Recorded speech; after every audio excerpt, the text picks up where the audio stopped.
To become a true master, a knight must rise above all expectations, shattering every stereotype that holds them back. Until their very name echoes through history as a legend, a lone warrior, spear ablaze with power, ready to defy all odds. A true master who has long since abandoned the sword. For he is none other than the legendary Spear Knight. Then, in a single, devastating blur, Joshua explodes into action, his spear a streak of pure power, obliterating armored enemies in a single, glorious strike. The sheer force sends them hurtling through the air, their bodies erupting into explosive bursts of raw power. Another devastating blow shatters a soldier's armor, leaving nothing but a shimmering, crystalline explosion in its wake. Across the sprawling Igrant continent, a devastating civil war was tearing everything apart. Until one legendary figure stepped onto the battlefield, instantly crushing the conflict within the Avalon Empire. Through the chaos and shattered ruins, a single knight stood triumphant, his spear a beacon of power. And the legend behind that power was finally unveiled, his name is Joshua Sanders. Clutching his iconic spear, he was hailed across the ages as history's greatest spear knight. But now, in a crushing moment of despair, Joshua could only wonder, was this truly the end? Was he helpless? A guttural growl tore from his throat, his face contorted in pure agony. His loyal companions, their faces etched with sorrow, stood vigil, witnessing his final moments. Joshua Sanders, surrounded by his crew and that ominous glowing orb, can only gasp out one agonizing question. Caesar Van Britten, watching the whole thing unfold, drops a bombshell, telling him it's not a curse, but something incredibly rare. Ever Grant, the magic master, jumps in, spilling the beans that divine and holy powers are total opposites. Joshua's brain is on fire, the brutal truth hitting him, these clashing powers are tearing him apart from the inside, a nightmare that would have wiped out anyone else by now. He crashes to his knees, a raw scream tearing from his throat, as pure agony rips through him, glowing energy exploding all around. Gort, watching his buddy get absolutely wrecked, can only stammer out his shocked worry, totally lost at the sheer pain unfolding. He clenches his fist, his mind flashing back to a time when he didn't care about crowns or cash, all he ever wanted was to prove the spear's power and get the Emperor's respect as a true spearman. He'd always wanted to be a shield, a protector for his master and his one true friend. With the Empire's civil war finally over, he swore to dedicate the rest of his life to them. The Avalon Empire's emperor, Caesar Van Britten, now thought he had everything under control. He'd wanted to be the Empire's shield, but now, he's questioning everything. The internal struggle is tearing him apart, causing him agonizing pain with a faint shing. Evergrant reminds him, some beings are born to control the world, and Joshua knows it. Now, the master of the Tower of Magic reveals, the Emperor thinks he can control the entire world, no problem. He's aiming for the ultimate power, where he can do absolutely anything he wants. But even for that Emperor, there's one thing, and only one thing, he truly fears. A voice booms, confirming the legend, it's you, Joshua. He stands victorious over a fallen foe. Meanwhile, the master of the Tower of Magic reveals that even the most dedicated martial artists, who live and breathe mana, can barely scratch its surface. He demonstrates, conjuring a glowing orb, emphasizing that summoning even a tiny dagger would take decades in ancient legends. But Joshua, still reflecting on his past conquests, can effortlessly control a mana orb the size of two people, bending it to his will. A haunting question pierces his thoughts, how many enemies has he annihilated with that spear? The chilling truth dawns on him, he transcended the limits of Aura ages ago. Evergrant, observing his immense power, confirms his progress, knowing he's shattered yet another barrier. The sheer weight of his power, or the echoes of his past, makes him recoil, a silent, pained gasp escaping him. Joshua's hand shoots out, grasping a pulsating blue orb, the very artifact that had been sealed. His grip tightens, a faint blue energy crackling around his fingers, as if he fears the raw power it holds. A chilling memory flashes, his face twisting in a grimace, the phantom pain of a spear ready to strike still haunting him. The paranoia had consumed him, he remembers, his own knight's armor a stark reminder of the constant threat. Suddenly, Evergrant looms over him, coolly thanking him for his hard work, while Joshua lets out a raw, agonizing scream. The ancient mage, utterly unfazed, casually remarks they wouldn't have to work for that, a chilling hint at his true, manipulative agenda. A potent blue aura erupts around Evergrant, his gaze fixed on the tormented Joshua, as he reiterates his gratitude. Darkness consumes everything, punctuated by another gut-wrenching scream and a sinister, echoing farewell. Evergrant's eyes blaze with an unholy green glow, a chilling smirk spreading across his face as he coldly refers to his longtime servant. Completely outmatched, Joshua is down. His body lies broken on the barren earth, utterly defeated. Someone watches, horrified, barely able to utter a word as the nightmare unfolds. Caesar Van Britten, his heart heavy, can only lament the apparent end of his closest ally. But Joshua isn't moving, as mysterious robed figures loom ominously above him. But then, the name of Caesar Van Britten rings out with a powerful declaration. Then, Joshua's eyes blaze with an eerie white glow, as a primal scream erupts from deep within him. Caesar, backed by his forces, makes a defiant stand, proclaiming this is not the finale. Then, with a blinding flash, a massive blue magic circle erupts into existence. Joshua, still screaming, is violently dragged down, his form consumed by the swirling, glowing runes of the activated portal. Caught in a cataclysmic magical explosion, he's utterly overwhelmed by the surging blue energy, a desperate voice screaming that at this speed, there's no way to save him. He's down, defeated, but a defiant humph escapes him, even as the narrator hypes him up as the legendary Spear Knight, the one who conquered the northern monster. But even on the brink, his eyes blaze with an unyielding resolve, a silent promise that he won't die here, that he will survive and get back to his sister. The blue energy spirals into a frenzy around him, and he lets out a furious "damn it." A bone-shaking, earth-shattering hum rips through the air, the sheer force of the magic is overwhelming. Lost in the maelstrom of blue energy, he barely manages to whisper, "Lu. Kia." The magical surge just keeps building, a relentless, thrumming roar. Then, a flash of crimson. His legendary red spear, the Grim Reaper of the battlefield, ignites with deadly power. Engulfed by the blue energy, his eyes now burning with an unhinged glow, he erupts into a chilling, maniacal laugh, screaming, "Lukia." He's down, surrounded by raw, chaotic blue energy, but a thought sparks, this isn't just destruction, it's a hidden power. But for it to burst forth like this, right now, he screams, fighting to break free, to control the surge. The raw, crackling blue power is insane, it's frying his brain, he can't even process it. Still pinned, still consumed by the surge, Joshua pushes, he demands more, he wants to feel every ounce of that power. Then, with a sudden, sharp crack, the blue power focuses, channeling straight from his palm into the very tip of his legendary red spear. A raw, primal gasp tears from his throat, his face a mask of pure, unadulterated intensity as the power courses through him. And then, a thunderous roar.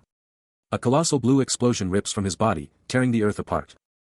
The blast rips outward, a blinding, azure inferno consuming everything in its path.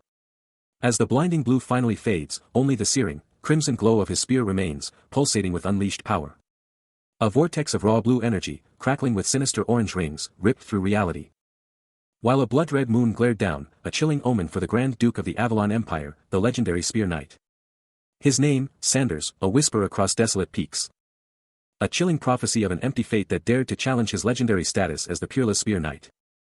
Suddenly, a deafening crack tore through the silence. He jolted awake, springing upright from a pile of hay. Utterly disoriented, muttering, "Where is this? The stable. I was." As his memories struggled to catch up. Then, a shocking sight, his hand pulsed with a soft blue glow, and the truth hit him, he should have been dead, but somehow, he was alive.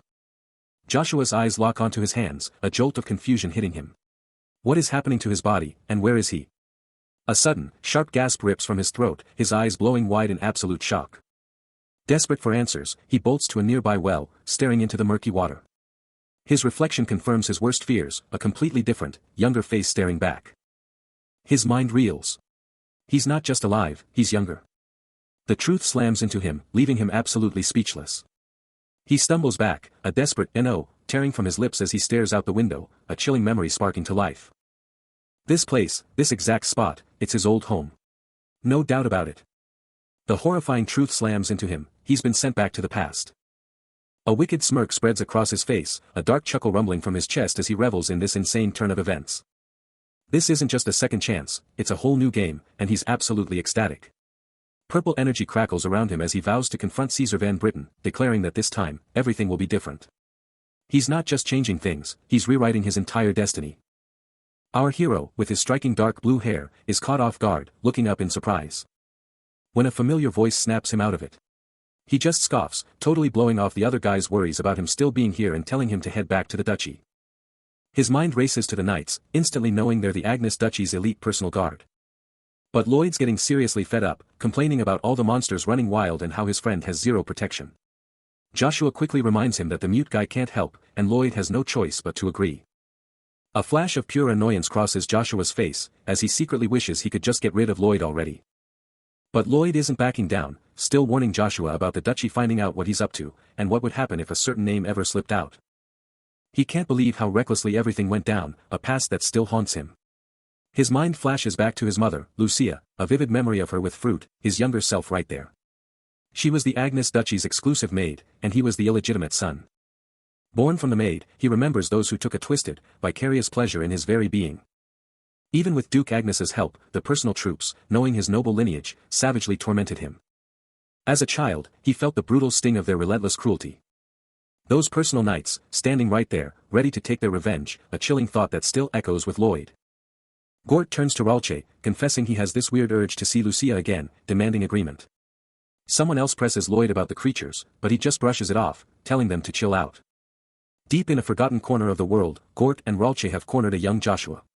Gort's voice drips with contempt, demanding to know who this kid thinks he is, vowing to drag him away. Ralche just shrugs, agreeing, as a dark memory flashes through the young man's mind. Duchess Vanessa's sinister words cut through the silence, revealing her plan to eliminate Lucia without a trace. And she'd take all the blame herself. Snapping back to the brutal reality, Gort rages about the missed opportunity, wishing more people were there to witness their torment, and Ralche just nods along. Trapped and desperate, Joshua's mind screams for escape, but a burning defiance ignites within him, refusing to let them disrespect his mother. His eyes erupt in a furious, crimson glow, a silent promise to defend his mother's name. An explosive surge of power rips through him, his fist clenches tight as raw, golden aura sparks around his hand. A primal scream tears from his throat, the sheer power within him threatening to burst forth. And that's when it happened. At just 12 years old, he unlocked the aura technique, transforming his favorite spear into a weapon of devastating power. Mana, the ultimate energy, is literally everywhere, impacting everything and shaping the entire world. But here's the catch, to actually use this power, a human needs a mana hole, a special organ usually in the heart or brain, that lets them suck up and use mana. No mana hole. Forget about it. Your mana is just scattered and useless, making it impossible to focus that energy for any real power move. But then, a shocking blue aura erupts around his young form, and Joshua starts pulling mana from his entire body, his eyes blazing with raw power. He's instinctively focusing that energy right where it needs to be, ready to explode with power in a flash. He totally bypassed the whole mana hole formation thing, which is like, Mana User 101, just skipping the entire tedious process altogether. His hand is practically burning with this insane, orange-red glow, and he knows there's no stopping his lightning-fast rise as a mana user. His rage, a powerful inferno, is absolutely boiling, and he's ready to completely overwhelm and crush those who hurt him. Gort and Ralche are absolutely freaking out, recoiling in pure terror from the power surge, their faces screaming with dread at his explosive new strength. Gort can't help but stare, a chill running down his spine as he thinks about Joshua's temper. He can't believe it, telling Ralche that Joshua's mana control is off the charts today, a total shocker. But Joshua isn't listening, his eyes shut tight, he's tapping into something deep inside. Then, his eyes snap open, burning with an icy fire, and he challenges Gort, asking if he really thinks this is just a tantrum. And just like that, his eyes ignite with an electric blue glow, a raw, terrifying power exploding from him. The sheer, crushing pressure hits Gort like a truck, sending him stumbling back in absolute horror. He lets out a guttural scream, completely overwhelmed by the raw energy. Both Gort and Ralche are blasted backward by an unseen force, their bodies flying through the air. Gort's hand smashes into the floor, dust and glowing energy erupting around him. Joshua's blue energy explodes outward, absolutely decimating Gort with an unstoppable wave of power, sending him flying backward as the sheer pressure crushes him. He crashes to the earth, a guttural groan ripped from his throat. Gort and Ralche are absolutely stunned, their faces etched with pure shock, one of them screaming, "How? What just happened?" But Joshua is in his own world, feeling an insane surge, his mana absolutely exploding inside him, a vibrant purple aura radiating as he realizes, "My mana is coming back." He's getting stronger, faster, the power surging through his veins like never before. But before Joshua can even fully grasp it, Ralche snaps, yanking his sword free, the sound of steel ripping through the air. He lunges, blade aimed at Joshua, who calmly stands over the unconscious Gort, roaring, "You must be crazy if you want to die." Joshua, unfazed, simply thinks, "If I can just master this power, who could possibly stand in my way? Maybe then, Ralche won't be so eager to fight." He remembers being the strongest, the most capable, and a silent plea echoes in his mind, "Just one more time." But before he can even process it, Ralche is already on him, blade flashing, screaming about making today his funeral. The sword slices through the air, a deadly blur. But just as it closes in, a blinding blue energy explodes from Joshua, a shockwave of pure power. He can barely believe the mana surging through his veins. His mana detonates, blasting Ralche away with incredible force. The blue energy keeps pushing, Ralche is just a ragdoll now. A desperate yell escapes him as he's launched like a projectile. He slams into the dirt, right next to the downed Gort. Joshua stares at his hands, utterly stunned, muttering, "See crazy," and wondering who in their right mind would call this barely anything. Joshua stands tall over his fallen foes, the raw power still thrumming through him. He can't help but wonder, who could possibly stand against this kind of force? The sheer magnitude of it courses through his veins, leaving him absolutely stunned and buzzing with energy. But Ralche, still picking himself up, is absolutely floored, questioning how anyone so young could wield such power, yet his pride screams that Joshua can't be better than him. Gort, on the other hand, is utterly shell-shocked, but he grits his teeth, vowing not to let his weakness show. Then, Joshua's voice rings out, a powerful command that cuts through the stunned silence. Ralche's eyes snap up, a furious mix of defiance and disbelief etched on his face. As Gort lets out a shocked gasp, utterly bewildered by what he's just heard. Joshua then locks eyes with the two defeated men, his voice unwavering as he makes it clear they're part of this message too. His words hit like a hammer, a chilling promise that no one who stands against him will be spared, and that he's not going to be left alone. He lets out a primal scream, unleashing one last, earth-shattering burst of power. His eyes are practically molten, burning with an infernal glow, while miles away, another man clutches his phone, utterly distraught, realizing Joshua's entire reputation is on the line. One of the defeated, utterly broken by the sheer force, can only choke out a terrified apology, branding himself a monster. Another, completely shattered, turns tail and bolts, screaming in pure, unadulterated panic. His terrified wails rip through the air, a testament to the power he just witnessed. But that kind of power isn't free. Joshua doubles over, heaving, his entire body shaking from the sheer, brutal exertion. He lets out a ragged curse, his eyes briefly flicking to two distant figures, before his legs finally buckle. With a sickening thud, he crashes to the ground. His face utterly still, completely knocked out. The city sprawls beneath a vast, open sky, a picture of calm before the storm of rumors. But inside, whispers are already spreading, as one asks the other if they've heard the insane news about the Duke's son, and how he absolutely crushed the lowest-ranked magician, Evergrant. Joshua, taking it all in, confirms the wild tale, even mentioning the conspiracy theory that Evergrant was forced to throw the fight. It's confirmed, young Master Joshua Sanders, the Duke's second son, is the one who took down Evergrant, and he's got a gut feeling that something is seriously off. Lloyd, utterly bewildered, challenges the story's truth, reminding Joshua that he's been frail his whole life and his family just imploded. How on earth could he have taken down the Master of Magic with just his fists? Joshua admits the whole thing is bizarre, but if these rumors hold up, the entire line of succession for Duke Agnes' children is about to get a massive shakeup. Lloyd, nodding in agreement, can't deny the implications. Across the city, Braun shouts his agreement, musing that even the legendary Duke Agnes wasn't at the Master at 16. He's convinced Joshua must be a mana user. The rumors are wild, but the truth? This young Master hasn't even touched mana, still just a clumsy weakling who can't even hold a sword.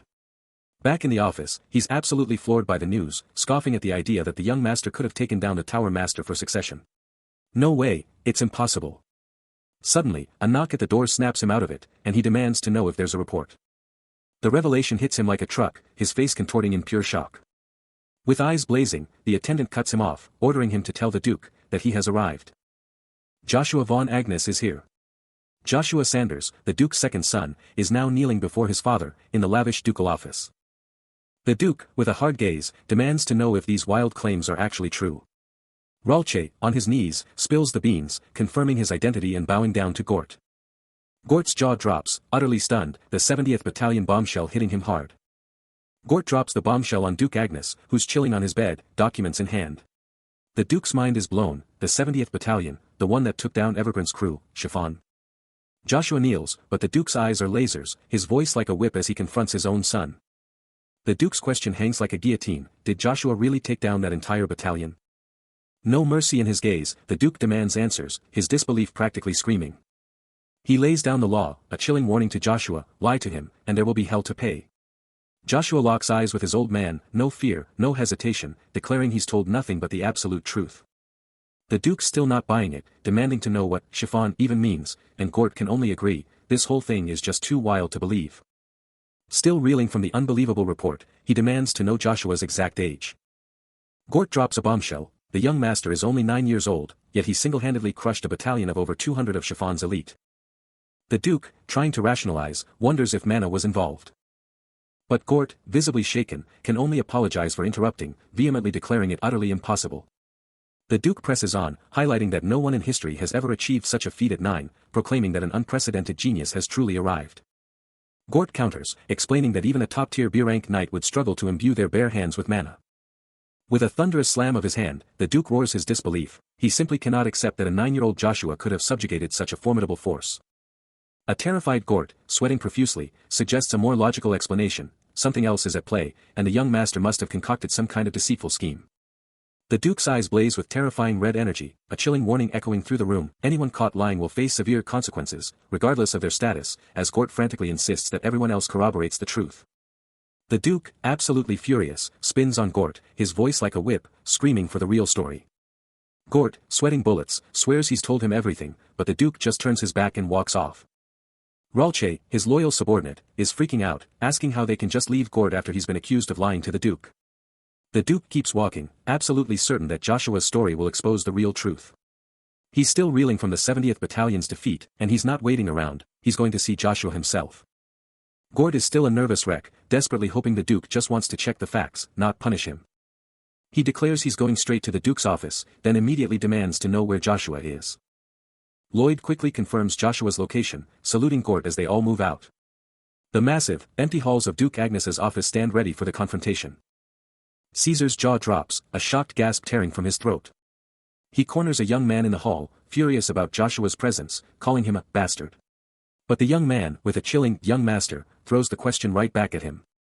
The young man's face twists into a mask of pure anguish. While a grand portrait of the Emperor, Caesar Van Britain, looms in the background. He glares at the Emperor's portrait, a chilling vow escaping his lips. That face, it makes my blood boil. His hand clenches, knuckles white, as he screams for revenge. Meanwhile, Caesar, watching the rage, coolly asks, "How much power do you think you have, Gort?" In a flash, Caesar's hand lashes out, snapping around the young man's neck in a vice-like grip. But before Caesar can even squeeze, the young man explodes with a lightning-fast punch, slamming into Caesar's face. Caesar's head snaps back, the force of the blow sending him stumbling. The young man is absolutely crushed by an invisible force, his face a mask of pure defiance. But even under that crushing weight, he's clutching a glowing orb, refusing to break, while whispers fly about him absolutely demolishing Gort. Meanwhile, in a lavish hall, Caesar stands with a fierce-looking noble, both staring down as the noble snaps, demanding to know what in the world is going on. Below, a young boy cries out for his father, only to get a brutal slap across the face, with Caesar watching the whole thing unfold, completely unfazed. Just a moment later, Caesar is bowing low, showing respect to Duke Agnes. The dark-haired noble from before is back, confronting Caesar and repeating his demand, but Caesar just brushes him off, asking about the meeting instead. Duke Agnes just lets out a thoughtful hum, his face giving absolutely nothing away. The young boy is now kneeling before the towering Duke, with Caesar standing right there, as a chilling thought rings out, he dares to defy not just Duke Agnes, but his entire family. The dark-haired noble's eyes are absolutely blazing with a fierce purple glow, his rage practically radiating off him. In the Grand Hall, the legendary Duke Agnes, rumored to be the strongest in the Avalon Empire, lays down the law to a young boy, while Joshua stands by, a silent storm brewing within him. Emperor Caesar himself steps in, ordering the boy to apologize immediately, but Joshua, with a quiet defiance, declares it's not the boy's fault. Joshua's eyes narrow, a dangerous crack appearing in his calm facade. He sees the portrait of his father, Duke Osgrima's eldest, and a raw, uncontrollable fury ignites within him, his eyes blazing with an intense purple energy. The purple glow flares, a terrifying surge of power threatening to erupt. He knows Duke Agnes is ruthless with anyone who shows defiance, and that iron rule applies even to his own blood. Forced to his knees before the Duke, Joshua bites back his words as Agnes coldly asks if he's finally calmed his temper. Duke Agnes's face is a mask of stone as he declares he'll personally test Joshua's allegiance. Caesar stares, utterly stunned by the unfolding drama, a gasp of disbelief escaping his lips. The Duke's words still ring in his ears, a cold, hard truth he can't escape. Is he a fool for standing up? Or is this raw power inside him about to change everything? He's questioning everything, but that inner fire is burning brighter than ever. Agnes still has him by the collar, a chilling display of power, but something is about to shift. Then, out of nowhere, a blinding golden light explodes from his hand, pure energy crackling. What in the world is happening? His jaw drops, eyes wide with shock as he stares at the raw power surging from his own body. This is beyond anything he's ever imagined. The whispers begin, a tense discussion about what happens if the mana sensitivity cure is just gone.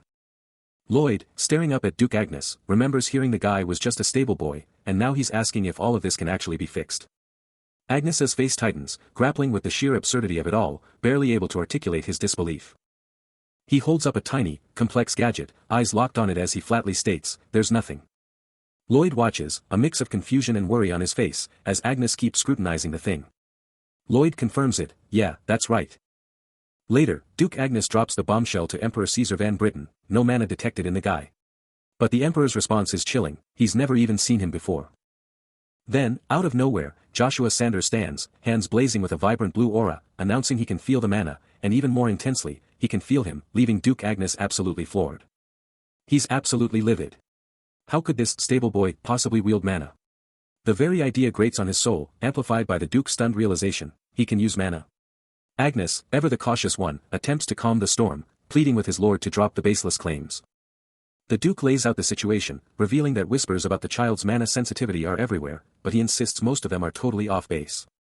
He presses on, hinting that the real story is way more complicated than any of the circulating rumors. Agnes then takes a moment, recalling past sticky situations with serious threats, deciding they need to play it safe for now. Joshua's eyes lock onto the kid, his jaw tightening with resolve as he silently promises to keep a close watch. The Duke brushes off the crazy rumors, flat out saying that if the young master really has no mana sensitivity, it's a curse, not some special gift. He makes it clear, they absolutely cannot let these false, disruptive rumors run wild. Agnes doubles down, pointing out that the Emperor wouldn't lie, so his report must be spot on. He wraps it up, declaring there are no lies here, while the young boy gazes up at Joshua, visibly upset. He hangs on every word as Duke Agnes presses on, demanding to know if the Emperor's report also confirms this devastating curse. Agnes falters, then drops the bombshell, absolutely nothing of the sort. He then reveals the child's name, Chiffon, looking straight at Joshua. Striding through the opulent halls, Joshua challenges Agnes, is he calling the Emperor's report a lie? But the Duke's response is chilling, it's far, far worse than that. Agnes then dismisses him, eagerly awaiting his triumphant return from Acadie. His name, Joshua, rings in his ears, his face a mask of fierce determination. A door groans open, revealing a small, light-haired child huddled on the floor, utterly dejected, just as a servant starts to announce his presence. Stepping into the chamber, his eyes immediately scan the unfamiliar space. The whispers of a cursed child with abysmal mana sensitivity fill his thoughts, but he keeps his composure, offering, if you need anything, call me. The child's composure, for someone so young, is unnervingly serene. Chiffon, the child, lies on the bed, a heavy sigh escaping him, burdened by an unseen force. His gaze finally locks onto the child's eyes, seeking the truth hidden within. He remembers Duke Agnes's claims about the child's curse of low mana sensitivity, a stark contrast to the opulent beauty of the Duke's grand residence. A small, glowing creature rests in his hand as he inwardly scoffs, did Duke Agnes seriously think I, Joshua Sanders, would buy that obvious fabrication? A subtle glow emanates from the sleeping child, solidifying his suspicions. He'd seen the dark, ominous mana surging from Chiffon, and now, there's no denying it. But the real shocker, as he watches, the child's eyes begin to glow with an ominous, unsettling light. With the dark mana swirling, Chiffon gazes at his hands, a single, chilling question burning in his thoughts, what is this power for? But as night fell, a massive, ancient tower loomed, casting long shadows. From its summit, he launched himself, a silver streak descending at impossible speeds. Mana surged into his palm, a glowing shield against the crushing fall. He slammed into the earth, shattering the very ground with his landing. He assessed the residual energy, realizing the sheer volume of mana wasn't the issue, but its sinister quality, yet, surprisingly, his recovery might be quicker than he'd dared to hope.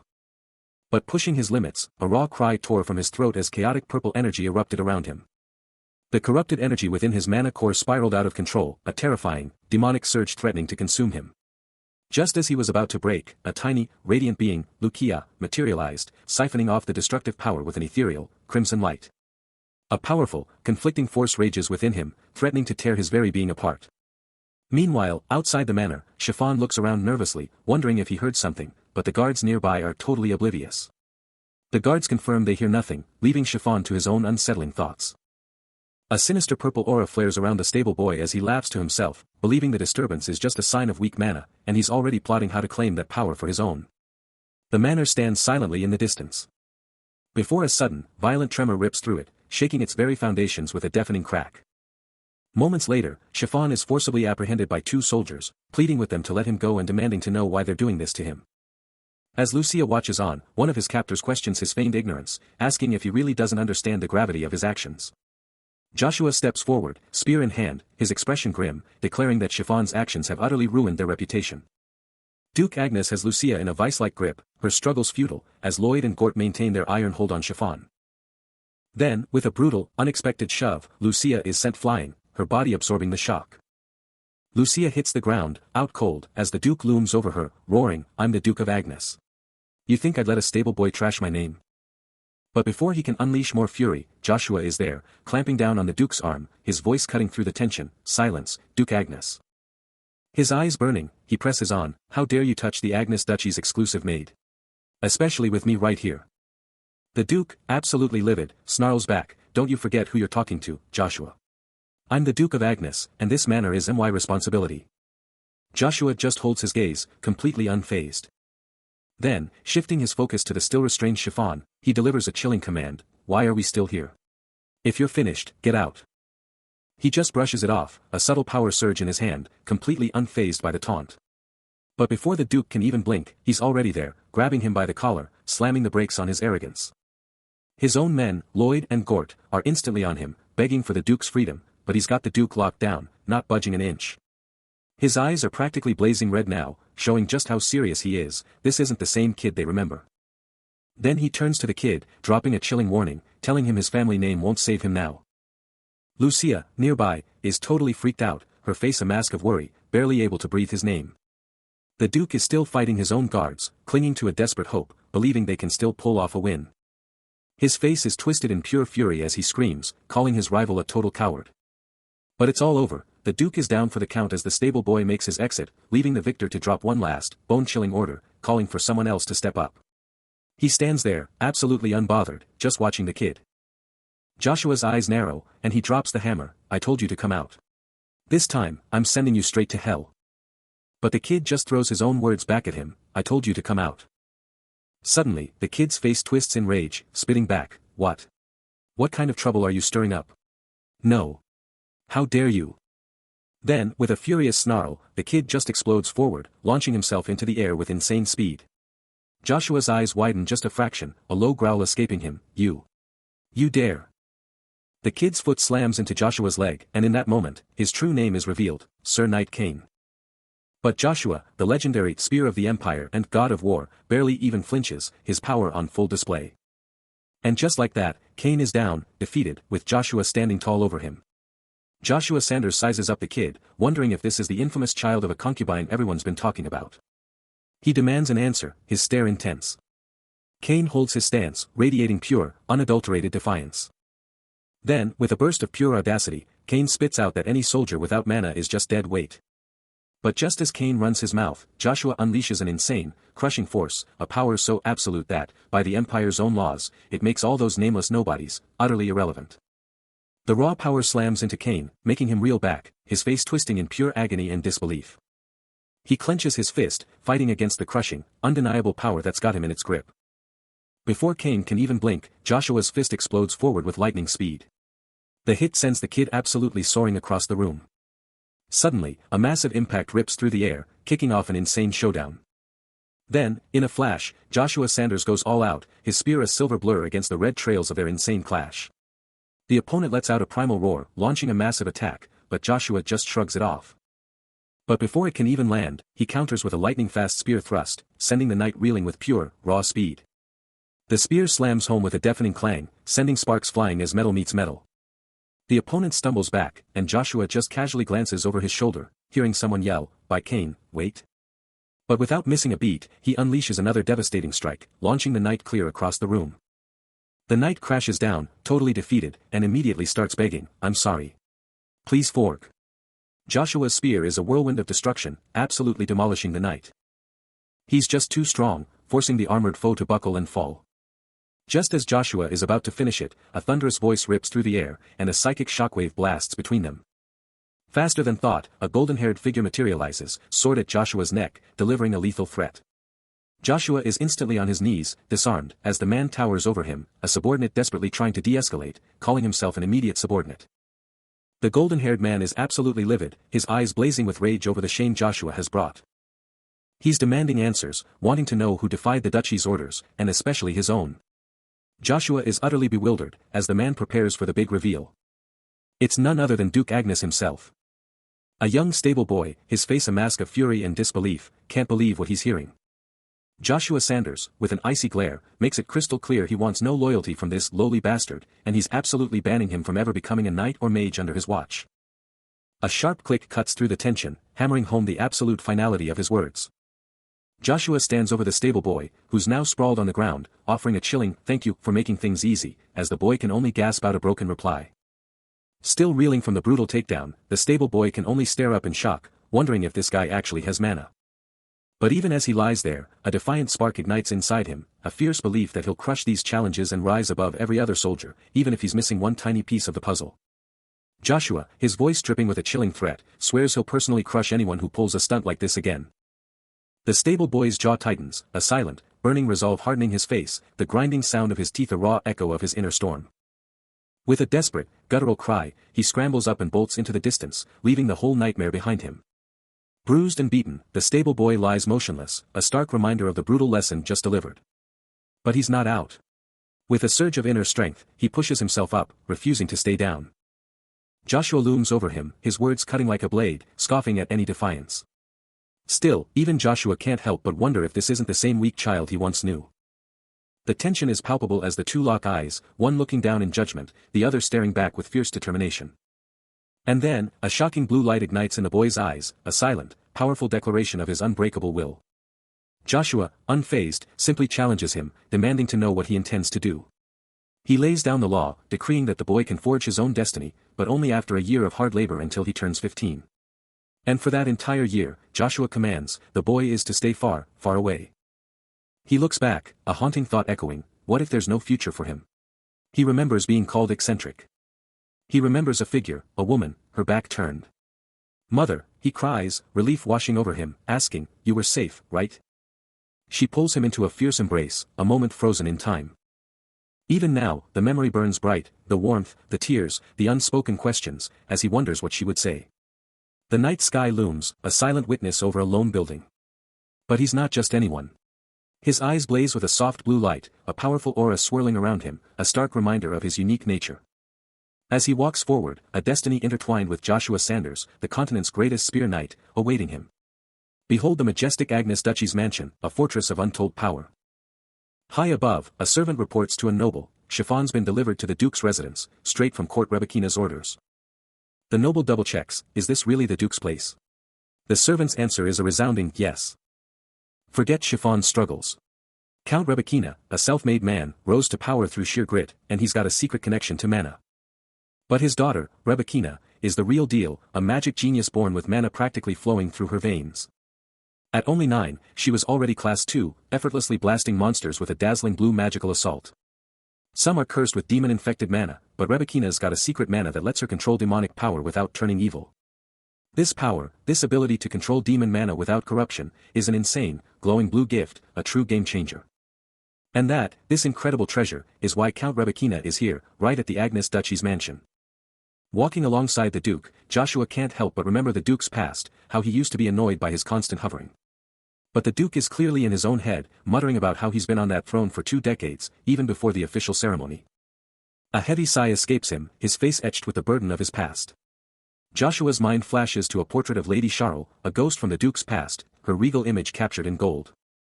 The Duke snaps back to reality, his face a mask of concern as he acknowledges the child. He points to Rebekina, standing there with a crowd around her, declaring that she's the whole reason he's in this mess. But Joshua stands firm, vowing to protect the Agnes Duchy, whatever it takes. His eyes burn with resolve, his commitment radiating from him. They continue their walk, the Duke finally accepting Joshua's fierce loyalty to the Agnes Duchy. Joshua, seeing the Duke's face twisted in turmoil, immediately demands to know what's wrong. Stunned by the Duke's cryptic reply, he presses for more, completely in the dark. The Duke, his face etched with anguish, confesses his dilemma. He's about to grant mana to someone, a power once blessed by Lady Evelyn, but now tainted by a devastating curse. His confession is abruptly halted by a shocking realization, a choked cry escaping him as the full weight of his actions crashes down. Suddenly, a blinding, explosive light bursts forth, and a shocked voice screams, "Young Master Joshua."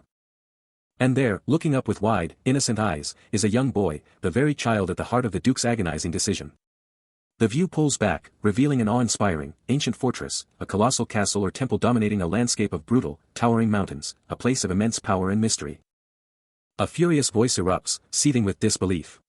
How could a mere stable boy, a nobody who just cleans up trash, possibly possess mana?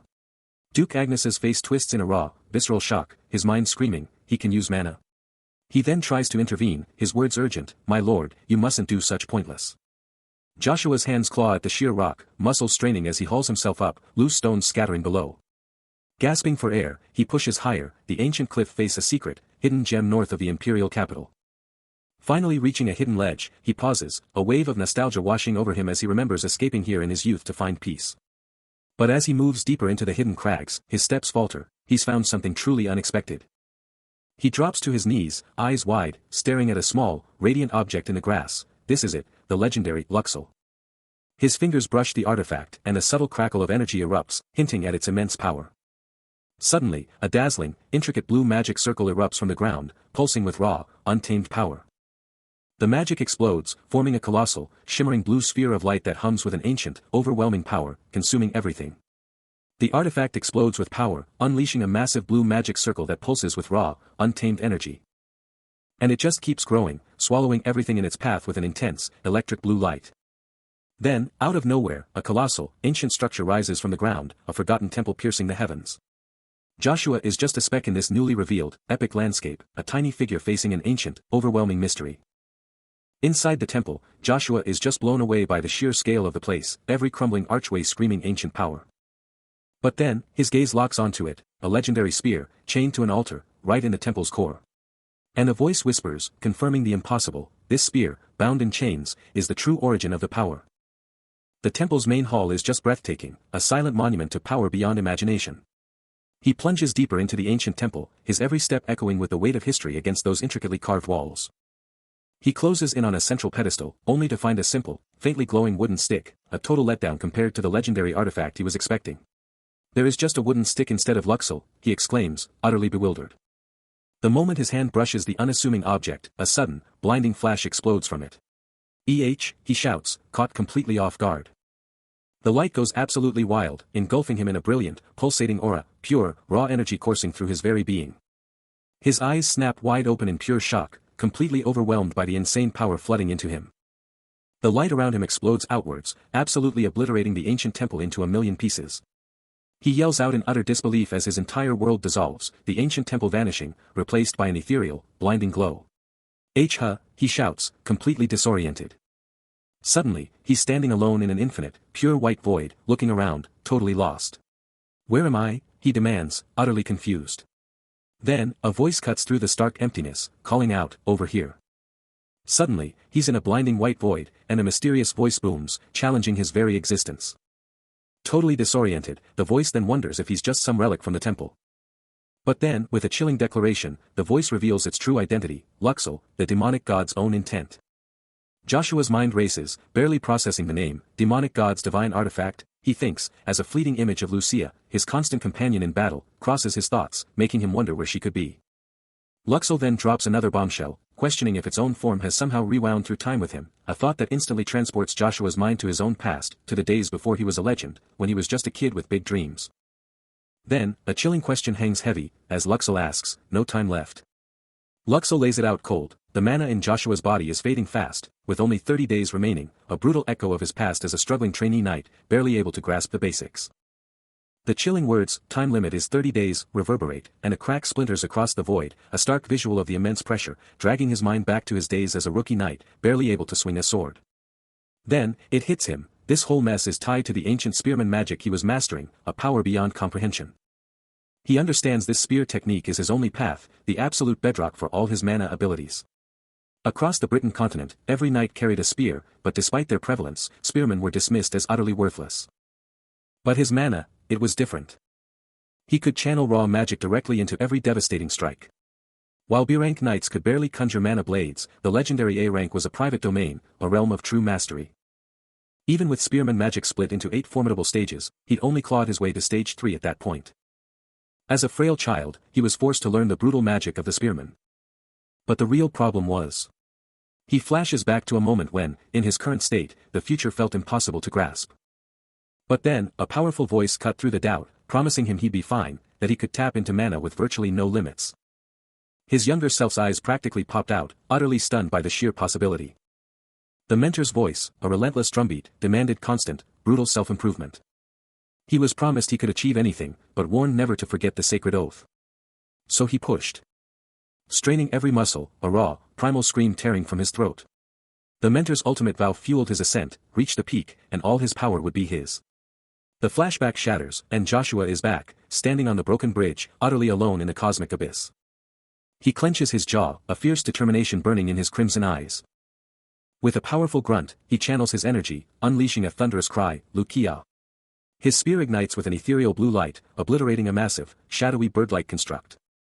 As the raw energy dissipates, his eyes close in intense concentration, then snap open, a profound understanding igniting within him. He realizes this isn't just any mana cultivation technique, it's a secret, potent art, mastered by only a chosen few. His eyes blaze with an electric blue glow, raw mana swirling around him in a tempestuous aura. With a final, earth-shattering surge of power, he roars, I did it. Exhausted but utterly triumphant, he stands firm, his spear planted, the last vestiges of brilliant blue mana fading around him.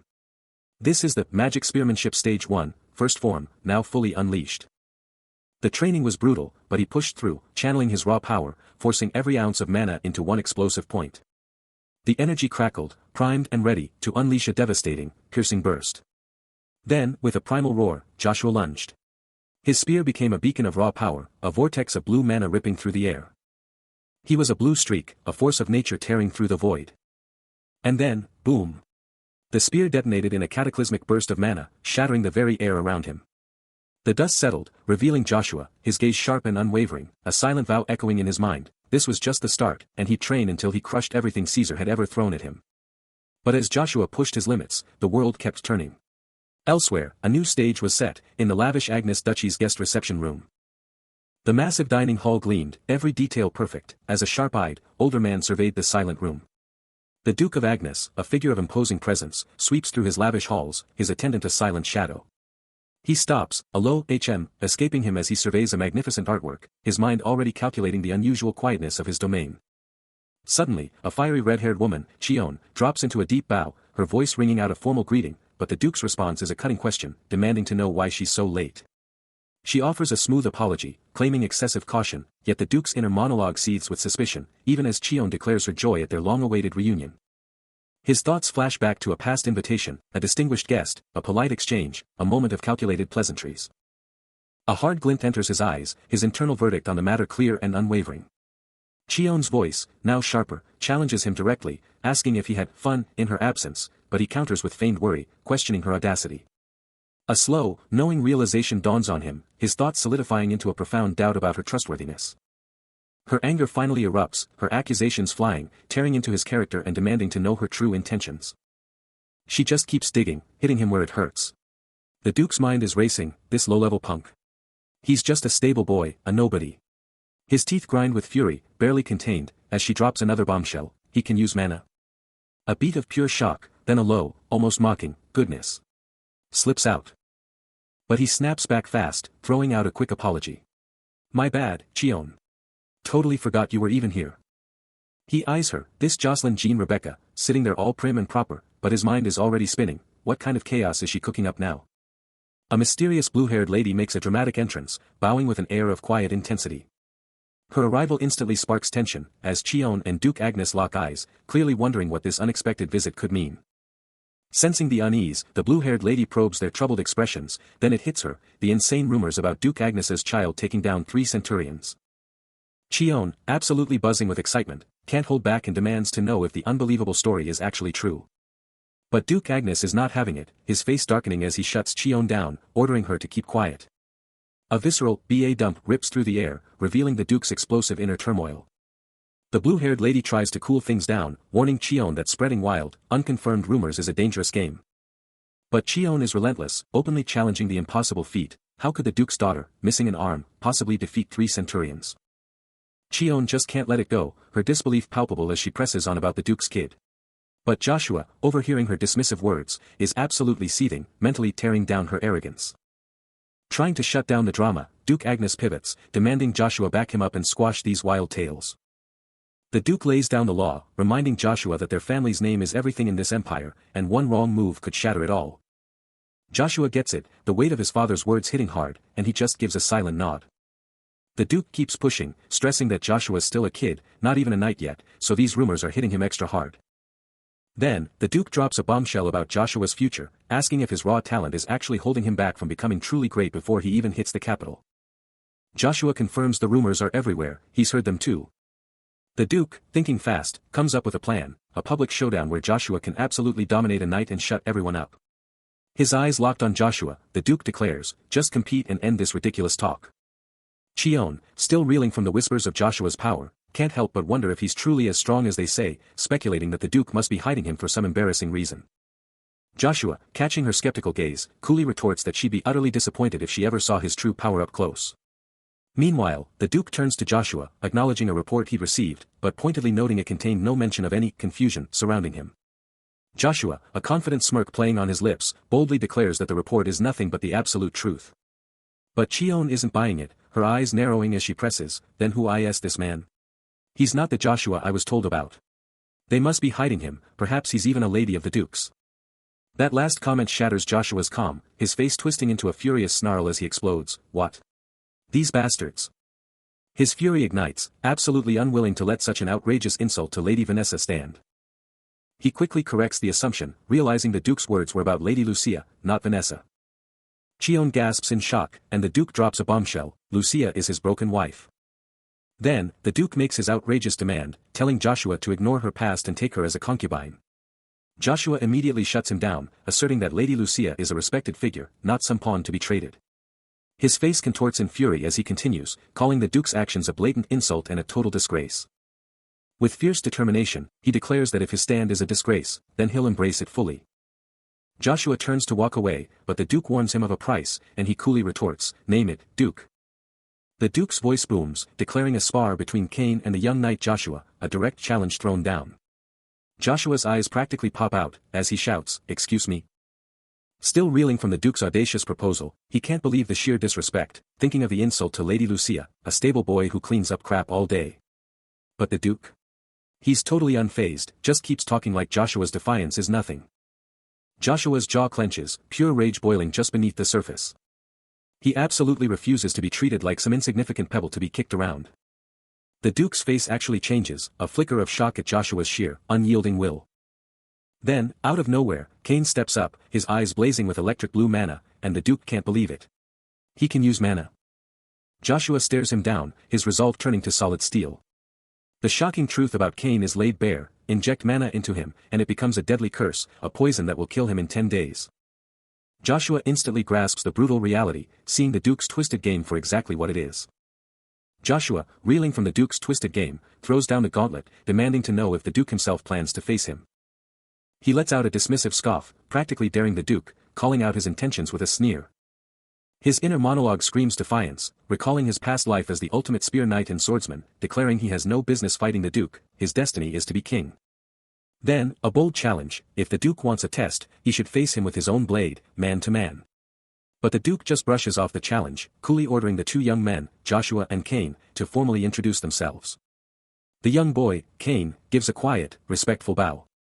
Joshua, taking in the boy, then introduces himself with a flourish as Joshua Sanders, the Duke's knight. He then executes a perfect, formal bow, saluting the Duke. The Duke, clearly surprised, comments on Joshua's unexpected mastery of etiquette, impressed by his hidden talent. Duke Agnes shuts down the idea of a direct spar, declaring, my lord, you can't be serious, this is pointless. As Joshua explains to Cain. Cain, in response, tells the Duke, I hear you're pretty skilled. The Duke then clarifies his true intent, stating, he wants to personally examine my abilities and determine my rank. Joshua processes the Duke's words, realizing the true intent behind this whole setup. The Duke then asks Cain, ready, and Cain eagerly shouts, yes, please. Duke Agnes gives his full permission, just give the order whenever you want, Cain. I think you're already itching for this. He then clarifies with a stern tone, Joshua's sparring opponent isn't you. The location of the impending spar is dramatically revealed, it's Babel. A figure makes his entrance, every step resonating with purpose. A chilling smirk spreads across his face. I, the older brother, will do my absolute best for my sibling, he proclaims. The words reverberate, this older brother really cherishes you, igniting a fierce determination in Joshua's eyes, surrounded by crackling blue energy. Babel, you bastard. Joshua stands in a dark, ethereal space, his form silhouetted against the void, as a voice dismisses him, declaring he is not worthy of their words. Duke Agnes watches intently, his expression stern, reflecting on the consequences of neglecting one's training. Joshua stands ready in a vast, open training ground, his spear held loosely, having no intention of following the Duke's implied advice. Cain, spear in hand, addresses Joshua with a determined look, apologizing for the spectacle they are about to create. He prepares to demonstrate his skill, asserting that nobody told him to show off, but he will do so properly. With a powerful thrust, Cain unleashes a spear technique, the force of his movement creating a visible shockwave, showcasing his impressive showmanship. Duke Agnes and Cain both react with surprise, their eyes widening at an unexpected turn of events. Joshua stands calmly, his spear now held in a different, more refined stance, implying that this is what he truly meant by proper technique. He just stands there, letting Lady Cheon unleash her disbelief, her voice practically screaming that this whole thing is a lie. The Duke, stone-faced, shuts down her complaints, declaring this is serious business, and Cain, looking totally defeated, just mumbles about their next move.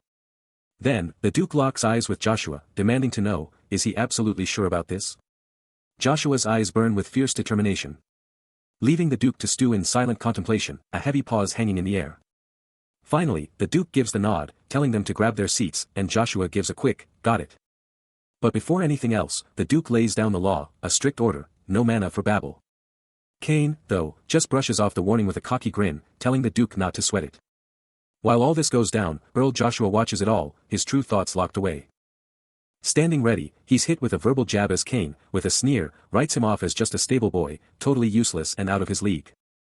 But before any more words can fly, the Duke's booming voice cuts through the tension, dropping the hammer, start the match. Then, in an instant, Cain explodes into action, a lightning-fast blur launching his attack. His furious strikes connect with a deafening crack, a whirlwind of blows against his foe. But just as he thinks he's got the upper hand, bam! A brutal counterattack sends him flying, his head snapping back from the sheer impact. A shockwave of purple energy explodes around him as he's sent flying, completely overwhelmed by the force. Even sprawled on the ground, defeated, Cain still spits defiance, claiming it's all pointless. Joshua's eyes blaze with an intense blue glow, realizing that even as a D-rank, Cain's speed is still absolutely insane. He's a blur of motion, deflecting the attack with insane precision, forcing his opponent to flinch back hard. Before he can even think about recovering, a brutal kick lands, knocking the wind right out of him. The defeated fighter is absolutely stunned, his mind blown that this stable boy could hit like that, even using mana. He can't believe it. Another lightning-fast hit connects, sending him flying back with a pained goof. The winner just watches, a subtle HM, as he processes the aftermath. But even after that beatdown, Cain, or Babel as he's called, is not giving up, shouting that he's, a minute you're done. He keeps his distance, a defiant look on his face, like he thinks he can keep this up forever. Blue energy crackles around his hand, as Babel screams at his opponent to stay where you belong, and taunts that he can't keep this up forever. But just as things are about to get wild, Duke Agnes's booming voice cuts through the tension, yelling for Babel to stop. Cain's defiance. Joshua's not having it. He explodes forward, a blue-hot blur of pure power. But wait, Duke Agnes is watching this whole thing, and he's definitely noticed that strange blue energy around the kid. Joshua's kick lands with a crack, sending Cain flying. But Cain's not out. Even on the ground, his mana ignites, a furious blue glow as he gets ready to hit back. And the blonde noble watching. He's absolutely losing it, mind blown that this stable boy is actually using mana. Cain's down, but the noble's still fuming, can't believe this lowly bastard has mana. The nerve. But before things get even crazier, Duke Agnes steps in, shutting down the fight by grabbing Cain. Even with the Duke holding him, Cain's still fighting, mana blazing, absolutely refusing to back down or accept this loss. Then, with a burning gaze, he drops the bombshell, he's going to be the duchy's successor, the one who makes it the strongest in the empire. Joshua's mind is absolutely reeling. How dare this stable boy, this nobody, challenge him after everything? But then it dawns on him, this kid, this stable boy, can use mana. But just as Cain charges, blazing with blue energy, Duke Agnes tries to step in, telling Joshua to stop this madness. But Cain is absolutely relentless, screaming his ambition to devour the entire duchy as he closes in. But before Cain can even touch him, Joshua unleashes a lightning-fast counter, sending the kid flying back with a scream, while Duke Agnes roars for them to stop, his hand flaring with power. Joshua's strike is devastating, sending Cain absolutely soaring through the air, his blue mana scattering into nothingness. Meanwhile, Cheon can only watch the brutal beatdown, her face a mask of pure shock and worry. Duke Agnes, now absolutely radiating a menacing red aura, locks eyes with Joshua, delivering a chilling warning, don't you dare interfere again. But Joshua just stares back, his own blue mana still crackling, a silent challenge burning in his eyes. He just stands there, radiating power, as a voice screams in disbelief, mana at 9 years old? No way. The bespectacled man next to him, totally unfazed, drops a bombshell. This only happens once every few centuries. He then coolly asks Chiffon if that's enough proof, hinting at a deeper game. He keeps going, confessing he's never seen mana this wild, and declares with absolute certainty, that was definitely mana. The bespectacled expert clarifies that while controlling that much mana is rare, it's actually a well-known secret within their own duchy. Meanwhile, Kane, seething with rage, can't believe it, that kid can actually use mana. Cheon, wide-eyed beside him, is just amazed, who knew he was doing something so incredible. Joshua strides off, but Kane can't help but shout his name, then mutters, even if he's just a stable boy, he's definitely interesting. Duke Agnes appears, and the bespectacled man immediately, urgently, points out the insane mana, directly to the Duke. But the Duke just shuts him down with a single, powerful word. Joshua, getting the message loud and clear, just gives a quiet, yes. I understand. He stands before the Duke, who drops a bombshell command, so come to my room tonight. The Duke seals the deal, and will never mention this incident to my room again, as Joshua's mind races, silently accepting the terms. But elsewhere, Kane is absolutely livid, his thoughts screaming, this lowly bastard. Even though he's just a stable boy who cleans up crap all day. A sudden, furious realization hits him, he can use mana. He bows, a chilling calm in his voice, I understand. I will see you there, Sir Duke Agnes. The stage is set, the Agnes Duchy's guest room. Meanwhile, the young rival is losing it, thrashing against a guard, roaring, cock. This isn't fair. I am always the one who has to clean up your mess. The guard desperately tries to rein him in, sir, please calm down. You are losing your dignity. But then there's Cheon, absolutely buzzing with energy, isn't it amazing? He's only a 10-year-old to be a knight. Her excitement is off the charts, isn't this the best? She spins to Joshua, a fierce determination in her eyes, anyway, I've decided. He's taken aback, decided. She declares, I'm going to be a knight. Her mind already racing with possibilities, but it's more like Joshua, you're my. Joshua's got a death grip on the stable boy's collar, his face twisted in pure rage. Suddenly, a woman's voice breaks the silence, calling him out, young master, seriously? Still at it? Still picking on the stable boy? Kane flinches, and a shocking thought hits him, young Master Babel actually lost to the Duke. Her eyes go wide, completely stunned, the news hitting her like a truck. Then, in a total panic, she bolts, tearing through the library with a desperate cry. As the chaos unfolds, Joshua just walks away, the Duke right there with him, leaving it all behind. Cheon's jaw drops, utterly stunned. Is this another, young master, getting recognized by the Duke for talent she just doesn't have? She whips her head to Joshua, demanding to know what the Duke said, because apparently, he's taking responsibility for the entire city. Joshua's mind is reeling, Agnes? Was he really recognized for his talent? Cheon presses on, convinced he's just trying to save face, and declares they have to get out of the capital, now. Joshua cuts her off, cool as ice, telling her not to jump to conclusions. Her eyes narrow, still suspicious, demanding to know what he's hiding. She scoffs, calling it a mere illusion, but warns him the Duke sees right through it, reminding him he's still just a kid. Joshua drops a bombshell, not just the Duke, but his 2 older brothers, and even he himself, had done it with their own hands.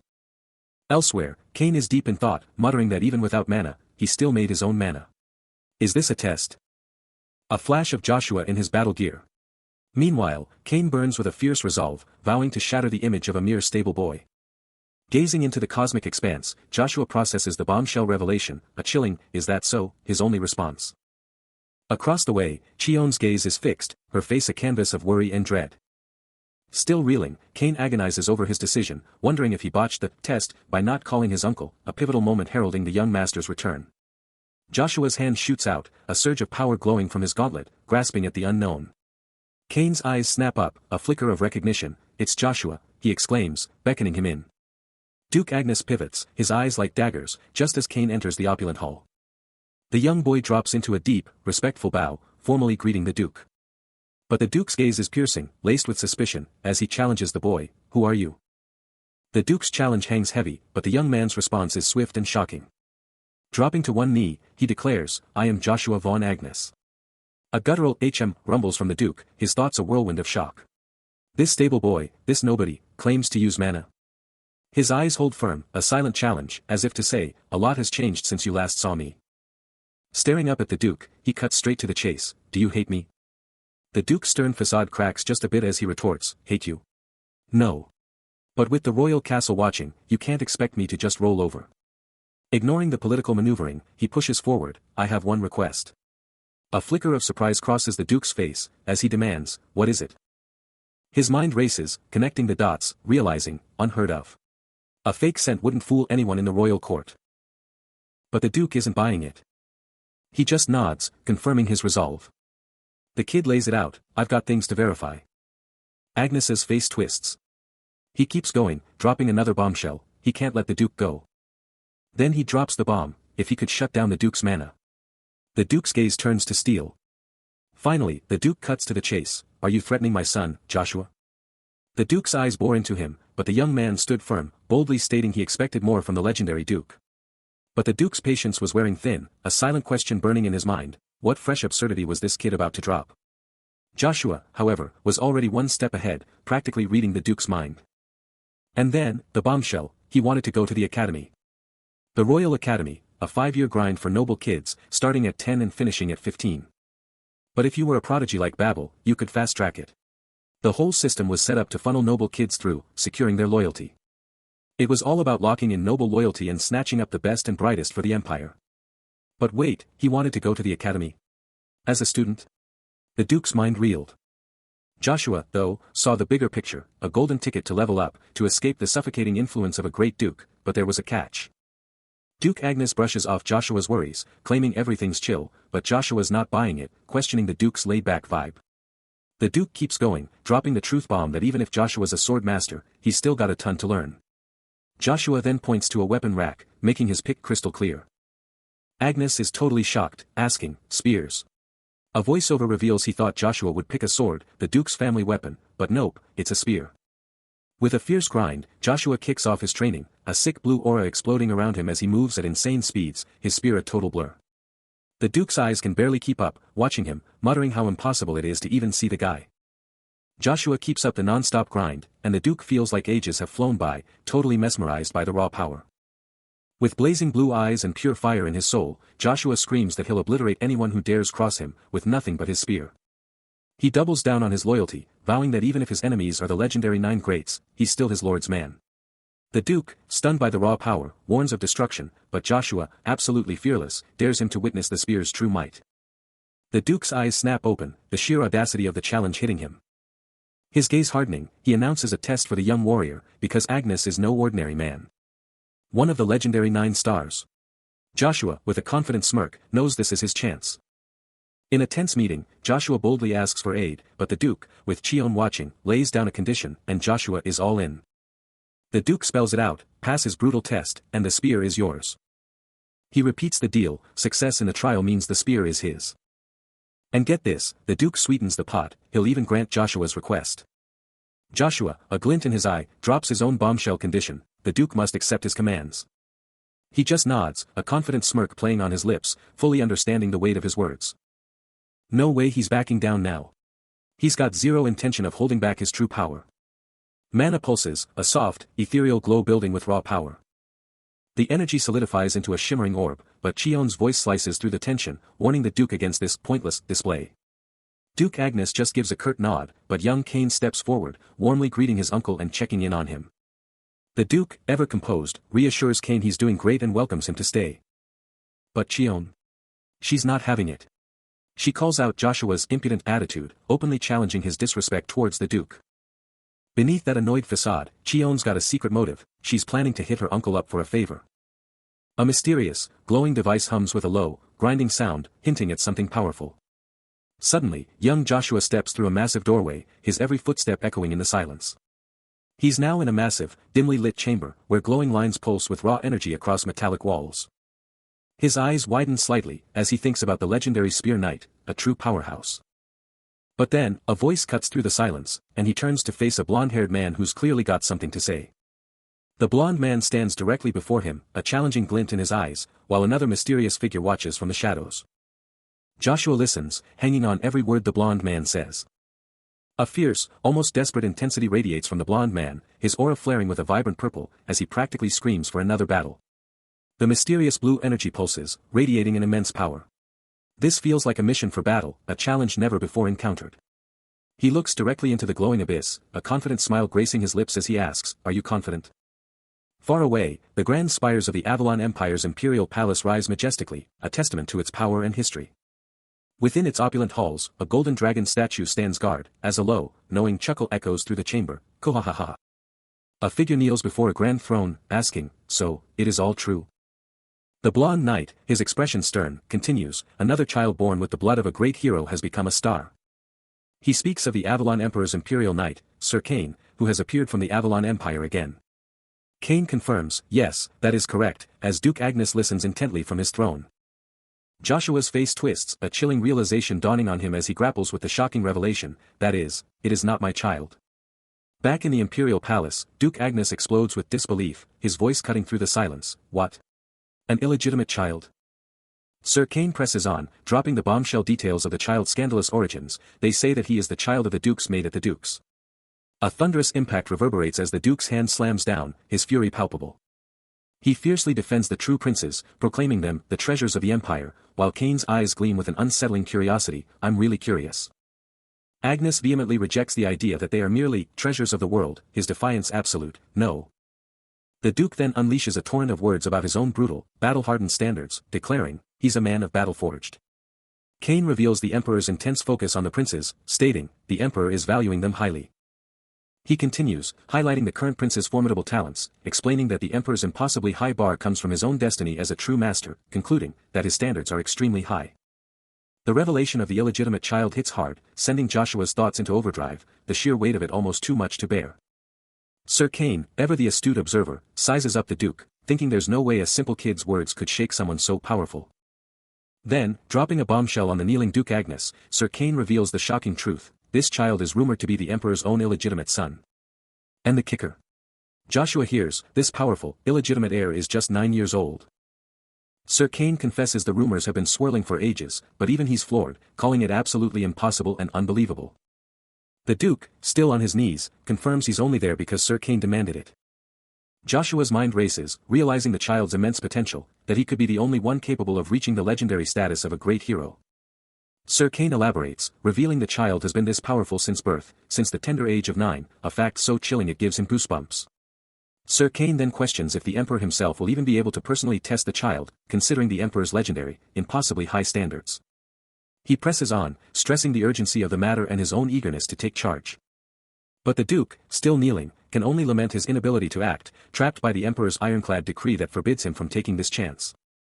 Joshua, ever the strategist, cuts in with a crucial command: send a few trusted eyes to keep tabs on the kid. He drives his point home, declaring that an emperor blind to talent is a weak emperor, and that recognizing such potential is their absolute duty. Suddenly, the scene explodes into a vision of raw power. A young warrior, wreathed in a blazing blue aura, lunges forward, sword drawn. The blue energy around the blade flares, slamming into its target with devastating impact. The assault rages on, the sword a brilliant beacon of power slicing through the very air. Blinding speed. The figure blurs, leaving only a shimmering blue afterimage. Then, a final, earth-shattering blow connects, met with a visceral, echoing impact. Joshua watches the kid, a thought flashing through his mind, mana in his body. Yet still so weak. But Kane just grins, clenching his fists, shouting, "I can still win. You're just getting lucky, old man." Joshua lunges, a blur of motion, ready to teach him a lesson in martial arts. But then, a shockwave. Kane's mana explodes, sacrificing something to power up, leaving Joshua speechless. With a powerful clench, Kane unleashes a vibrant blue aura, the raw energy radiating from him. The blue energy expands rapidly, an explosive burst of pure power. It swirls and condenses, forming a dense, formidable vortex around him. Joshua gasps, recoiling, realizing Kane just transferred mana directly into his own body. With a final, explosive surge, Kane unleashes a concentrated blast of blue energy. Joshua Sanders is absolutely floored, staring in disbelief. How could this mere stable boy, this nobody, be throwing around mana like that? The truth hits him like a truck: Kane can actually use mana. But Kane isn't done. His power explodes, eyes blazing with electric blue energy, and he calls out Joshua's name, getting even stronger. Kane stands tall, a fierce challenge in his voice, throwing Joshua's arrogance right back in his face, reminding him of the crushing defeat. Joshua's face twists into a snarl, a chilling threat on his tongue: if he can't finish him now, he'll hunt him down later. With his blue eyes still burning, Cain lays bare his soul, revealing his power is the only thing he could ever count on after his brother's name was dragged through the mud. Joshua snaps, grabbing Cain by the collar, and warns him this is his one and only free pass. His eyes now blazing with a terrifying red glow, Joshua delivers a final, bone-chilling warning, change your attitude, or else. But even under Joshua's terrifying gaze, Cain's blue eyes still burn with defiance, he gulps, but his unspoken challenge hangs heavy in the air. He ponders the subtle gap between them, a mere 10 centimeters in height, but a colossal chasm in raw power. Meanwhile, Joshua's jaw tightens, a frustrated sigh escaping him as he struggles to comprehend the shocking turn of events. The very next morning, a new day breaks over the grand estate of Duke Agnes Rucky. Its majestic structure piercing the clear morning sky. Back in his room, Cain lets out a weary groan, utterly drained from recklessly overusing his mana. He grimly acknowledges his mana control is vastly inferior to Joshua's, who is, after all, a full-grown man. Yet, the sheer, overwhelming amount of mana Joshua wields is something he still can't fully comprehend. When a familiar voice slices through his thoughts, asking if someone needs help, as Cheon suddenly appears, prompting him to note her early arrival. Her concern instantly morphs into shock, however, as she spots Joshua, recognizing him in a flash.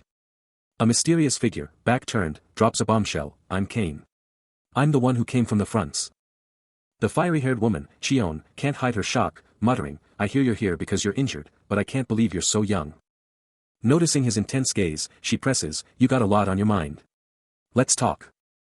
Just as she's about to spill the beans, I got a need to ask you, Cain snaps back, hey. Huh. What? With a glare that could melt steel, he barks, fuck off. But before the tension can escalate, the door explodes open, shattering the silence. Cheon spins around, her focus instantly shifting to the new arrival. A mix of shock and annoyance flashes across her features, as she takes in the scene. And then, with an undeniable presence, Joshua Sanders strides into the room, his arrival unmistakable. Joshua's sudden arrival hits Cain like a shockwave, his mind absolutely exploding at the sheer nerve of this stable boy, who just crashed his scene. He spins around, a furious scoff ripping from his throat as he replays Cheon's earlier words, absolutely baffled if she even gets who she's talking to. His jaw clenches, a furious grind echoing as he whips back around to confront the intruder, exploding with a demand to know why he's still even there. But Joshua, totally unfazed, stands his ground, respectfully calling out to him before declaring he'll stick around, clearly picking up on the tension. Cain's face twists into a sneering smirk, delivering a fake apology for getting the wrong person with maximum sarcasm. But Joshua isn't backing down, he steps right up, insisting there's a super important message he has to deliver to his commander. He tries to clear things up, totally confused about why anyone would even want to meet this guy. Cain, with eyes like daggers, doesn't even flinch, just barking a direct order for Joshua to follow. Cain absolutely loses it, his face twisting into a furious snarl, eyes practically spitting fire. He can't even process that this lowly stable boy could possibly have mana, his teeth grinding so hard you can practically hear it. Meanwhile, Duke Agnes tries to play peacemaker, stepping in to tell his lord to chill out before he does something totally reckless. Inside the opulent grounds of the elite nobles club, Joshua Sanders and Duke Agnes stride with purpose. But their progress is abruptly halted as Sir Cain, flanked by other knights and nobles, steps forward, demanding to know where the Duke vanished to and if they'd been stirring up trouble. Lady Cheon cuts in, her eyes burning into Joshua, openly criticizing his lack of action and demanding to know why he's still even here. Even young Cain, the stable boy, chimes in, reminding everyone that Joshua was the one who put the Duke in danger before. But the Duke shuts them down, asserting that the legendary Spear Knight is no toy. Sir Cain scoffs, belittling Joshua's past deeds as simply sweeping up the trash. The tension escalates as the Order of Knights is invoked, leaving everyone wondering, what exactly happened to Joshua? He's here, but the question burns in his mind, why?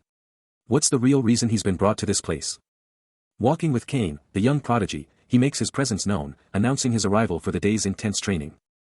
With an intense glare and unwavering resolve, he makes a powerful vow, he's here to help, no matter what. Taking center stage, the legendary Spear Knight makes a grand introduction, announcing, I am in charge of your training today. My name is Joshua von Agnes. His declaration hits like a shockwave, leaving Duke Agnes, Cain, and even a seasoned knight absolutely floored, their faces a perfect picture of utter disbelief. His voice, filled with an almost impossible burden, rings out, a stark reminder that as Duke Agnes's successor, he alone must elevate the Imperial Knights to glory. Facing a formidable assembly of knights and nobles, including the stern Sir Cain and elegant Lady Cheon, he lays down the law, honor and skill are paramount, the absolute foundation of their future. His eyes burning with fierce determination, he issues a challenge, everyone, look at me. Meanwhile, Duke Agnes turns to Sir Cain, his voice laced with disbelief, demanding, are you serious, Sir Earl? You're playing around, right? A knight, absolutely seething, glares down at Cain, completely dismissing the stable boy's status with a sneer. But then Joshua steps in, completely shutting down the confrontation. His voice slices through the air as he challenges the knight's disbelief, asking if he seriously thinks Cain can't use mana. Joshua slams the butt of his spear into the ground with absolute authority. His sheer presence demanding respect as he strides away from the shocked knights, leaving them absolutely speechless. He pivots, fixing his intense gaze on the knight and Sir Cain, challenging them directly. Do they dare doubt him too? Sir Cain recoils, completely blindsided by the sudden challenge, a shocked gasp escaping him. The unnamed knight's face twists into a furious, shocked grimace, his mind reeling, struggling to comprehend what just happened. Joshua's eyes blaze with an electric blue intensity, his face set in stone as he lays down the law. He will not tolerate any knight who dares question his authority or his judgment. Completely crushed by Joshua's overwhelming power, the knight drops to his knees, bowing his head in total submission and desperately apologizing, pleading for mercy. The knight's teeth grind with raw fury, a venomous thought tearing through his mind, this lowly bastard. He's just a stable boy who cleans up crap all day. His voice drips with defiance. I will not forgive you, Duke, he snarls, the very idea of apologizing to this upstart, after everything, absolutely unthinkable. But the young lord stands unyielding, a silent force. The knight's accusations fly, but you have the opportunity that you yourself do not want. So why do you act like Lloyd and Gory, he demands, a terrifying realization hitting him, is the reason Lloyd and Gory aren't around. Staring down Joshua, Cain's voice is laced with dread. Did the Earl beat them up? As he finally bows, the chilling truth slams into him, there's no other explanation for their sudden, complete disappearance. Joshua's words cut like a blade, a cold, hard challenge. If you are able to beat me, then I will act as if nothing happened. Cain, utterly stunned, tries to stammer out a protest. My lord, you mustn't do such pointless. But his hand clenches, the crushing weight of Joshua's power forcing his submission. His only option. Fight. And if he crushed it, maybe, just maybe, he'd have a shot. Joshua didn't hesitate, mana exploding around him in a blinding blue surge. Then, a flash. He was gone, a whirlwind of motion, spear blurring as he vanished and reappeared. Cain could barely process the sheer velocity, as Joshua's gaze burned with an unyielding intensity. And then, the first stance. A lightning slash ripped through the air, a blinding wave of electric blue power. Cain had no time to react, a brutal kick slammed into him, sending him flying. The onslaught was merciless, a barrage of spear strikes forming a dazzling blue energy wave that swallowed Cain whole. Slammed to the ground, Cain hit hard, utterly defeated. His mind was blown. What kind of mana was that? He couldn't even process it. Joshua stood over him, spear still humming with power, and laid down the law. Listen up. Just by looking at you. He continues his chilling warning, making it crystal clear that any further challenge would mean absolute forfeiture of their life on the battlefield. With an unyielding gaze, he doubles down on his challenge, daring anyone with lingering doubts to step up and test his power once more. Cain recoils, a sharp gasp tearing from his throat, but Joshua, unfazed, simply turns and strides away. With a fluid motion, his hand drops to his hip. A Centurion leader, completely blindsided by his presence, jolts in surprise. The third-gen Centurion leader snaps to attention, formally greeting Earl Joshua, bowing low as the legend strides past. He continues his triumphant march, passing a seemingly endless line of kneeling Centurions, each one bowing in utter deference as he advances. Joshua strides past yet another standing guard, his aura demanding absolute silence and respect. Meanwhile, a blonde figure, radiating a subtle, powerful aura, watches from a distance, a satisfied smirk playing on his lips as he confirms Joshua has absolutely exceeded his expectations. He stands over the Centurion, who, despite his earlier defiance, now bows deeply, acknowledging the overwhelming power he just witnessed. Meanwhile, in Duke Agnes's guest room, Chion clutches a teddy bear, her expression one of deep sorrow. Back in the castle, a sharp retort escapes him, his eyes burning with an intense, almost furious light. Chion, her gaze distant, whispers a name, her thoughts consumed by the events unfolding around her. She watches a figure in the doorway, a knight whose presence brings a chilling declaration: the Imperial Knight's head will soon be at the duchy's. Later, she lies asleep in her bed, the teddy bear still clutched tightly in her arms. An attendant, concerned for her well-being, wonders aloud where she might have gone, and if she has eaten anything. She stirs, sharply telling him not to bother her, her voice laced with irritation. The attendant, frustrated by her defiance, reminds himself of the Duke's orders, realizing he momentarily forgot his duties. Chion, clearly on edge, snaps at her attendant, demanding he remember his place, but he's unyielding, citing the Duke's ironclad orders. Then, a jarring slam, and she's thrown back, the pressure crushing her. But elsewhere, a critical report just landed. Back in his imposing office, Duke Agnes cut straight to the chase, demanding to know if Joshua actually executed a centurion. The young knight, striding through the castle, already knows the Duke is fully aware of what went down. He doesn't even try to deny the rumors, declaring he did what he had to do, with zero shame, a true knight of this world. Agnes, deep in thought, actually agrees, confessing he would have done the exact same thing, sliced him down himself. But there's a catch. Agnes finds it unfortunate, wondering if Joshua can truly master his emotions, or if he's just a hot-headed youth. With Joshua now settled and focused on his reading, the Duke pushes, "Are you saying we're not so different?" The tension is palpable. Joshua, still reeling from his actions, confesses the struggle of reigning in his raw, artificial power, a power he wields purely to flex his dominance. But the Duke, unfazed, retorts that overwhelming power is the only way to crush all opposition. Joshua's eyes ignite with a blazing blue aura as he clenches his fist, vowing that no one will ever disrespect his mother again, and that he will unleash the full, terrifying might of the Agnes bloodline. The Duke ponders, then concedes that he also had to forge his own path as a Duke, and Joshua's drive is nothing short of natural. Changing gears, the Duke commands Joshua to drop their current topic, revealing that his moment has finally arrived. Joshua hangs on every word as the Duke brings up the Imperial Knight Order, a name he knows all too well. With a steely gaze, Joshua affirms his readiness, declaring his preparations are almost finished. A magnificent golden lion emblem, exquisitely detailed, shines with regal power. Meanwhile, Cain, the Imperial Knight, grins with pure excitement, already hyped for the coming storm. Cain, the Imperial Knight, is absolutely seething, looking down on these C-rank knights from Agnes Duchy, scoffing at their lack of mana. He's not holding back, calling one of them a concubine. The disrespect is real. But then his face twists in pure rage. Is his position actually threatened by young Master Joshua? He snaps back, absolutely furious, "Who do you think you're talking to right now?" But the real scene is here. The Imperial Knights are lined up, a clear divide between mana users and non-mana users, and there's Joshua with the young boy, right in front. Then, everyone, even Joshua, bows deep, giving their respects to the Duke. Joshua looks up, a little surprised, as someone asks, "Is that really young Master Joshua?" Cain is watching him, a smirk playing on his lips, knowing the Duke hasn't forgotten, and the big moment is finally here. The entire courtyard is packed with Imperial Knights, all lined up, ready for whatever's next. The Imperial Palace gates loom as a massive procession of horses and riders thunders towards them, hooves pounding a relentless beat. And there they are, Joshua, Cain, and the Duke, finally reaching the colossal entrance, their epic journey culminating at this very moment. His jaw drops, Joshua's eyes go wide with shock, the sheer audacity of the Imperial Palace appearing at this exact, critical moment hitting him like a lightning bolt.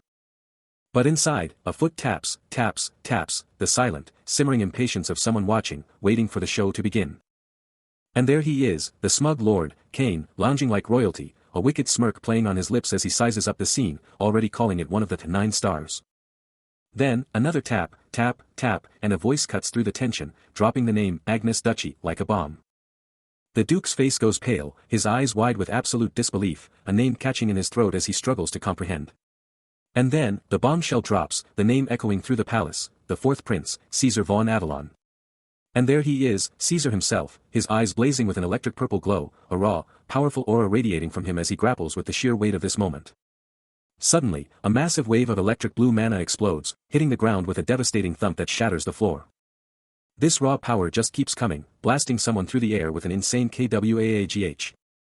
Joshua Sanders gets absolutely crushed, forced to his knees by the sheer mana output, barely able to choke out, I am sorry Sir Joker, please stop." But that apology. Total mind games. He explodes forward, ripping through the mana and moving like a blur. Before the prince can even blink, Joshua's counterattack lands, blasting him backward as he screams, "Who are you to command me around?" Joshua just stands there, cool as ice, as the blue energy fades, a silent thought confirming his suspicions, "I knew you would be here." Caesar, totally blindsided, can only manage a shocked as his mind races, who would dare challenge the prince and the Duke and protect this new guy? Caesar keeps falling, grumbling about the whole thing, while Joshua just watches, hearing the prince's annoyed rant, "I couldn't stand them. Showing off just because they can use a little bit of mana." Caesar is absolutely seething, his mind racing with disbelief. How could this stable boy be so powerful? And to top it all off, a mission from Madame Vanessa just dropped, making this whole situation even more infuriating. Meanwhile, they're still strutting through these fancy halls, surrounded by guards. The air between Caesar and Joshua is thick enough to cut with a knife. Joshua, ever the strategist, is already piecing together Caesar's veiled threats, figuring out his next move. Then Caesar, with a sinister smirk, locks eyes with him, dropping a chilling warning, make sure Joshua never gets called Joshua again, huh? But before Joshua can even process that, a new challenger, Cain, steps up, straight up asking, so, you're the Duke's new guy, Joshua? See. Cain's eyes are absolutely blazing with power, locking onto Joshua with an unyielding stare. Caesar, the fourth prince, is absolutely laying into Joshua right now, practically spitting fire in front of the Duke. He's making it crystal clear who's boss, and it ain't the new guy. Joshua just can't believe the audacity, thinking this prince is totally ridiculous, because everyone knows there's only one true ruler under the empire's sky. He's mentally throwing shade, reminding himself that only the emperor commands Avalon's knights, not some wannabe prince. Joshua's inner monologue is on fire, wondering why he should even bother respecting this fourth prince, whose whole deal is still super shady. Caesar, with that classic smug look, totally picks up on Joshua's vibe, his eyes practically laser-focused and scheming. With his knights backing him up, Caesar keeps on trash-talking Joshua, basically calling him a little kid who's just pretending to be important to the Duke. But the drama doesn't stop there. In another hall, Chion is absolutely tearing into Joshua, her voice dripping with accusation, asking if he's lost his mind and even threatening to unleash some magic. Cain is right there, a silent, imposing figure between them, practically daring Joshua to make a move, as he's caught between these two powerful nobles. Chion just keeps going, relentless in her attack, straight up accusing Joshua of hiding something for a concubine, basically saying he's not loyal to the Duke. Cain's mind races, flashing back to the sheer audacity of it all. This stable boy, this nobody, wielding mana. Unbelievable. But Cain isn't done. He snaps back to reality, confronting Joshua directly, demanding to know if he has a death wish, standing so brazenly before the prince. Meanwhile, Chion watches, her mind racing to connect the dots. Is this the legendary power of the stars from Avalon? The one she's heard whispers about? The Duke tries to step in, but his words just hang in the air, a futile attempt to de-escalate the brewing storm. But Cain just brushes off the Duke's worries, acting like nothing's wrong, like Joshua's completely innocent. That calm facade shatters in an instant. Cain whirls back to Joshua, his voice rising in a furious accusation, you're making a mockery of the imperial family. But Joshua isn't backing down. He calmly faces the entire assembly, dropping a bombshell, you've heard the rumors, and I'm the only one who can truly succeed the Duke. Then, with a cool gaze, he turns to Cain, simply stating, I'm fine, Sir Knight. I'm not doing anything wrong. Cain's face is a mask of contemplation as Joshua's powerful words sink in, knights prove their skills by their own merit. A direct hit. He's absolutely fuming. How dare this lowly bastard, this stable boy, even think he can stand against him? It's infuriating, especially the thought that Joshua could actually use mana. What even is that? He's absolutely livid, thinking about the sheer nerve of it all. Does Joshua seriously think he can just grab whatever he wants? Fists clenched, pure rage radiating from him, he scoffs at the idea of Joshua's succession, it's totally pointless. With a piercing glare, he snaps at Joshua, telling him to never say such stupid things again, because the Duke's successor is about blood, not some random ambition. Meanwhile, Cain, watching the whole scene unfold, actually starts thinking about Joshua's words, and he can't deny the truth, a knight's real worth comes from skill, not some fancy title. He's really pondering Joshua's whole philosophy, thinking, could this actually make us stronger knights? Duke Agnes, who's been soaking it all in, finally drops the hammer, his voice booming with authority as he announces he's going to personally assess Joshua. He makes it clear that Joshua's mana, which he calls very peculiar, is going to be the absolute focus of his entire evaluation. The Duke's ready to personally test Joshua's wild mana, and the Agnes Duchy training hall is absolutely buzzing with anticipation, with Imperial Knight Cain and Prince Caesar von Avalon among the onlookers.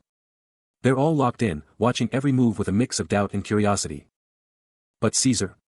He's practically fuming, totally scoffing at Joshua's audacity. He's still raging, calling Joshua a mere stable boy, completely baffled that someone like him could even touch mana. But the Duke cuts through the noise, stepping up and declaring he'll personally test this peculiar mana Joshua supposedly got.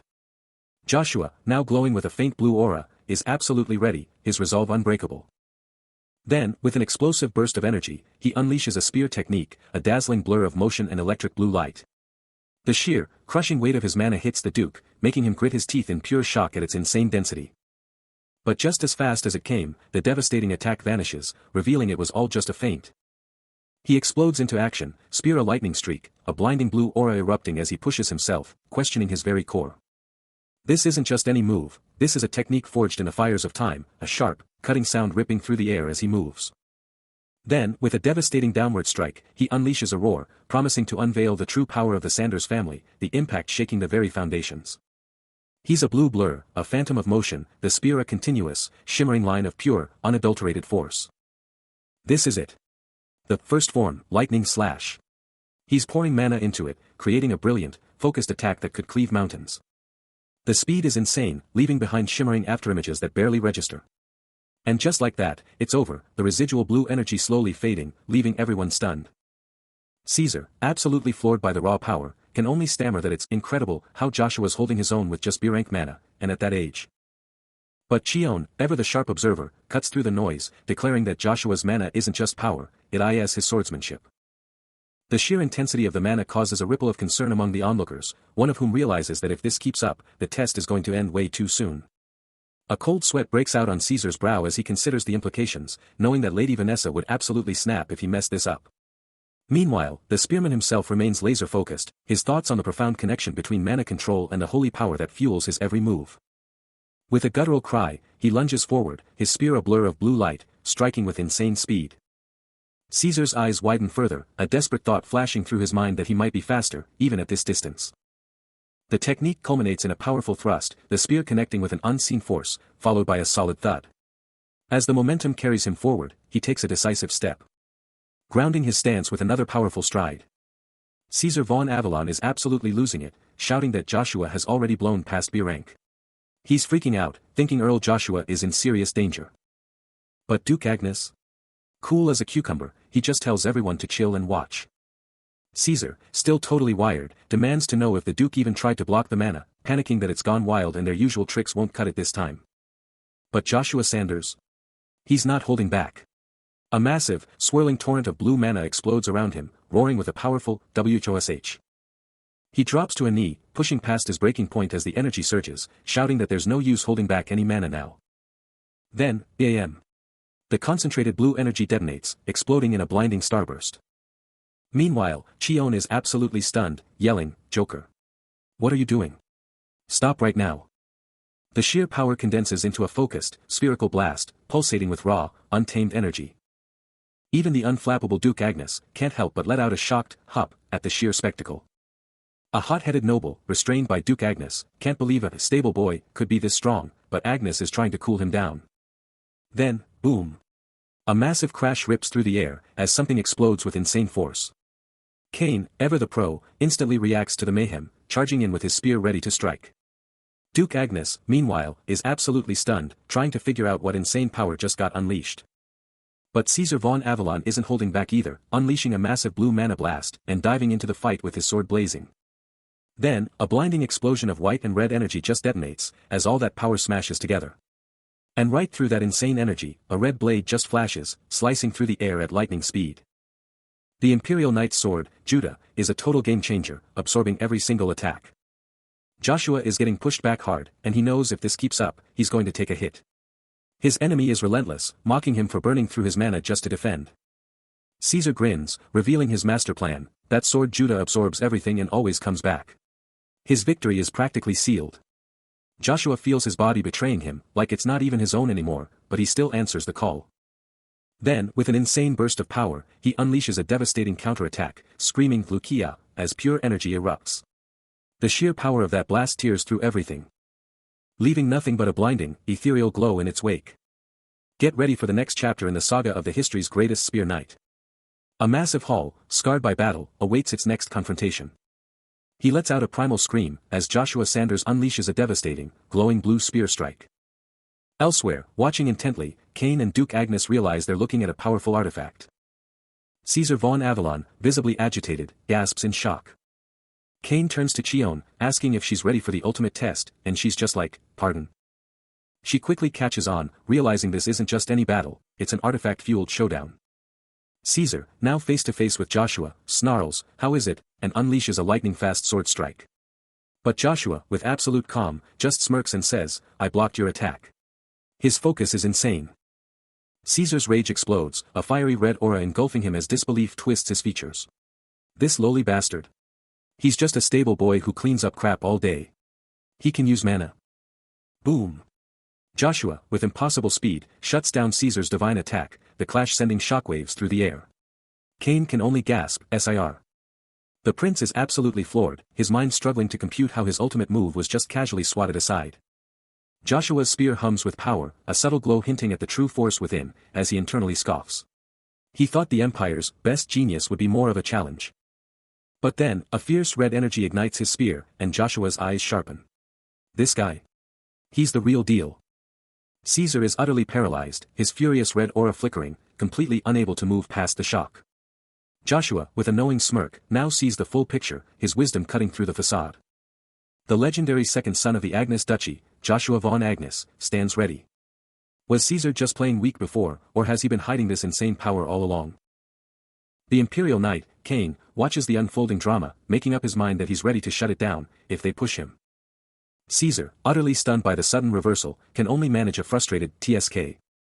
Joshua, radiating absolute confidence, internally declares that he's so far above them, he won't even grant them the sight of his back. Cain, utterly flabbergasted by the sheer power on display, apologizes internally, confessing he's never witnessed anything like it. The man known as Joshua stands in stark opposition to Caesar, their very presence a contrast, and Cain can't help but realize that this Joshua is on a whole other level. Duke Agnes, his face etched with worry, urgently asks if he's okay. Joshua, delving into memories of his past life, instantly recognizes the Duke's expression, realizing it's a look he hasn't seen since his past life, a true blast from the past.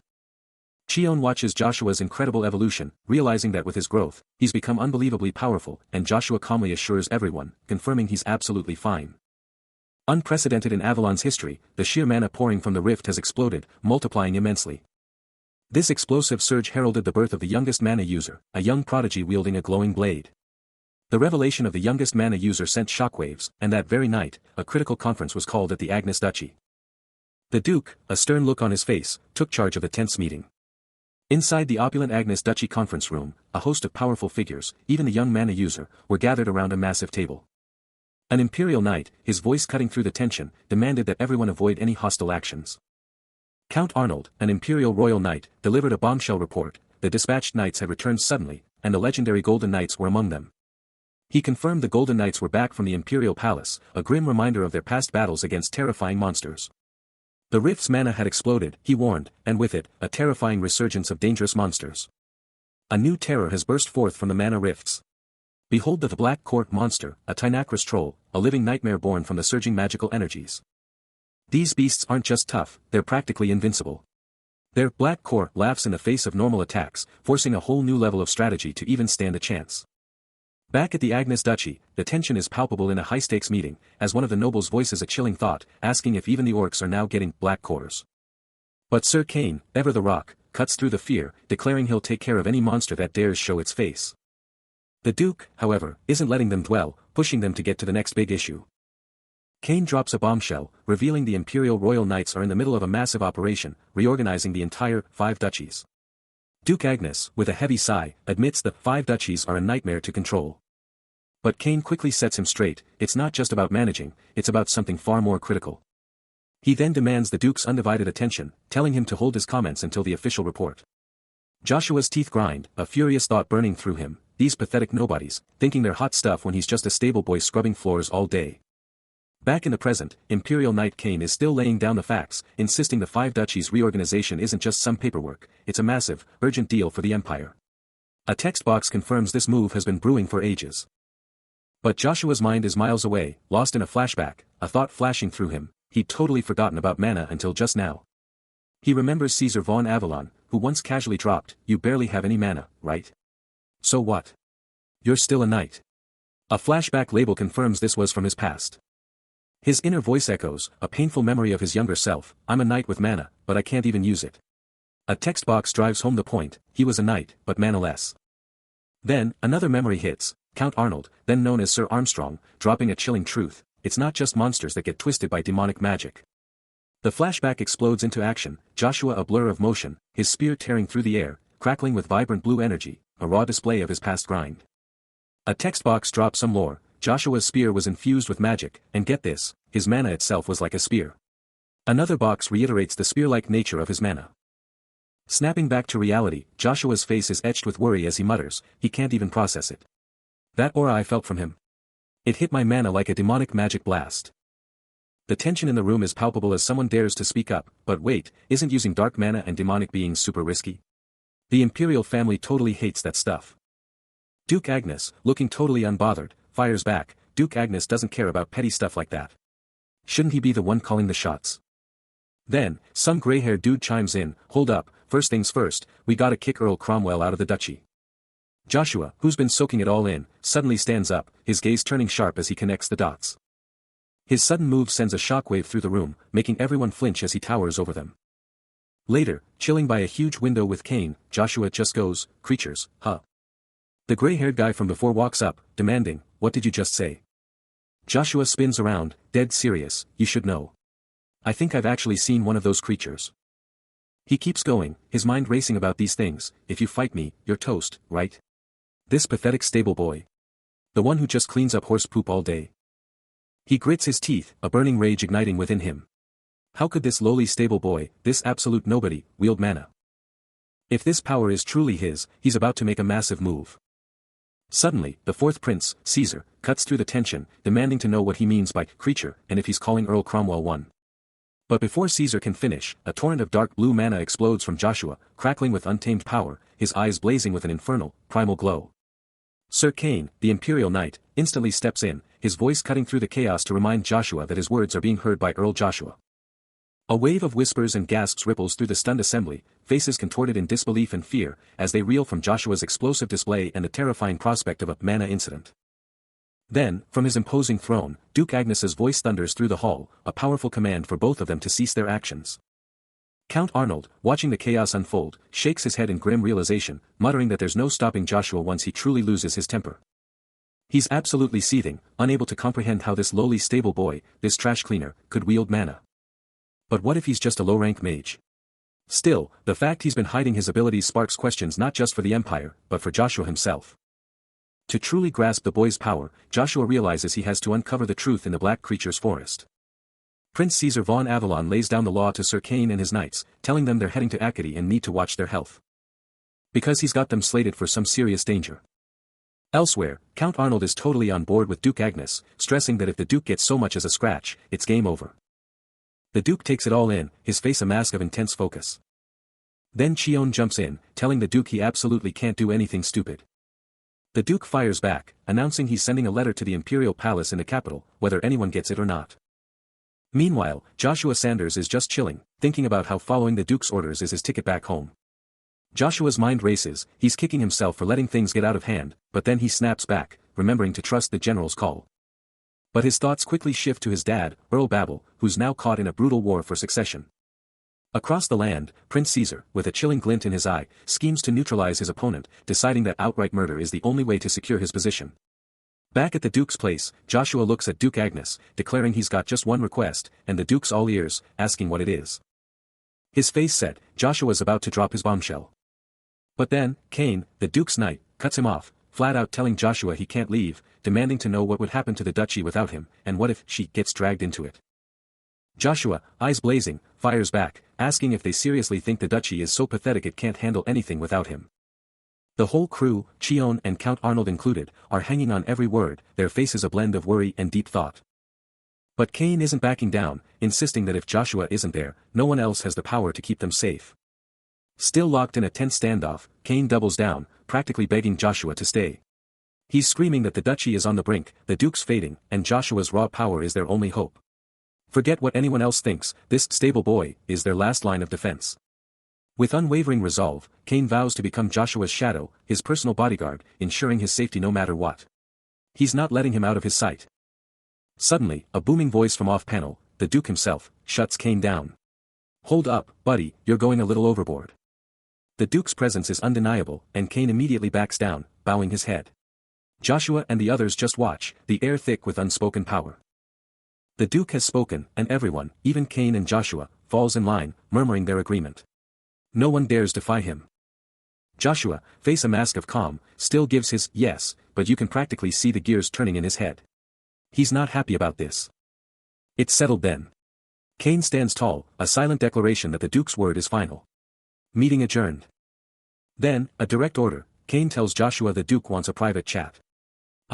What's next?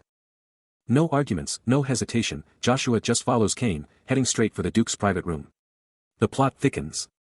Joshua, ever the professional, gives a curt "understood," then, with a hint of something more, adds, "Please wait a moment." Cain, the loyal knight, swings open the massive doors to the Duke's chamber. And Joshua, stepping through, instantly locks onto the imposing figure of Earl Babel. The knight guides him deeper into the room, where Cain drops to one knee before the Duke, declaring, "Sir, Von Agnes has arrived." The Duke, eyes fixed on Joshua, dismisses him with a sharp, "I see. You may go. I will speak with him alone." Cain's face tightens with worry, a silent thought echoing, "I needed some time to prepare on my own." The Duke, however, is deep in contemplation, a silent acknowledgement that some things have changed a lot since I last saw him. Then, his gaze sharpens on Joshua, "I see. So you've come to say something." Joshua, unflinching before the Duke, counters with a question, "What would that be?" Suddenly, a sharp voice slices through the tension, calling him out by his title, "Earl Joshua." He pivots, eyes locking onto the speaker, and coolly demands to know what they want. The Imperial Prince, seething, fires back, snapping that Earl Isabel outranks him. With a furious snarl, he practically spits that Joshua better mind his manners in public. But Joshua, completely unfazed, just deadpans, "Are you even an Imperial Prince?" Then, with a dismissive wave, he clarifies. Furious, the prince lunges, seizing Joshua's shoulder, and snarls a warning, "Joshua is misunderstanding everything and will be the one to suffer for it." Yet Joshua remains utterly composed, coolly telling him to climb the stairs instead of riding the rail, and to prove his worth if he wants respect.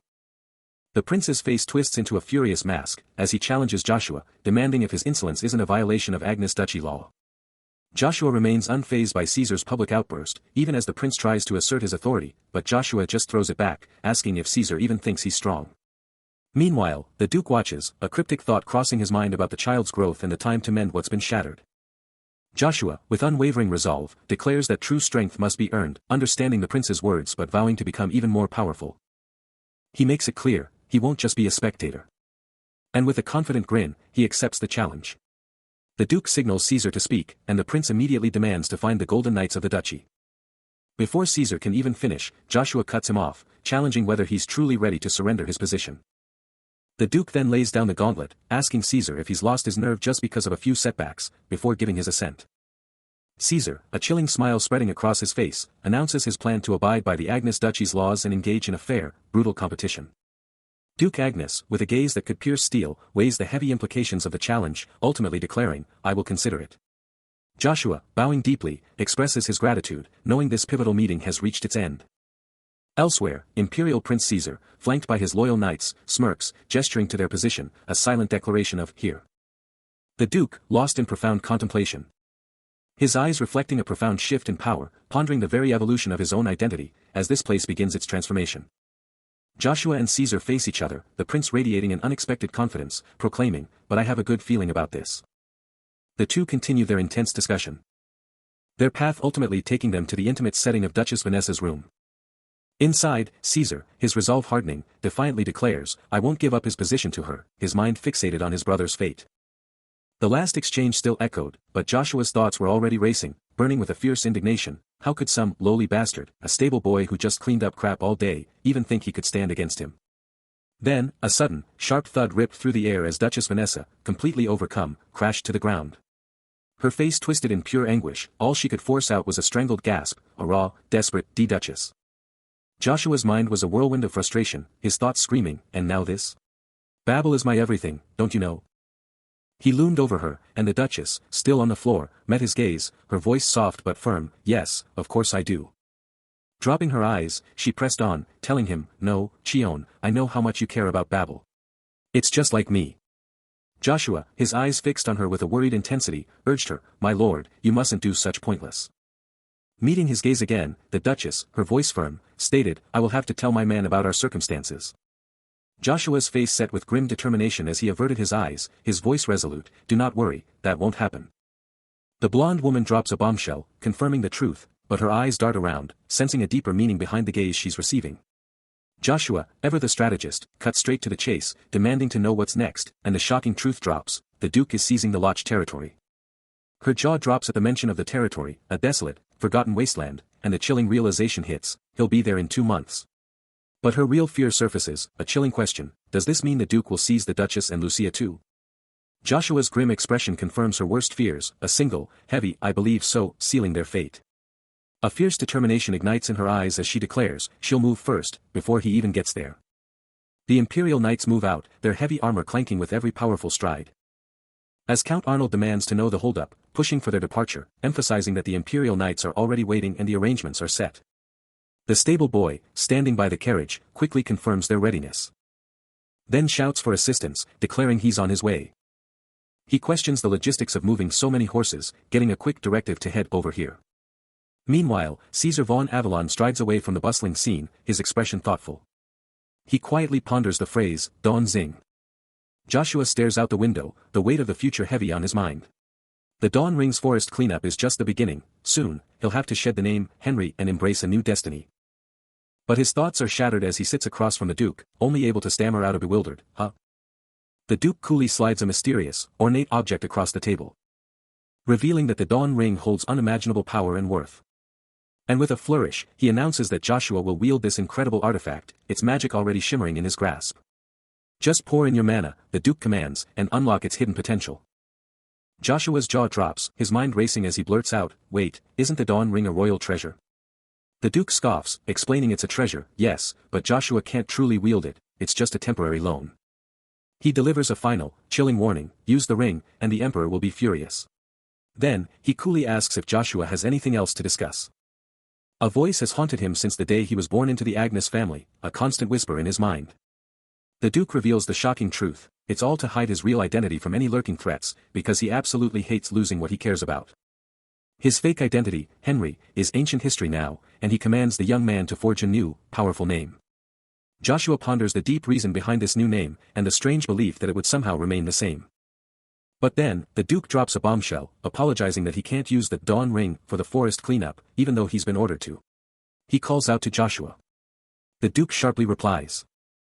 As Joshua grapples with his own feelings, wondering if he resents this, but honestly, he just doesn't know.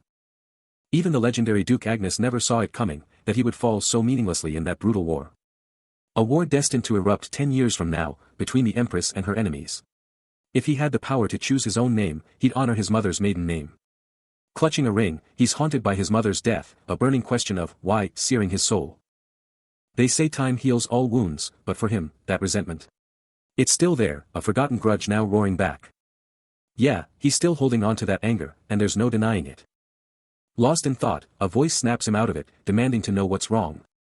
It's Caesar, flashing a smirk, bringing up Joshua's knighthood after graduation, and straight up saying he hopes the guy will be useful. Joshua's eyes widen in surprise, questioning the prince's bold statement. Caesar's confidence explodes, a vibrant aura flaring as he claims Joshua as his knight, promising him the honor of the Imperial Knights, with Chion's image flashing in his power-hungry mind. He sees himself as the ultimate commander of those knights, with Joshua right there, serving under his thumb. Then, almost casually, Caesar drops the bomb, Joshua can just bail from the Imperial Knights once he's done his job. A chilling, almost inhuman laugh erupts from the prince, a sound so utterly disturbing it sends shivers down your spine. Then, with a chilling edge to his voice, the prince warns Joshua, that if not for the eyes of the court, he'd absolutely smash his face right then and there. But don't be fooled by his ruthlessness, the prince is a force to be reckoned with. As the head of the Imperial Knights, he's always on the hunt for another loyal pawn. To him, Joshua's mana is a resource, a tool, but if he's not directly under his thumb, he's nothing but dead weight. Strolling through the opulent palace grounds, the prince drops a bombshell, casually stating he'll let Joshua hold on to the Ring of Lord for now. Chion, ever the pragmatist, voices her immediate concern, worrying that giving Joshua the Ring of Lord could seriously mess things up. But the prince just flashes a confident smile, brushing off her fears, assuring her he'll get the ring back when he needs it, and she quickly falls in line. He knows, deep down, that no matter who has it now, the Ring of Lord will inevitably be his. With his chess pieces moving, the prince and Chion continue their walk, leaving Joshua to stew in his thoughts. He strides away from the imposing castle, Caesar right beside him, but the prince's recent power play still burns in his thoughts. His eyes blaze with resolve, a fierce declaration echoing in his mind, he's no puppet for the prince, and he's about to show everyone why. Meanwhile, the fourth prince of Avalon, Caesar, is already on the move, leading a massive expedition. He's at the head of the Golden Knights, the Empire's absolute best.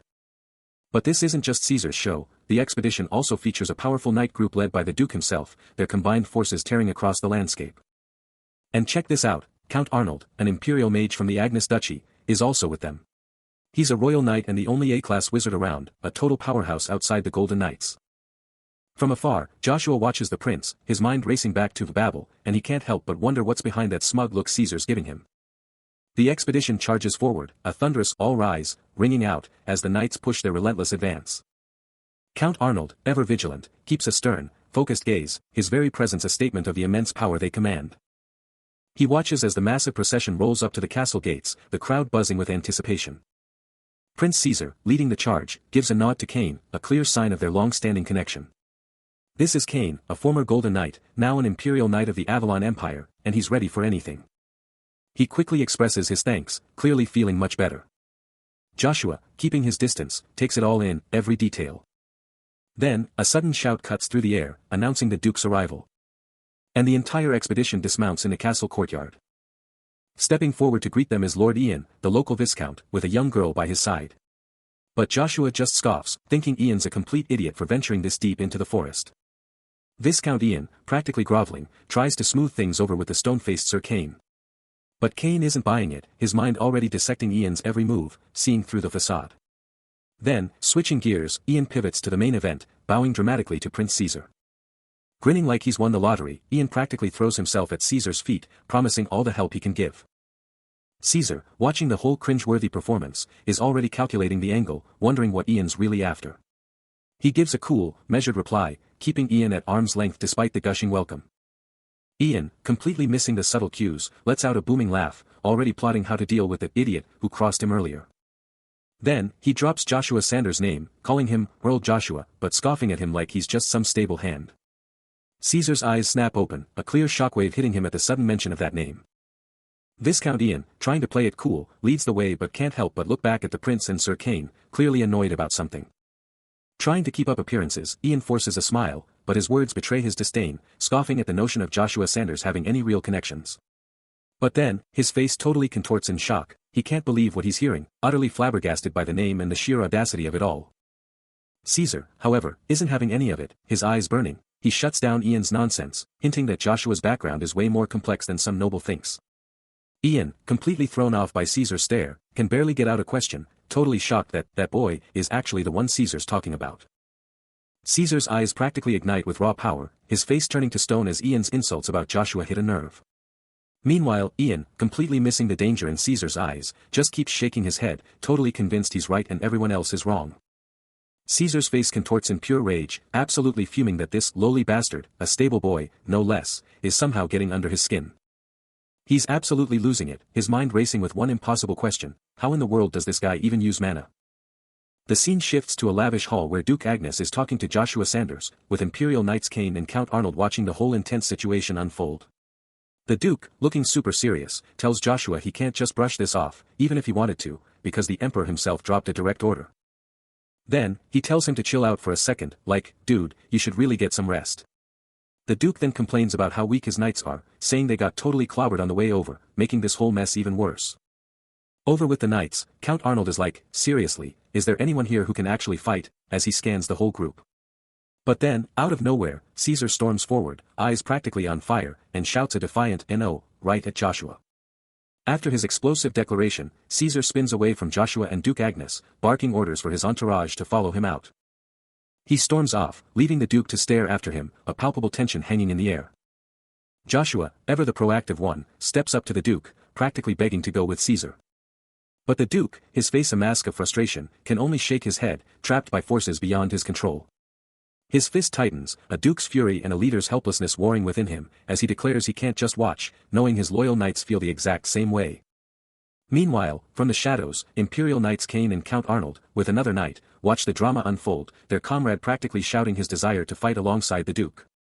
The Duke's face is a storm of resolve and frustration, his mind burdened by the immense pressure of his position. Later, in a different, more intimate setting, he's seen with Duchess Vanessa and Lord Ian, his earlier intensity replaced by a more composed, thoughtful expression. He offers comforting words to them, especially Chion, who stands close to the Duchess, but his tone betrays a subtle worry for his daughter's well-being. Duke Agnes lets out a frustrated scoff, his gaze fixed downwards, clearly seething. He seethes, this lowly bastard. He's just a stable boy who cleans up crap all day. Then, Joshua Sanders steps up, declaring, I wish to go, Duke.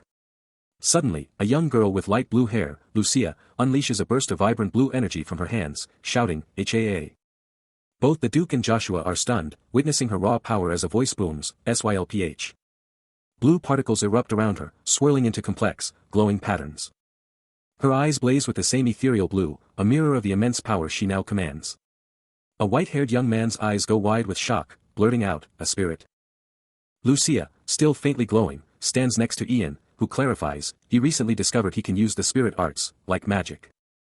The truth is revealed, only those wielding spirit arts are true magicians, as a brown-haired man unleashes his own blazing, red magic. Most only ever see the weakest gates, but Caesar von Avalon is stunned, realizing he's stumbled upon something far more significant than he ever anticipated. While he's still reeling, Ian and Lucia watch on, taking in the intense conversation unfolding before them. Cain, clearly skeptical, challenges Caesar, demanding to know who this sage named Cain is, as he's never heard the name. Caesar, undeterred, locks eyes with Cain and declares, it's time to put their heads together and figure this out. Elsewhere, Duke Agnes takes charge, his voice booming with authority, as he orders his knights to spearhead the attack and his wizards to secure the rear. Chion and Count Arnold stand ready, saluting the Duke, their voices echoing with respect as they confirm his orders. With a decisive command, Duke Agnes sweeps out of the hall, Chion and Count Arnold in tow, signaling the start of their mission. A grim determination settles on his face, the weight of his decision clear in his eyes. Meanwhile, Cain, deep in conversation with a mysterious woman, reveals his true objective, declaring that finding a sage would be a game-changer. Ian, with a sly grin, drops a bombshell. His eyes narrow, a clear sign he's already plotting his next move. Suddenly, a terrifying gargoyle-like monster with blazing red eyes and razor claws appears. Meanwhile, Duke Agnes gives a curt nod to Cain. Cain, looking intense, challenges the very definition of a magician. The Duke simply confirms. Cain, with unwavering resolve, demands to hear the truth from the Empire's top knight. Knights and magicians, they both tap into mana, but their methods? Totally different. Thinking about that, the Duke can't help but wonder, just how far can this kid actually go? Forget guessing. Cain's about to drop some knowledge on the Imperial Knights, telling the Duke to lean in. He starts by saying even Sir Valmon hasn't taken Joshua down yet, but then he's like, if I fought him solo. With a confident smirk, he declares, there's no way he'd ever lose. But the Duke's like, hold on. Sir Valmon's a 30-year veteran, a knight who's seen countless battles. Cain gets it, but he's still saying, Sir Valmon and Earl Joshua? Not the same league. Wait, are you saying Joshua's stronger than Valmon? The Duke demands. Cain shakes his head, no, but I felt something. He wraps it up, speculating that Joshua might take down Sir Valmon, maybe even him someday, but right now? No chance.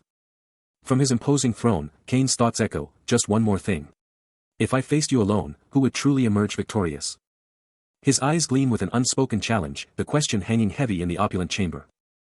The Duke, ever stoic, absorbs the weight of Cain's words, his face a mask of contemplation. A deep, resonant laugh erupts from Cain as the Duke departs, filling the vast space with his amusement. Cain throws his head back, a triumphant, almost maniacal laugh escaping him, ha ha ha ha. How fun. It's hilarious, he muses, I should have seen this coming from a mile away. I should have known. With a snap, a vibrant red card materializes in his grasp, and he proclaims, I absolutely must witness this boy's power firsthand. Moments later, Duke Agnes and Duchess Vanessa arrive, the Duchess asking, did you summon His Majesty? They stand poised before Cain's throne, ready for whatever he demands. He notes the fourth prince is already gearing up for something big. Caesar, he thinks, a surprising turn of events. He remembers Joshua, the one who took down the dragon and saved the empire. He needs to see this kid for himself, recognizing him as a rising star, but still holding back his full trust. He orders his subordinate to keep him updated on any developments. The Duke and Duchess of Agnes stand before him, confirming his orders. With a respectful bow, the Duke announces their exit. Cain stays on his throne, lost in contemplation. And just like that, the spotlight shifts to Joshua von Agnes, his new status undeniable. Cain, ever the strategist, watches Joshua's every move, his mind racing. If he's got that kind of talent, he thinks, then he's destined for something huge. His eyes, sharp as a hawk's, never leave the target, every flicker of power, every move, meticulously catalogued. But far from Cain's watchful eyes, under a sky bleeding crimson, Joshua is plunged into a nightmare forest, where every shadow hides a monstrous threat. No time to think, only to act. He's a blur of motion, carving a path through the monstrous horde with brutal precision. A beast lets out a blood-curdling "kuaaa" as it takes a direct hit, its grotesque body twisting in agony. But the onslaught is relentless. He's surrounded, outnumbered, yet he fights on, a one-man army against the darkness, every move a masterclass in combat. The last one drops, and he's left standing in a field of defeated foes, but the fight has taken its toll. I'm exhausted, he gasps, every muscle screaming in protest. The sky above the encampment absolutely blazes with the fiery hues of sunset, casting long, ominous shadows over the rugged mountains and the small, clustered village below. Joshua stands outside a massive tent, his gaze locked on the entrance. While inside, Duke Agnes holds a tense war council, surrounded by his elite knights and nobles, including Joshua, Cain, Count Arnold, and Ian, all huddled around a strategic map. His voice cutting through the tension, the Duke demands to know why they've marched this far and set up camp here. A worried noble, his face pale, points out the ominous black creature's forest directly ahead, urging them to prepare for a night attack in such a perilous zone. Cain, however, scoffs, brushing off their fears and muttering that they're just scared. He then turns to the Duke, daring anyone to call him a fool for leading them into this perilous position, before pointedly asking Sir Cain for his agreement. The black creature's forest, a place where the sun's light dies, plunging everything into an eternal twilight that only intensifies as night falls. And when the moon, the ultimate symbol of darkness, ascends, the creatures within would awaken, their numbers exploding, their ferocity unmatched. But the Duke? He was completely unfazed, his voice a chilling calm as he declared, "There's no need for us to act." A portly noble, Viscount Ian, couldn't help but gush his admiration, confessing he never expected such a bold move from the Duke. The Duke just let out a confident laugh, soaking in the praise, then ordered the Viscount to get the camp cleaned up if he understood the situation. Viscount Ian, alongside Sir Cain and Count Arnold, immediately snapped to attention, affirming their understanding, ready to execute the Duke's command. Meanwhile, the young knight, his face a mask, turned his back on the whole conversation. He started to walk away from the gathering, a quiet maid trailing right behind him. As they ventured deeper into the forest, the maid, Lucia, gently admonished him, telling Earl Joshua that he'd already done more than enough. He gives a quick nod, confirming he'll be there, as he and Lucia break away from Duke Agnes and his elite knights, heading straight for the unknown. Their boots hit the forest floor as they plunge into the shadowy depths of the woods, the unknown stretching before them. With a fierce glint in his eyes, Joshua realizes this is it, his one shot at everything. He pushes forward, sunlight piercing the dense canopy as he vanishes deeper into the forest's depths. Behold the Genesis Stone, a magic enhancement item pulsating with the very power of creation. The ancient dragons themselves named it, believing 8 existed, each a master of elements like fire, water, earth, wind, lightning, and ice, but only 5 have ever been unearthed. And get this, all 5 are still out there, waiting to be claimed. Every single Genesis Stone holds its own insane, unique magic, like a living, breathing magic circle. This isn't just about power, it's about rarity, as a tiny, glowing crystal crumbles beneath a heavy boot. Deep in the black creature's forest, Joshua's eyes lock onto his prize, a silent, intense confirmation, it's really here. He's got one shot, one chance to grab a stone and finally seize control of his own fate. But the question burns in his mind, does he have to push all the way to the absolute center of this nightmare? A surge of raw power courses through him, his hand igniting with a faint blue glow, an irresistible pull telling him he'd be dead if he dared to walk away. Still deep in the black creature's forest, he's suddenly on high alert, spear ready, a jolt of surprise running through him. He looks up, and bam! A giant, green-skinned hand is right there, danger closing in fast. A monstrous black ogre, club raised, is already on him, its glowing red eyes locked on his every move. But he's not backing down. His eyes blaze with electric blue mana, a fierce resolve taking over. He's got the power, he just needs to use it. And just like that, he's gone. A blue streak through the trees, moving at impossible speeds. He knows a full magic circle takes a ton of mana, but he's ready. His spear ignites with that same electric blue, charged with raw power. And a chilling thought hits him, black ogres hunt alone, making this fight even more brutal.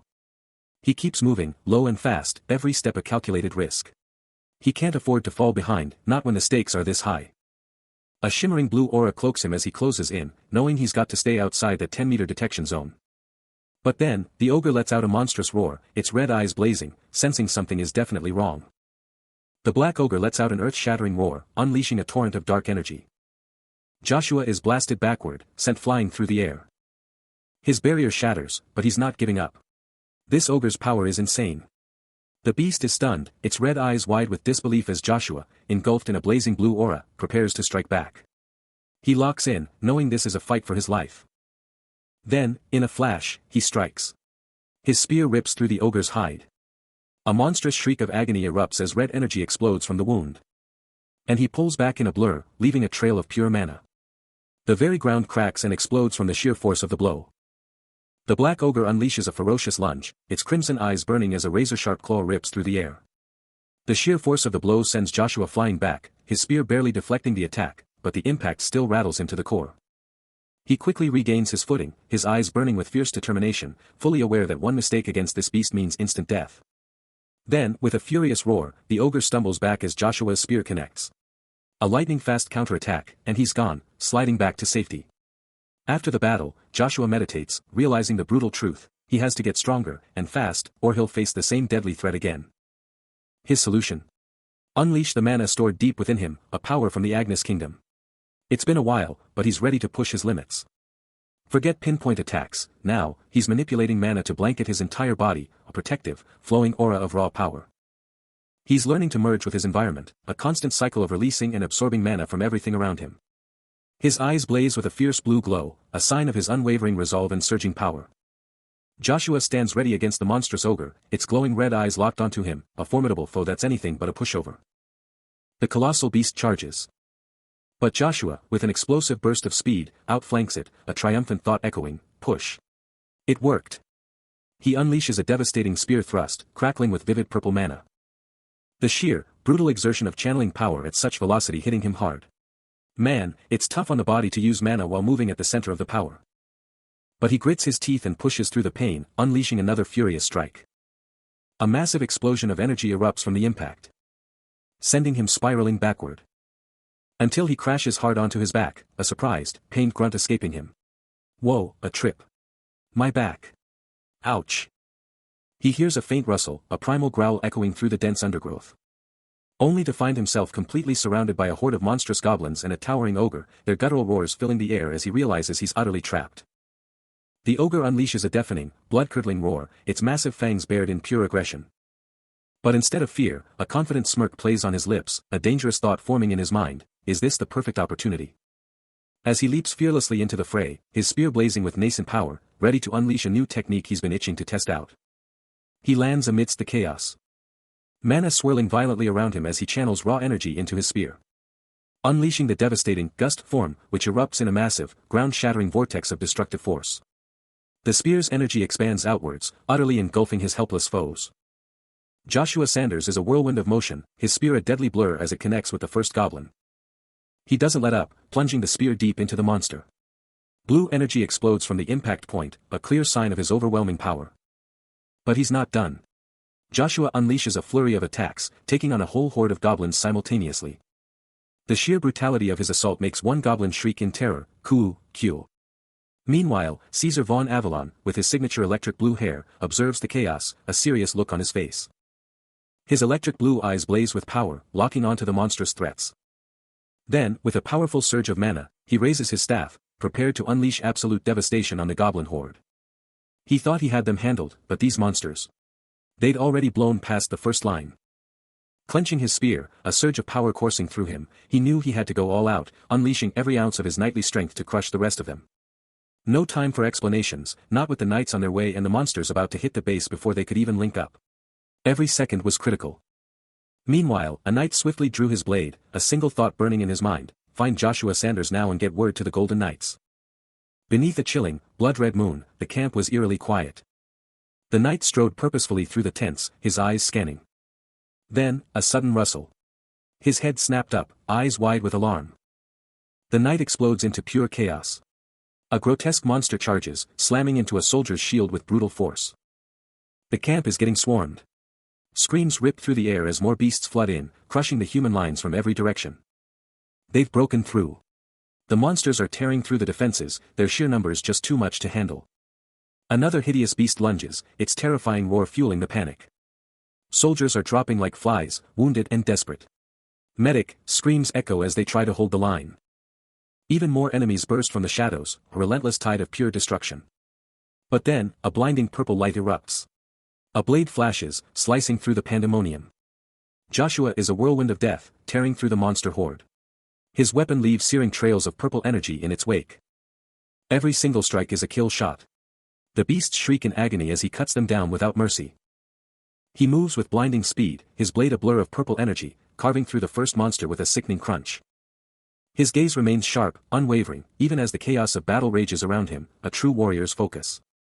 Another creature falls, its form dissolving into particles under the relentless assault of his glowing weapon, a testament to his raw power.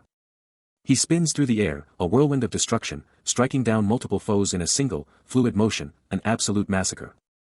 The sheer audacity of his power, a stable boy wielding such mana, grinds in the minds of his enemies, even as he presses his attack, they can't believe what they're seeing. A guttural roar erupts from the horde, a desperate cry of defiance against the lone warrior, they're not backing down. Their faces contort in primal rage, their numbers seemingly endless, a tide of monstrous fury. Another monster screams, its challenge echoing across the embattled camp, the fight is far from over. Yet, even as Joshua continues his relentless fight, a voice of concern rises from the ranks, urging him to reconsider such a pointless display, but he's not stopping. But a grizzled commander is screaming at his men to get it together, ordering them to form a line against the relentless horde. Joshua Sanders, however, with a grim expression, is hyped and ready for battle. As the chaotic clash between soldiers and monstrous creatures explodes around him, the battle lines are absolutely drawn. The monsters roar, as the desperate fight rages on. Soldiers push back, but the sheer numbers are about to overwhelm them. Suddenly, a young blonde-haired man with glowing hands unleashes powerful, explosive strikes, absolutely tearing through the monsters with insane ferocity. His glowing fists connect with brutal force, sending creatures absolutely flying. As the battle intensifies, Joshua stands poised, his blade now radiating a potent purple aura, ready to unleash his full might. Joshua Sanders unleashes a devastating purple-infused attack, but someone's already seething, utterly shocked that a mere stable boy could even use mana. But his focus snaps to something else, something shocking, a sharp HM, ripping from him. The monster horde just keeps coming, their sheer numbers crushing the defenses, and the desperate cries of the soldiers scream out, there's no end. How do we stop this countless? They're already breaking through. Above the carnage, a blood-red moon hangs heavy, bathing the entire battlefield in an eerie, terrifying light. A monstrous creature, eyes burning with malevolent red light, lets out a guttural, terrifying roar. The overwhelming threat starts to crush Joshua, a desperate kuwa, ripping from his very soul. But just as despair threatens to swallow him, a massive, glowing impact slams into a monster, making it scream UWAAA, as it gets blasted back. Joshua looks down, the crushing weight of the moment hitting him, muttering, but, at such a time. Then, his eyes blaze with fierce resolve, his body erupting with purple energy once more, the only knight who can stand here is me. There's no one else who can stop me here. He plunges his glowing purple blade into the shadowy mass of a monster, roaring, I'll split you in half. With a powerful follow-through, he stomps down, driving the attack home with brutal force. His face contorted in a grimace of fierce determination, he pushes through the pain, refusing to yield. A surge of crimson energy erupts from his body, blasting the surrounding shadowy figures away with explosive force.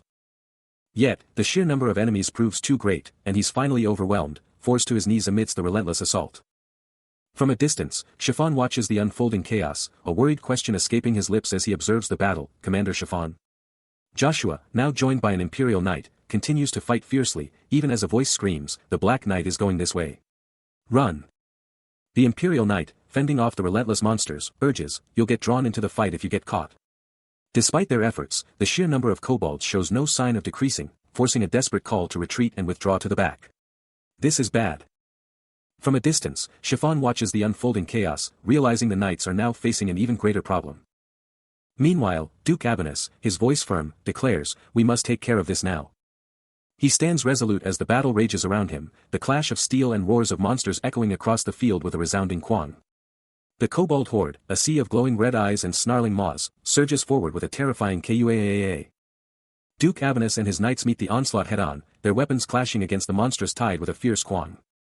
His crimson cape billows in the chaotic winds of battle. But even his formidable presence cannot prevent a painful blow, blood splattering across his hand as he lets out a sharp HUP. He clutches the wound, his grip tightening. Despite the injury, Duke Abanus's eyes burn with an unyielding resolve, a fierce glare promising no retreat, a powerful BBON and JJAK radiating from him.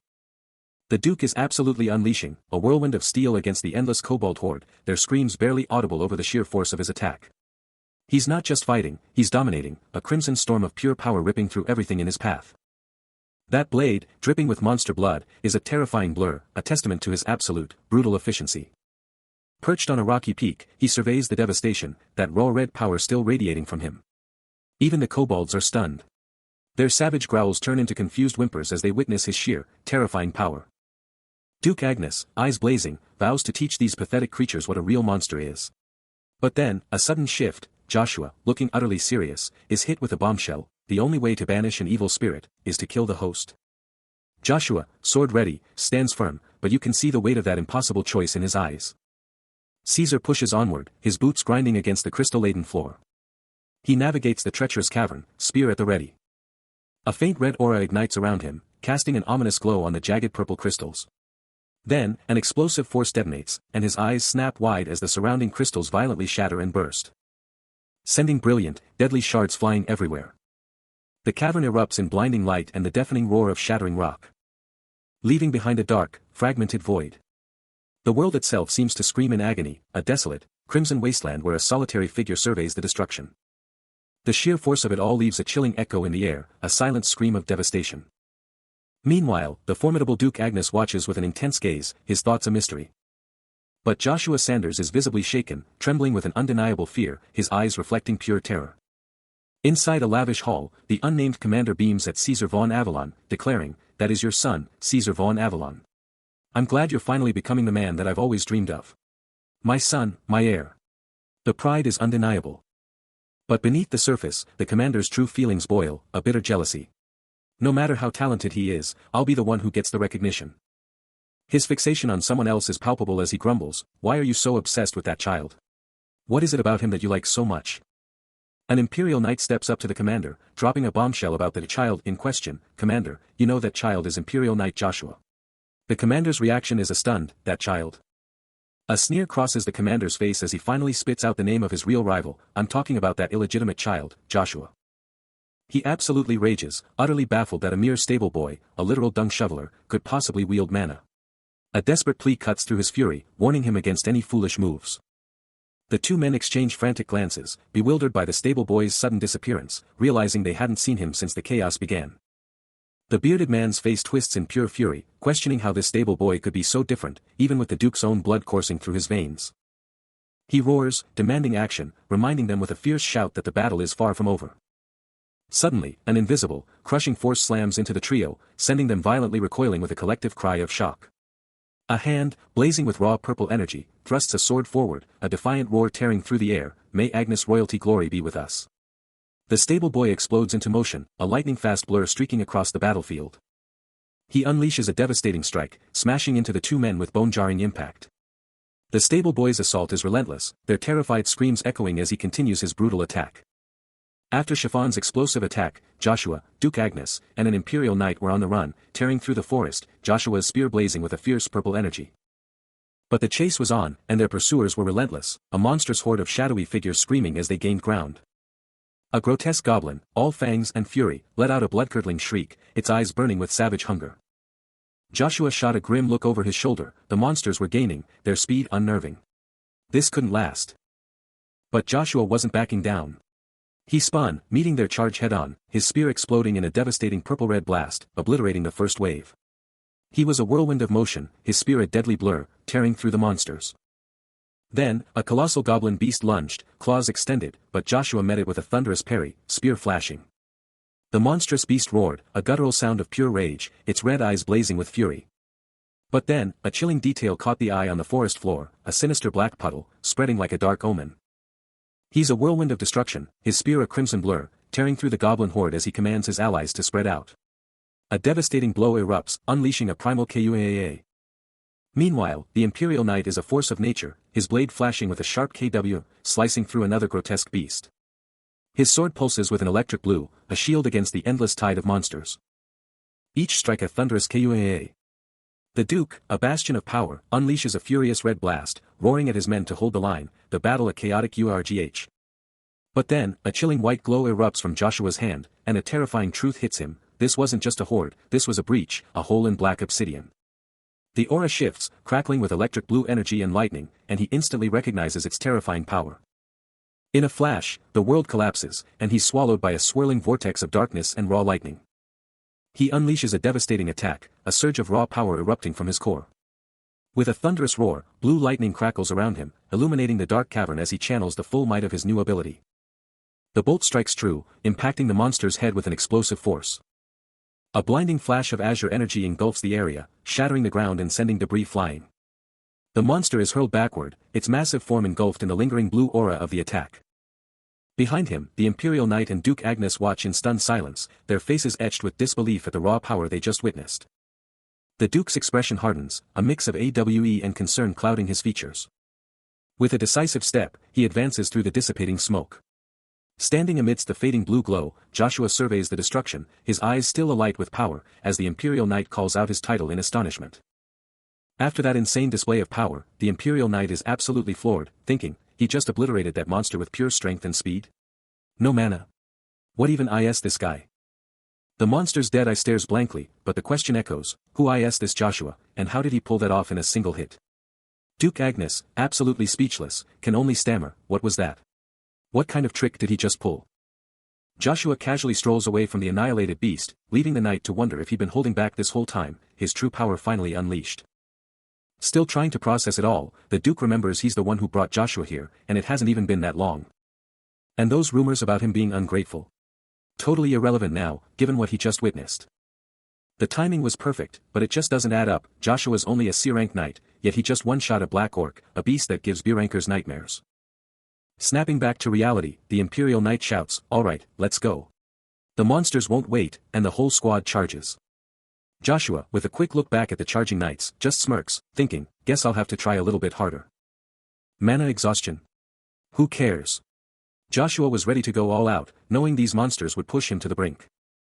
Then, with a primal scream, he exploded with power, a terrifying red energy erupting from his core.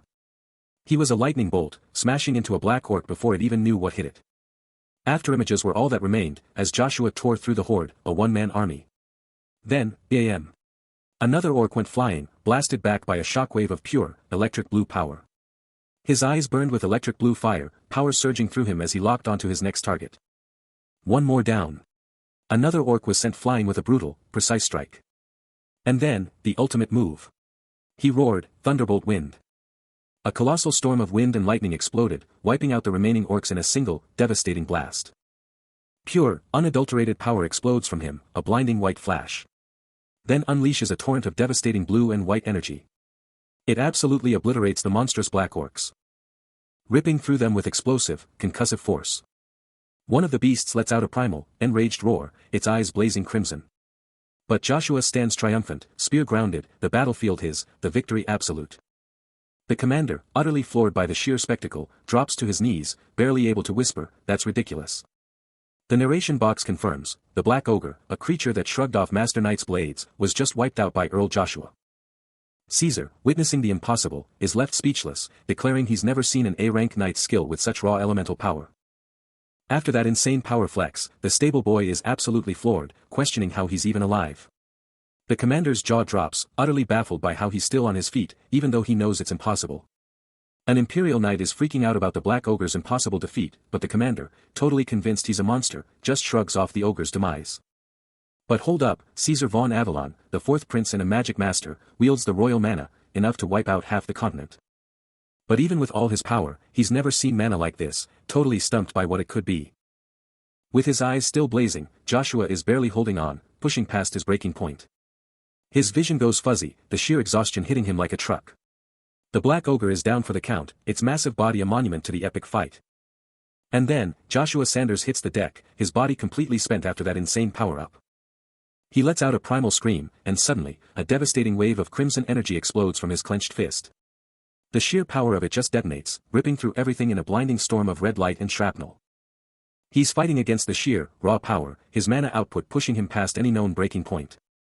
Just a few feet away, the Imperial Knight and the commander can only stare, their faces frozen in pure, unadulterated worry. Completely drained, Joshua Sanders is out cold, his face battered, the sheer cost of that power blast written all over him. Suddenly, a chaotic burst of red and white energy explodes, ripping through everything.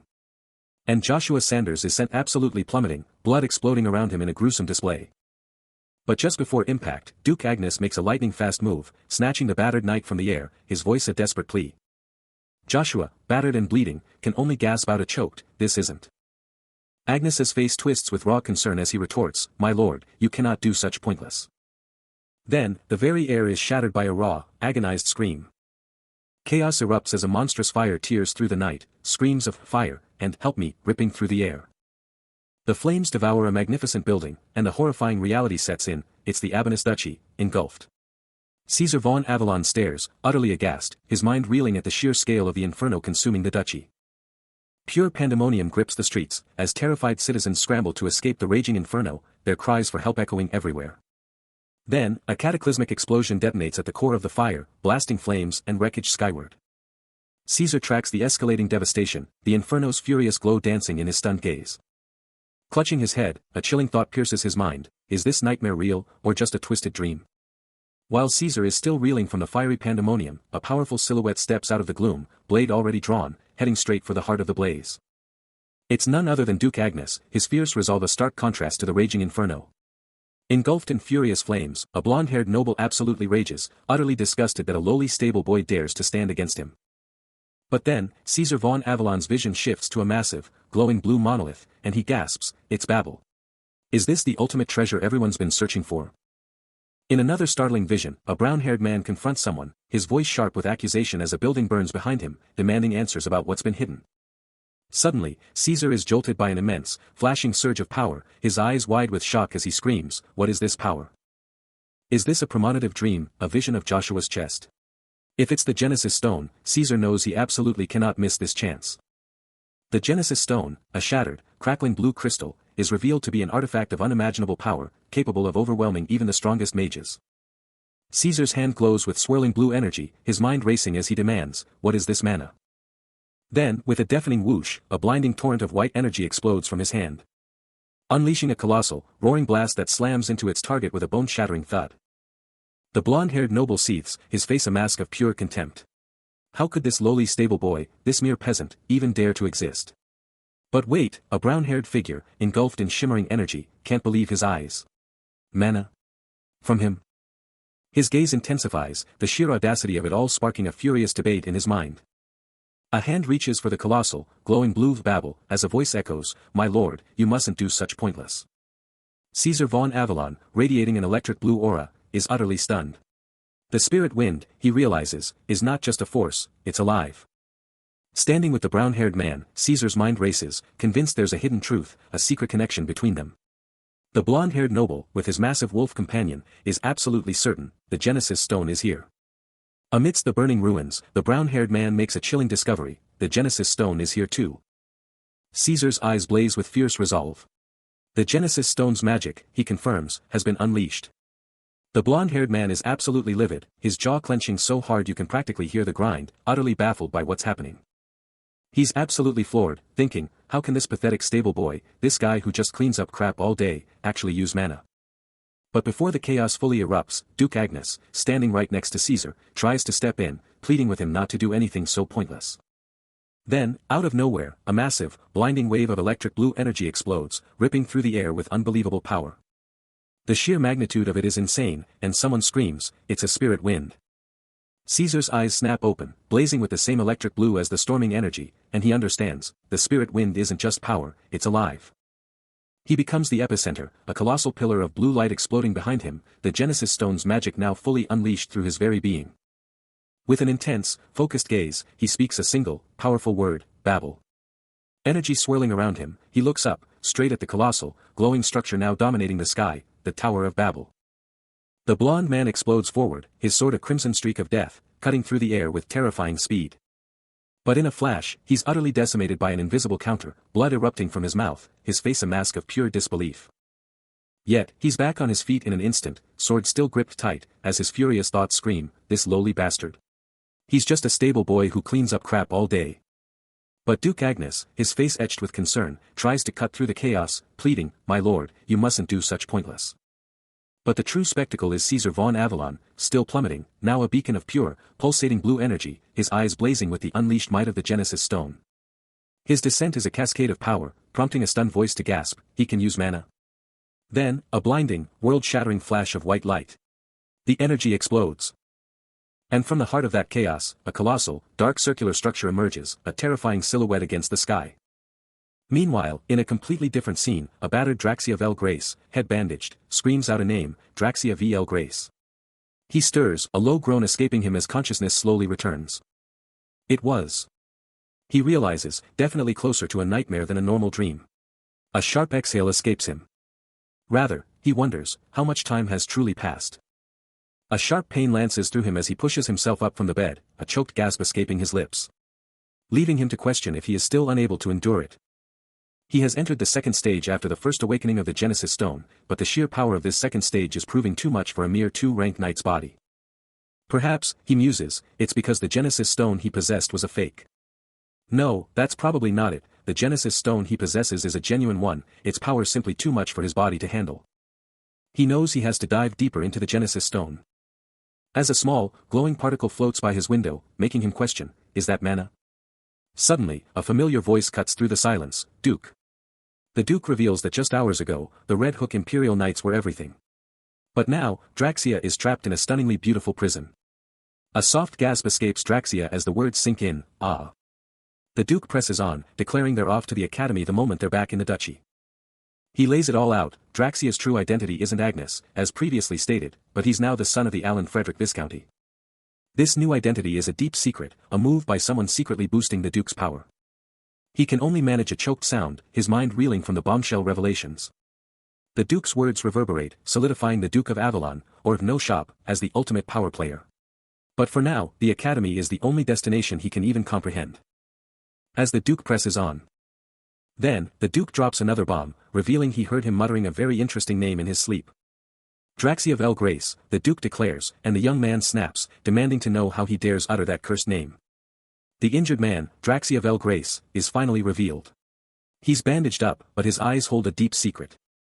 Joshua Sanders is right there, watching him like a hawk, and Duke Agnes is just chilling, but you can tell he's super serious. Joshua just shuts it down, no questions asked, his armored arm showing he means business. Duke Agnes stands up, telling Joshua, they're heading straight back to the capital, leaving the injured Draxia behind. Draxia's face is still a mystery, even with all those bandages, and the moon just watches over everything. Suddenly, we're at this epic castle, looking all mysterious and ancient in the dark. Deep inside Lock Castle's secret room, someone's asking if Sir Chiffon's sister, Vanessa, knows the big secret. Blonde man A, with brown-haired man B right there, just drops the bomb, she already knows. A furious grind echoes in his mind, utterly baffled by how a mere stable boy could wield mana. The Duke, seeing his shock, can only wonder if the kid actually has mana. Across the way, the blonde noble scoffs, declaring that a stable boy's talent, no matter what, is utterly useless. But Joshua's mind races, thinking, pointless or not, it's still a talent that could grow. The Duke leans in, his voice low, who else could possibly have those same insane skills? Joshua's eyes narrow, this stable boy's talent. No way, it's just a coincidence. Standing in the opulent hall, the Duke presses him, what other options do we even have? Joshua's gaze goes distant, lost in a terrifying memory of raw power, a single, incredible force wiping out hordes of demons. Snapping back to reality, he confesses, there's no way to know the true depth of that kid's talent. He listens, but the Duke's words are a challenge, does the stable boy's mana even matter when he's just a nobody? But Joshua knows better, the boy's talent is undeniable, a raw power he's never seen before. The Duke, always thinking strategically, sees the bigger picture, realizing if this power is unique, status means nothing. Then the Duke cuts to the chase, what's the plan? Joshua's worried this kid could be a ticking time bomb if they don't handle him right. The Duke's mind races, proposing they use the boy's power as a tactical weapon, a game-changing asset. He pushes further, if this kid becomes a knight, things are about to get wild. But Joshua's not having it, refusing to exploit the boy, especially with those dark memories haunting him. He stands there, lost in heavy thought. Then, a chilling whisper escapes him, confirming the boy's terrifying truth, demon. The Imperial Palace, a symbol of ultimate power, looms large, but something is definitely off. Inside, an Imperial Knight is practically shouting at a red-haired woman, dropping the bombshell that something huge just went down at the palace. Now with Duke Agnes, she cuts straight to the chase, demanding if this trouble is about the Black Tower, the one Joshua Sanders just took down. A heavy sigh escapes her, her expression darkening, as the weight of the situation truly hits her. The knight quickly clarifies, shaking his head, it's not the Black Tower, but something else entirely, something brewing inside. Duke Agnes steps in, revealing the culprit, a brand new mage who just popped up at the Imperial Palace. He presses her, do you know about this new mage? The one sent by the Grace family, no less. Draxia of El Grace, a glint in her eye, confirms it's all about the mage her family sent, then wonders aloud who would be crazy enough to mess with them. Witness the legend. The mercenary king, a force of nature, tearing through foes with unmatched power. More than just a swords master or a dark knight, he was a war master at the absolute peak, a spearman who could dominate any fight, anywhere. A true legend among mercenaries, he was the only one who dared defy the empire without allegiance, and they called him the Mercenary King. But here's the twist: Cromwell County, the second richest in the empire, secretly brought this powerhouse into their domain. For the people caught in the crossfire, survival was everything, even if it meant defying the emperor, and they had no idea what was truly going on. And guess what? This mercenary king is now the reason for all the empire's problems, a total game changer. The other counties are already fighting over who gets the mercenary king for their palace, and now the emperor and his princes are battling it out too. If this battle explodes, the whole world will go insane, because whoever wins the fight controls everything. A red-haired woman confronts the bearded man, demanding to know if he's seriously going to use a child as a weapon, and he just flat out says yes, claiming the child is their only shot. The red-haired woman throws her hands up in exasperation, declaring her helplessness against the raging rebellion. His brow furrows in concern, as he wonders what could be troubling her so deeply, especially with the mercenary king's shadow looming large. But he quickly brushes off her fears, insisting this is just another mercenary king-level crisis. Then, with a chilling revelation, he tells her not to fret over the mercenary king, because Cromwell County's duke already took him out. She takes in the shocking truth, then drops a bombshell of her own: he was the one who dragged the mercenary king into their affairs. He can't meet her gaze, then drops another confession: he's the one who took down Earl Babel. Her eyes narrow, declaring her duty to the crown, but she won't let him off the hook for constantly dragging dangerous monsters into their lives. He throws her words right back at her, then sharply commands that she apologize to the duke, and mean it, for her insolence. Her jaw drops, eyes blazing with fury, as she spits out his name, Cox. Still reeling from his audacious demand, the red-haired woman watches as Cox insists she apologize to the duke, claiming it's the only way to avoid further trouble. He dismisses her anger, reiterating that she must apologize, and that he will ensure the duke accepts it. With his piece said, Cox turns and walks away, leaving her alone in the grand hall, seething with indignation. A frustrated sigh escapes her lips, her expression a mask of simmering fury. She gazes out at the imposing architecture, her thoughts undoubtedly consumed by the recent exchange. That night, a grand celebration was underway. Vibrant fireworks exploded across the night sky, painting the darkness with fleeting bursts of color and light. Inside, a lavish feast was in full swing, with nobles and knights enjoying the festivities, a stark contrast to the earlier tension. Later, overlooking the festivities, the red-haired woman confronts Cox once more, expressing her disbelief that he could be so dismissive of the mercenary king's death, but he merely laughs, finding her concerns amusing. Blonde man A is absolutely livid, his mind reeling at the sheer nerve of a stable boy, a literal nobody, somehow using mana. He can't even process it. But before he can explode, his advisor, bearded man A, steps in, trying to cool him down and tell him to stop this pointless drama. But Caesar von Avalon isn't having it, straight up asking if the Lord even has the right to pull this kind of stunt. The blonde noble snaps back, claiming he's not asking for anything crazy. But Caesar von Avalon isn't backing down, reminding him he never even got a say. Blonde man A, pulling rank, makes it clear he can reject him whenever he wants. But Caesar von Avalon's resolve is ironclad, declaring his mind is made up and he won't be rejected like before. This just makes the blonde noble even angrier, calling him out for being more shameless than ever. But with a chillingly calm look, Caesar von Avalon just tells him to go ahead and beg for now.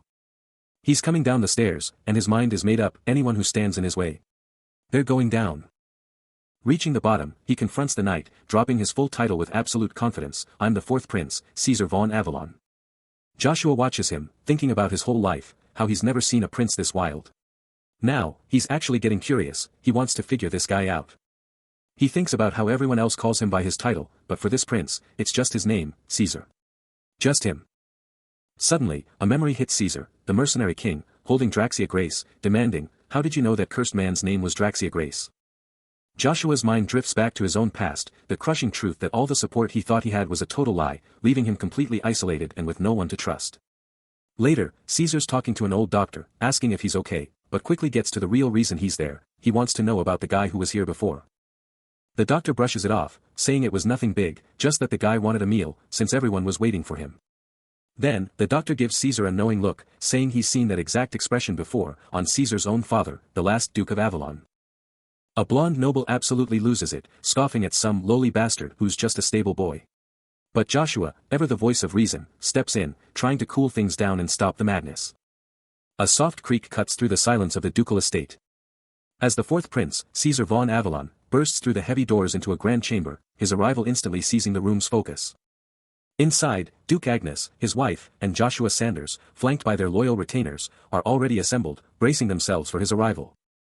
As the prince takes his seat, the Duchess, her face a mask of worry, starts to speak, her words a desperate plea. "My lord," she pleads, her eyes locked onto his, "you absolutely cannot do something so pointless." Joshua, on his knees before the prince, mirrors her concern, offering a humble apology for his own sorrow, as the Duchess, the Duke's wife, stands nearby, her worry palpable. But the prince's electric blue eyes betray absolutely nothing, holding a cold, unyielding resolve that chills to the bone. "Whoa!" Joshua just lets out a shocked yell, his eyes practically burning red with raw emotion. But wait, a light blue-haired woman is checking out his outfit, asking, "What kind of clothes are those?" And someone's telling Joshua to say hello. Pulling himself together, Joshua steps up and introduces himself, dropping his full name, Joshua von Agnes. Across the room, the Duchess Agnes is totally taken aback, her face a mask of shock at hearing that name. A stunning blue gem necklace glints on her chest, as she tries to keep her cool. The Duchess later spills the tea to the light blue-haired woman, admitting she's not feeling good about this commoner-turned-knight situation. She then asks if the woman has heard anything else, waiting for the juicy details. Joshua, looking chill now, confirms he's a spear knight, but he's already bracing himself for everyone's inevitable disappointment, just like always. The light blue-haired woman, now looking right at him, can't believe it, asking if he really became a knight. The Duchess, still perched on her seat, throws a veiled jab at the light blue-haired woman, her tone dripping with skepticism, barely concealing her disbelief at Joshua's knighthood. But he, ever the provocateur, fires back with a smirk, implying her sudden generosity is nothing more than a reaction to his rising power. Caught in the crossfire, the light blue-haired woman throws up her hands, desperate to prove her loyalty, her words practically begging for belief. But the Duchess just brushes it off with a cool, almost condescending, "Thank you for your concern," then pivots instantly to the dinner, her true thoughts locked behind an icy facade. Moments later, they're all at the massive dining table, the air alive with the clinking of fine china, as servants orchestrate a feast fit for royalty. Joshua's eyes scan the incredible spread, a silent challenge or a testament to the Duchess's cunning laid out on the table. With a graceful flourish, the Duchess presents the meal, urging him to indulge and stressing her personal touch, a calculated move to win him over. Mid-meal, the Duchess can't help but circle back, her words still dripping with doubt, probing his rise to knighthood. But Joshua, cool as ever, throws her own words back, twisting the knife of her forced hospitality. The light blue-haired woman, witnessing the verbal fireworks, can only muster a quiet, defeated, utterance of disbelief at the sheer audacity unfolding before her. Yet, the Duchess, ever the master of composure, holds her poker face, declaring her hope that this dinner will somehow forge a deeper bond between them. She expresses her profound gratitude for his care. Then, with a gentle smile, she invites both of them to enjoy the meal. The light blue-haired woman quietly eats, her expression serene. Both Joshua and the Duchess continue their meal, the sounds of their utensils echoing softly. A subtle, knowing smile plays on her lips. Suddenly, Duchess Agnes pauses, announcing she has something to give him before they continue their meal. Joshua, looking down with a burdened expression, apologizes for his past failure to protect her and her mother. The Duchess gently dismisses his concerns, assuring him it's fine and he shouldn't worry about it. But he insists he cannot accept such forgiveness, not from the royal family or even the emperor, prompting Duchess Agnes to question his meaning. The Duchess lays it on thick, showering him with thanks for saving her mother, but he brushes it off like it's nothing. Then, with a sudden shift, she drops a bombshell, she has a question for him. A tiny, "ah," slips out, her face shifting into a calculating gaze. He doubles down, swearing his words are pure truth, that he's never felt this real until her, no flattery intended. But inside, his mind is racing, a chilling thought forming, the nastiest lies are the subtle ones, and poison feels a lot like manna in its insidious nature. A quick glance at the meal confirms his worst fears, she'd laced it with ponderosa, a ghost of a poison, leaving no trace. He cut straight to the chase, demanding to know why she'd poison him on their first encounter, unless, of course, this is all just a twisted test. The Duchess, playing innocent, insists no real poisoner would be so blatant, then tries to butter him up. A wicked grin spreads across her face as she digs deeper, asking if he's the mysterious, fierce, young man she's heard whispers about. His thoughts explode, instantly grasping her entire scheme. She thinks he's been sandbagging his power for ages, and if she doesn't get something out of him now, he'll be a massive problem. He can't believe she's playing him like this. He's thinking, did she really poison the food, or is this just another mind game? But the Duke is not having it, his face is pure rage as he shouts, "What kind of disrespect is this? Are you seriously joking about the Duchess?" He's still fuming, for you to even suggest poisoning. Joshua's eyes are practically burning red, and he's thinking, what do you even take me for? He clenches his jaw, a red aura pulsing around him, realizing that from the jump, she's been looking at him with pure disgust, and it's getting to him, all because she thinks he's just some stable boy. But the Duchess? She's cool as ice, thinking, seriously, what's the big deal? He's just a stable boy who cleans up crap all day. Then, out of nowhere, a blonde noble just loses it, screaming, "You bastard," at the top of his lungs. The Duke tries to calm the storm, saying, "My lord, don't do anything pointless," and reminding them that disrespecting the Duchess's bloodline is a serious crime. But Joshua? He's not listening to any of it. He's standing tall, blue energy crackling around his hand, and he's laying down the gauntlet. "Come on, raise your sword against me." Caesar bursts onto the scene, absolutely radiating mana. His eyes blaze with fierce resolve as he throws down the gauntlet, demanding to know why anyone expects him to step aside when he's already blown past the Imperial Knights. The sheer power he's giving off has everyone wondering if he's actually a mana user. His aura just explodes, a vibrant blue energy swirling around him as he lets out a roar, his voice carrying the weight of an Imperial Knight's power. From behind, he's a literal beacon of crackling blue light, his cape whipping around as he confronts the stunned crowd, their disbelieving whispers about a stable boy with such power barely registering. He spins, his gaze cutting through them, demanding to know exactly what they're doing here. With a thunderous KWA, he raises a spear, its tip glinting amidst the surging blue energy, absolutely asserting his dominance. Then, a chilling silence. Meanwhile, a hand carefully clutches an ancient, open book, its pages brimming with forgotten lore, while someone sits peacefully in a serene park. Then, the announcement, Prince Caesar. His image flashes, eyes reflecting a faint, ominous blue glow. A blond man, clutching a similar book, snaps his head up with a startled expression, wondering what in the world is going on. An Imperial Knight, shrouded in mystery, gets the intel, a letter from the Agnes Duchy is on its way. His gloved hands carefully handle the sealed missive, the suspense building with every crease. Later, he's briefing the blond man, wondering why he hasn't jumped on the duchy's reward yet, then quickly correcting himself, cause, not imperial royalty or anything. The blond man, a smug grin plastered on his face, letter in hand, casually asks if the deal is sealed. The knight agrees, but he's still scratching his head over all the rumors about this guy. Still, a pawn is a pawn, as long as the offer goes through. The blond man, now deep in thought, stares at the letter, a calculating look in his eyes as he weighs his next move. A chilling smirk creeps onto his face, revealing a dark satisfaction brewing beneath the surface. Later, chilling in the park, the knight approaches him, a shocked prince escaping his lips. His hands clench, a surge of pure, unhinged joy taking over, and a terrifying, maniacal laugh explodes from him. With eyes blazing crimson, the blond man's face twists into a menacing grin. He can't believe it, this lowly stable boy, this Joshua, actually has mana. As his subordinate tries to warn him against his pointless schemes, the true depth of his sinister plot begins to unfold. The noble's fury erupts, his voice dripping with disdain for that stable boy who dares to wield mana, utterly baffled by this impossible display of power. But Joshua isn't backing down. A blinding blue aura explodes around him, his spear crackling with raw power, ready for anything. He stares down his opponents, his power surging, the blue light around him growing even brighter. But just as things are about to explode, the Duke's booming voice cuts through the air, demanding answers. Joshua's eyes widen in surprise, caught off guard by the Duke's sudden appearance. Then, the Duke turns to the Duchess, revealing he called her for the child, his face grim as Joshua watches the tense exchange. She listens, her eyes burning with fierce determination, her mind already made up. The Duke's face is a mask of grim resolve, the weight of his decision etched into his features.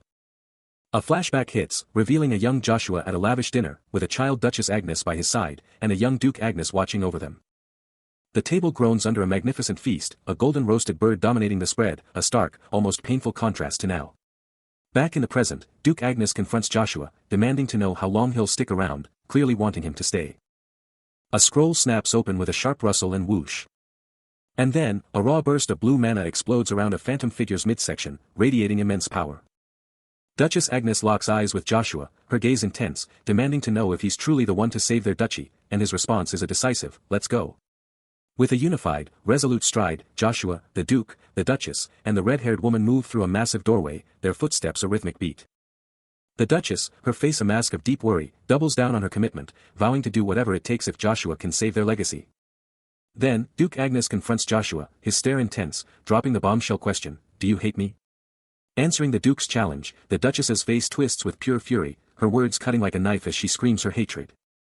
Facing down her husband and Joshua, she fires back, demanding to know why he'd even ask, her very existence a testament to her fury. Her face a mask of disdain, she can't believe he'd even ask something so painfully clear.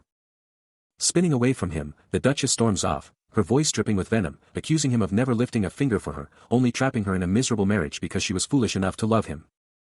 A furious red energy explodes around her as she snarls, her hatred consuming every single part of him.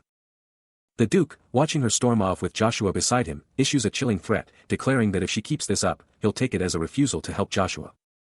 His eyes narrow, convinced she's throwing away the chance to help someone who, for once, is actually doing something for her. The Duchess hesitates, and the Duke lunges, seizing her arm, his voice a low growl as he demands an explanation, Joshua a silent witness to the escalating tension. A menacing, crimson aura explodes around the Duke as he fixes her with a furious stare, his face contorted with rage as he challenges her, did you honestly think I wouldn't find out? He keeps his iron grip, his eyes burning with conviction as he declares, I'm sure of it. He's the one who knows everything. And as his words hit, a mysterious glow pulses from her hand, a silent, powerful reaction. But far from the confrontation, a lone tear escapes Joshua's eye, his face a mask of pure anguish. The weight of it all crushing him, he's left alone, drowning in sadness. Later, a worried friend confronts him, pleading, what is it? Can't you tell me, when I'm so concerned about you?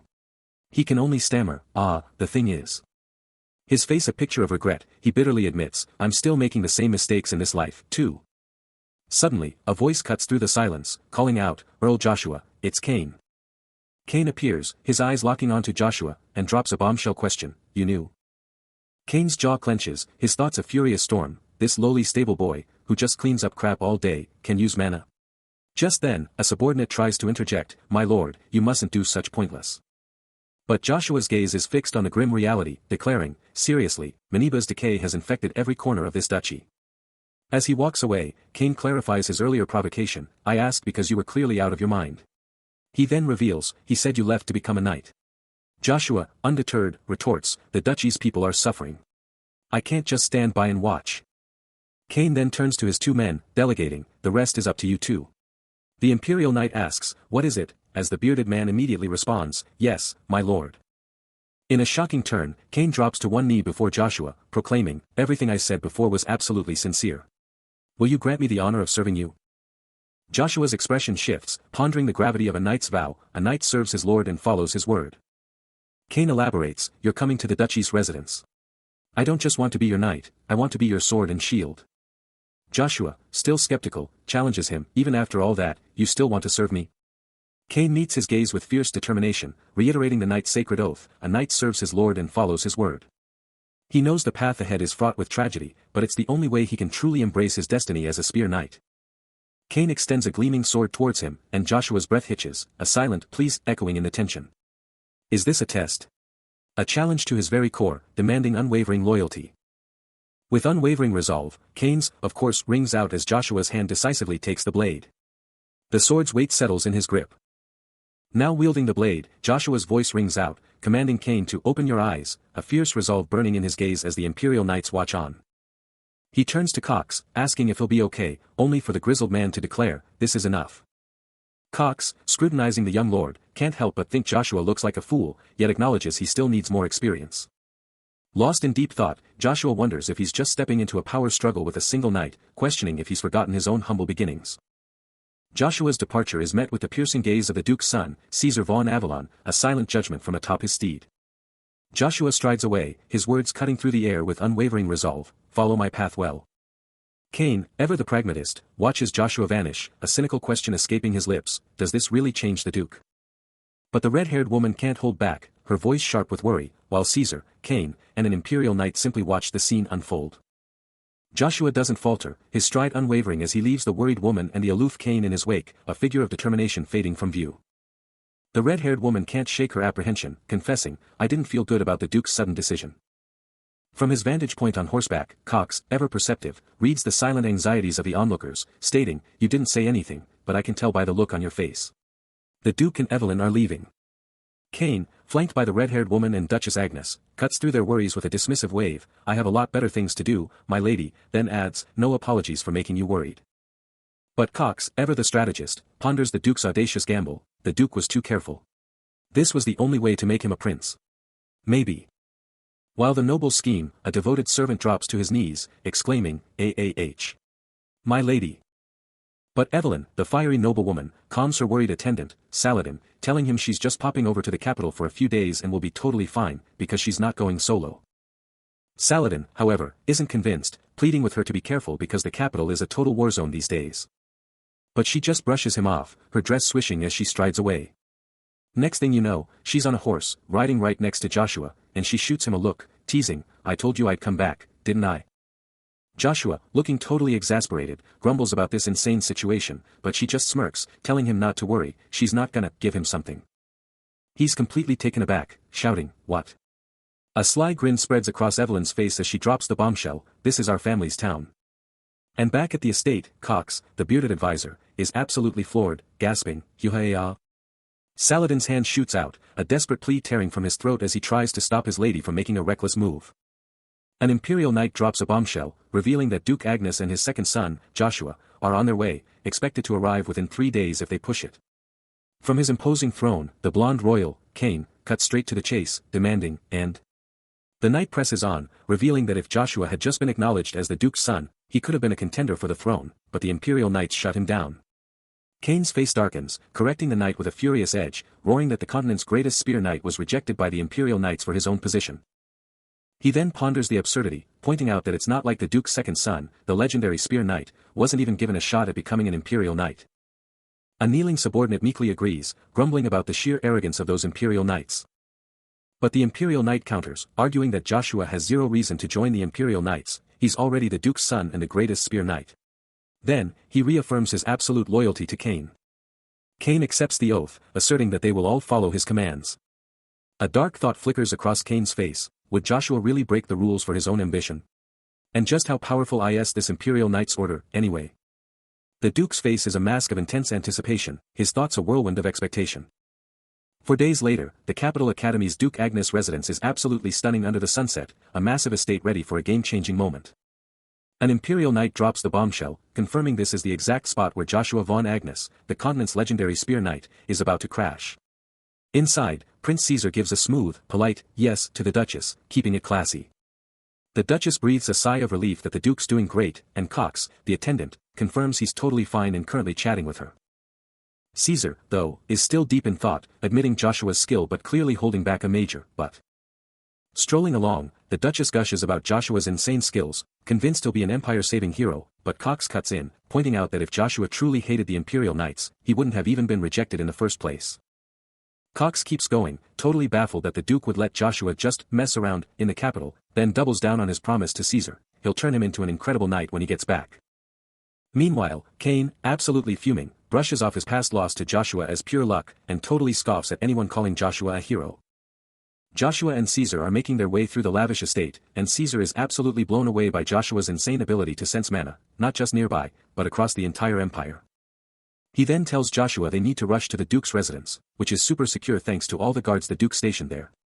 Even though the Duchess Agnes is thinking it's totally impractical to put more forces there, since the whole empire is already under her watch anyway. She also points out that she can't be everywhere at once to handle it all. Meanwhile, Cox looks at Caesar, asking if he finally gets it. Caesar then asks if this whole setup is what they call the Imperial Knights, and Cox quickly corrects him, telling him to just use his name. Cox gives a knowing nod, confirming Caesar's understanding, with a quiet, well, to himself.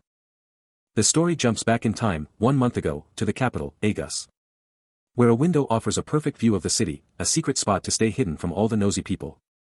He's moving through the night, but his mind is racing, fixated on the guy next to him. This guy, he thinks, was the first to spot him, and he's totally baffled how he even tracked him down in that hidden bar. Then, out of nowhere, the other guy spins around, his voice sharp in the silence, telling him he's in his way. He then lays down the challenge, insisting on knowing how he got his hands on that info. Their eyes lock, a tense moment hanging in the air. As they keep moving through the shadowy streets, the whole exchange still buzzing in the younger man's head. He's deep in thought about his mission, he came to the capital for the top informant, and now he knows he absolutely needs solid intel. He's confident he can find the right connection, but getting that critical intel is his absolute top priority. The view changes, a wooden mug now sits on a counter, the distinct clink of a bustling tavern now in focus. He's scoping out the tavern, eyes like lasers, when a brown-haired guy signals him to move. Trailing the informant through the packed tavern, he can't help but comment on how easily the guy found him. The brown-haired guy, with a sly grin, brags about his skills, saying he always knows where the action is. But Caesar isn't buying it, grumbling that even top-tier informants usually play it cooler. Heading further into the joint, he figures this bold move is probably how the guy stays in business. A serious look settles on his face, his brain already crunching the numbers on this informant's game. They hit a shadowy backroom, where a bearded dude is chilling among barrels and crates. Out of nowhere, Caesar explodes into action, dropping the brown-haired guy to the floor in a flash. The informant is flat on his back, totally floored, his face a mix of what just happened, and ouch. He scopes out the area, noting the shockingly weak security, but it doesn't faze him. He's got this. He thinks, trust is key, sure, but there's zero margin for error from this guy. The informant waves him forward, promising the boss gave the all clear. Footsteps tap, moving further inside. They hit a private room, a bearded guy already there, and the informant ushers Caesar in. The informant spins to Caesar, confirming his presence. He gives a quick, barely there nod. Caesar's eyes narrow. Is this guy more important than he looks? Still, the secret passage's security is a joke, he can't just let this slide. With a sly grin, he realizes, never judge a book by its cover. He strides into the chamber, eyes instantly assessing everything as the Imperial Knight announces their presence. Caesar barely registers the words, his focus already locked on something else.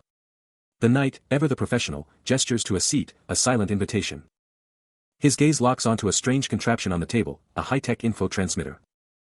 He pivots to confront the Imperial Knight, his face a mask of cold calculation. He cuts straight to the chase, challenging the knight's past, demanding to know if he truly considers himself loyal. Stunned, the knight quickly retorts, insisting he was just following orders. Caesar's mind flashes back to the knight's dark past, a man who once stabbed his own lord in the back, making him the perfect pawn for Caesar's intricate schemes. He ponders that while the knight's loyalty is a joke, his raw ambition and hunger for power are undeniable, making him a dangerous, yet exploitable, tool. He declares his assessment is purely based on what he's seen since stepping foot here. But the Imperial Knight quickly retorts, claiming he was just following orders. Caesar, though, just scoffs internally, knowing full well the knight's ambition always drove his every move. But then, a chilling thought from Joshua himself cuts through the air, except you are an Agnes, my lord Joshua. A man with sharp eyes stares down, a flicker of realization crossing his face as he states. It seems that you know me. The tension is palpable as the two face off across the table, a silent battle of wits already underway. Joshua, his poker face barely holding, knows his cover is about to blow. It hits him, the other guy already knows. He saw right through it, instantly. The knight cuts straight to the chase, revealing he can spot a hunter by their eyes, a look he knows all too well from his own two brothers, who are now gone. Joshua, playing the humble card, apologizes for his low rank and a lack of prestige, then smoothly pivots to ask why the knight is even here. But the knight isn't playing along, firing back that he doesn't just hand out info. He wants to know Joshua's real rank first. Joshua von Agnes, with a steely gaze, makes his offer, earn his trust, and he'll spill every secret. The Imperial Knight, facing him, can only nod, confirming the intel was a bust. But Caesar's already thinking 10 steps ahead, pointing out the Orbis family's black market grip means they're already stretched thin. Then demands to know how long it'll take to snatch what they need. The knight hesitates, a clear sign of the immense difficulty ahead. Caesar, absolutely fired up, vows to end this, even if it means. His gaze turns razor-sharp as he declares he'll first. The Imperial Knight, sensing his resolve, asks if there's anything else he requires, as Caesar mentally prepares for the ultimate gamble, knowing failure means. He's absolutely floored, a sharp gasp tearing from his throat as the impossible truth hits him. This bombshell revelation absolutely rocks him, forcing him to demand how anyone outside the Imperial family's inner circle could possibly know such a deep secret. Suddenly, a flashback. We see him in a totally different persona, grinning as he spills a secret and asks if his acting skills are on point. Snap back to reality. A cold sweat drenches him as he remembers the endless hunt for their family's sacred token, and the terrifying thought that it's now in someone else's hands. Across the table from the Imperial Knight, he hangs on every word as the knight reveals a hint was dangled in exchange for his deepest wish. The knight keeps talking, dropping the bombshell phrase, Grail Yell Grace. His eyes blaze with fierce intensity, as he practically shouts, demanding every detail about what was said regarding the Imperial family's sacred token. The Imperial Knight, cool as a cucumber, repeats the offer, spelling out that a hint is his if he just reveals his true desire. Joshua wasn't just chilling, he was grinding. Recovering his strength and whipping his retainers into shape. All to get Lucia moved to a super secure spot in Duke Agnes territory. This new, secure location was a massive upgrade for her safety, way better than that isolated spot. Lucia totally tried to say no to Joshua's offer at first, but you know how it is, parents will do anything for their kids. After some serious convincing, she finally agreed to move. Back at the Imperial Prince's castle, just 1 week before the academy entrance. Caesar was deep in thought, planning his next move. Cain, ever the observer, zeroes in on Joshua, sensing a change. He cut straight to the chase, asking if something's been eating at the Earl lately. Joshua's thoughts flash back to a memory, a mere stable boy who, against all odds, had somehow wielded mana. The memory hits him, a jolt of pure disbelief, the idea of it still mind-boggling. Cain isn't letting up, demanding to know what Joshua's cryptic response actually means. Joshua finally gives in, confessing that his current adversaries are a real pain to handle. Cain's lips curl into a sly smirk, his mind already racing with thoughts about Joshua. Then, with a hint of sarcasm, he points out that Joshua has finally decided to show up, implying he's been scarce.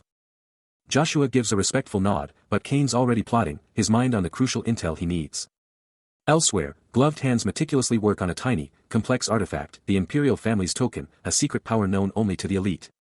Caesar von Avalon, sharp as ever, is already sizing up the cloaked informant, internally scoffing at some fool, while the mysterious figure coolly inquires about his availability. The informant, cool as ice, brushes off the price tag, claiming it's pocket change compared to the massive payout they already got, even for intel on some lowly stable boy. Caesar nods, confirming he's heard the whispers about the stable boy, but the informant cuts him off, dropping a new request and instantly slapping an extra charge on it. Hand up, the cloaked figure makes it clear, this new request is just getting tacked onto the tab. Then, he pulls out a tiny, complex object, declaring this request is so next level, so beyond their usual business, that money is completely off the table. Caesar's mind races, instantly piecing together the informant's game, he's digging for something huge, something that promises massive personal benefits. Deal done, the cloaked informant stands, declaring his exit.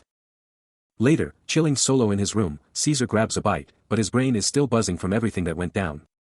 He snatches up the Imperial family's token, scrutinizing it, his mind instantly connecting it to Count Orbis's family, a name that mattered big time, up until about 10 years back. Way back, the Orbis family's head, a magician of insane prestige, was practically a kingdom unto himself, flexing power that even the Imperial family couldn't touch. And this dude, a master rank mage, just straight up ignored the Imperial family. Talk about a power move. While the whole kingdom was going nuts, he couldn't care less about the Imperial family's drama, which, naturally, set everyone off. It was like he was actively trying to destroy his own empire. And just like that, the once brilliant Orbis family was wiped from history in a mere few decades, their legacy gone. Thinking back on all that, Caesar's mind is blown as he connects the dots, the Imperial family's token is the exact same one the Orbis family used to wield. His relentless digging uncovers a document with a name, Windu, and a cryptic note about his Baron accent. He confronts his contact, demanding if they're talking about the legendary merchant's merchant, Baron Windu. The guy's shocked, you know him. Caesar coolly admits he knows him a little, because Windu is the guy, the only one who can dig up the Imperial family's deepest, darkest secrets. But then, a bombshell drops, Caesar asks if Windu is Lucia's stepfather, and the guy just casually confirms it. In a lavish chamber, an Imperial knight cuts to the chase, seeking the Earl's immediate attention. Caesar, ever the strategist, coolly responds, noting the significant passage of time since their paths last crossed. Beneath the watchful moon, the elite played by their own, unwritten laws. Everyone knew, the closer your mansion to the Imperial palace, the higher your noble rank. That's why the Agnes Duchy's mansion was prime real estate, but the Orbis Duchy, the only magic-wielding family, was banished to the boonies, their status utterly ignored.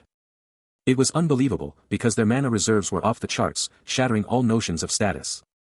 And at the heart of this formidable Orbis family stood Baron Probalium. With a chilling grin, the scarred Baron asks, why would an Imperial noble grace his humble abode? Caesar, flanked by an Imperial knight, cuts straight to the point, declaring he's been sent by Earl Agnes to meet Baron Vilas. Caesar isn't holding back, laying down the law to Baron Probalium. That promise? Yeah, the deadline for that is way over. His face is pure focus, no room for negotiation here.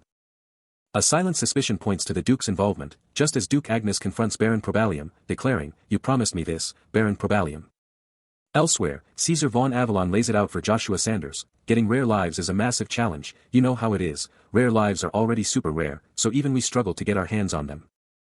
The Baron, ever the smooth talker, promises, just hold on a little longer. But Joshua cuts in, revealing his true motive, I wanted you to have it because it's a rare breed.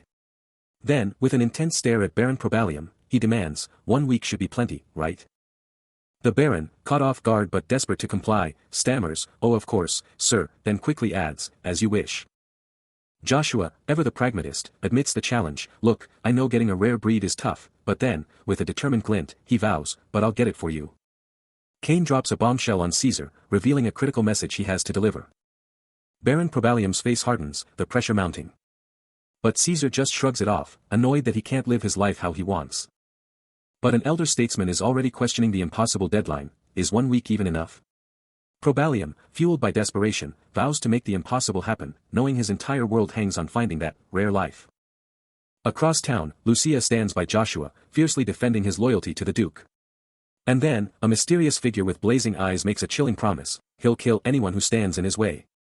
The carriage rolls out, carrying secrets and destinies into the unknown. Joshua, ever the strategist, processes his bold move, a silent resolve burning within him as he commits to the consequences. But the Duke, ever the pragmatist, can't help but scrutinize Joshua's audacious play. Is this really the only way? Caesar, on the other hand, is absolutely living for this, a chilling grin spreading across his face as he foresees the epic fallout from Joshua's power move. The Duke, clearly stressed, tries to reason with him, warning that even a fool wouldn't risk everything for a measly reward. But Joshua? He's not even flinching. His eyes are locked on a future only he can see, completely unfazed by the Duke's warnings. The Duke just lets out a heavy sigh, knowing there's no changing Joshua's mind, even if he's still totally in the dark about the real endgame. Caesar's face twists into a terrifying scowl, his eyes glowing with dark intent, as he vows to eliminate anyone who stands between him and the rare life he craves. Later, Cain gives Joshua a stern warning about the shady Baron Probalium, but Joshua just shrugs it off, declaring that some battles are essential to forge a legend. The carriage rolls out, taking them deeper into the unknown, and both Joshua and Cain silently brace themselves for the intense journey ahead. The carriage wheels spin, carrying them forward. Leaving the estate behind, the journey pushes onward. Soon, they pull up to a fancy place, the royal palace's tailor shop. Inside, Duke Agnes and Duchess Agnes meet Count Ribera, and he's like, "Long time no see, your graces." The Duke, ever the charmer, says he's happy to see him, but hopes he didn't interrupt anything important. Ribera quickly brushes it off, insisting he's totally thrilled to see the Duke. But here's the thing about Count Ribera: he was born a commoner, and the other nobles totally look down on him for it. A Duke actually smiling and greeting a commoner-born noble? That's unheard of. And of course, other nobles are already gossiping, wondering if that's the guy with the Duchess. Even with all the shade thrown his way, Count Ribera never changed, always making sure his family was taken care of, even if the other nobles had no clue about his true grit. Count Ribera, the ultimate fusion of noble and commoner grit, greets the Duke with a handshake, a silent acknowledgement of their shared history. Joshua, watching the Duchess, can't help but wonder if she's always been this chatty, a curious thought flashing through his mind as he takes in her lively demeanor. Then, the Duchess turns to him, her voice a soft rumble as she calls out to him, a subtle shift in the air as she speaks his name. With the Duke and Duchess before him, Ribera's resolve ignites, a fierce promise burning in his heart: he'll do whatever it takes for his family's future. But then, Joshua cuts in, his voice a sudden, sharp command, demanding they halt immediately. A raw tension grips him, his jaw grinding as he takes it all in, his eyes burning with intensity. The Duchess's hands, tightly clasped, hint at a nervous energy or a hidden anticipation. Her posture radiating an elegant yet guarded demeanor. Leaving Joshua utterly captivated, wondering with a hint of awe, just why such a stunning woman was even here. He glances at his maid, a silent question hanging in the air: "Is this your first time seeing a Duchess?" The Duke and Duchess stride forward, but Lucia, ever the watchful maid, subtly warns him to be careful. But Count Ribera, ever the shrewd observer, can't help but wonder, why is the Duke's eldest son, the one who controls the 12 families, even here at a restaurant? Oblivious to the scrutiny, Joshua states his intent to look for him, drawing a questioning glance from Lucia. With a polite nod, Count Ribera introduces himself, proudly stating his position as the head of the Ribera tailor. The Count eyes Joshua, a silent assessment underway, while Lucia confirms his identity to her master. Joshua's eyes are locked, his thoughts a whirlwind of his destiny as the next Duke of Agnes, and the burning question of what to do about the Duchess before then. His face sets with determination, he can't tear his eyes away, knowing he has to be proactive and protect her. Count Ribera, for his part, silently vows to uphold his loyalty to the Duke. He listens intently as the Duke lays it all out, pointing out that Joshua's the only one wielding this insane power, yet he's still stuck without a proper title. Lucia, ever watchful, catches the tail end of the conversation, her eyes widening at the Duke's implications. A subtle, "Ah, I see," escapes her lips, as the pieces click into place. But Joshua's not having any of it, his face hardening with resolve. He's already thinking about Marquis Villian, who's clearly next on his hit list. Just as things are getting intense, a.m. Cain, with his Imperial Knight posse, crashes the party, straight up demanding Joshua show some respect. Cain's eyes are like daggers, absolutely locked on Joshua, his voice dripping with pure imperial arrogance. But Joshua just smirks back, totally unfazed. He's not about to bow down to some imperial knight. Kane's eyes blaze with electric blue energy as he unleashes a raw surge of mana, daring Joshua to defy him. Joshua doesn't flinch, his back to the knights, mentally accepting the gauntlet thrown down, knowing full well he's history's greatest spear knight. This lowly bastard. Even though he's just a stable boy who cleans up crap all day. Kane absolutely explodes, his voice dripping with pure disdain as he confronts Joshua and the Duke. You dare speak to me like that? Joshua's eyes ignite with a terrifying crimson glow, a silent, burning fury, as he internally screams, he can use mana. Kane's own gaze turns to searing blue, raw mana erupting around him with a primal, furious roar. His blue aura surges, a crushing pressure filling the air, but Joshua's own crimson energy ignites in defiance, ready to meet the storm. Your insolence knows no bounds, Kane snarls. Rude, what are you talking about? You're the one who's rude, Joshua fires back, a dangerous smirk playing on his lips. The blonde knight, however, is absolutely relentless. My lord, you mustn't do such pointless. Duke Agnes tries to intervene, but Joshua cuts him off, declaring, I am Joshua von Frederick. Lucia watches the explosive standoff from the shadows. Elsewhere, Caesar's eyes snap wide open in shock. Sure. Then. Frederick. A fierce determination hardens his expression as the pieces click into place. There's no way. He's the one who killed the Imperial Knight. Under the pale glow of a full moon, the ancient stones of Lock Castle stand sentinel against the night sky. Its imposing structure looms, a silent testament to centuries of history, as a conversation begins within its walls.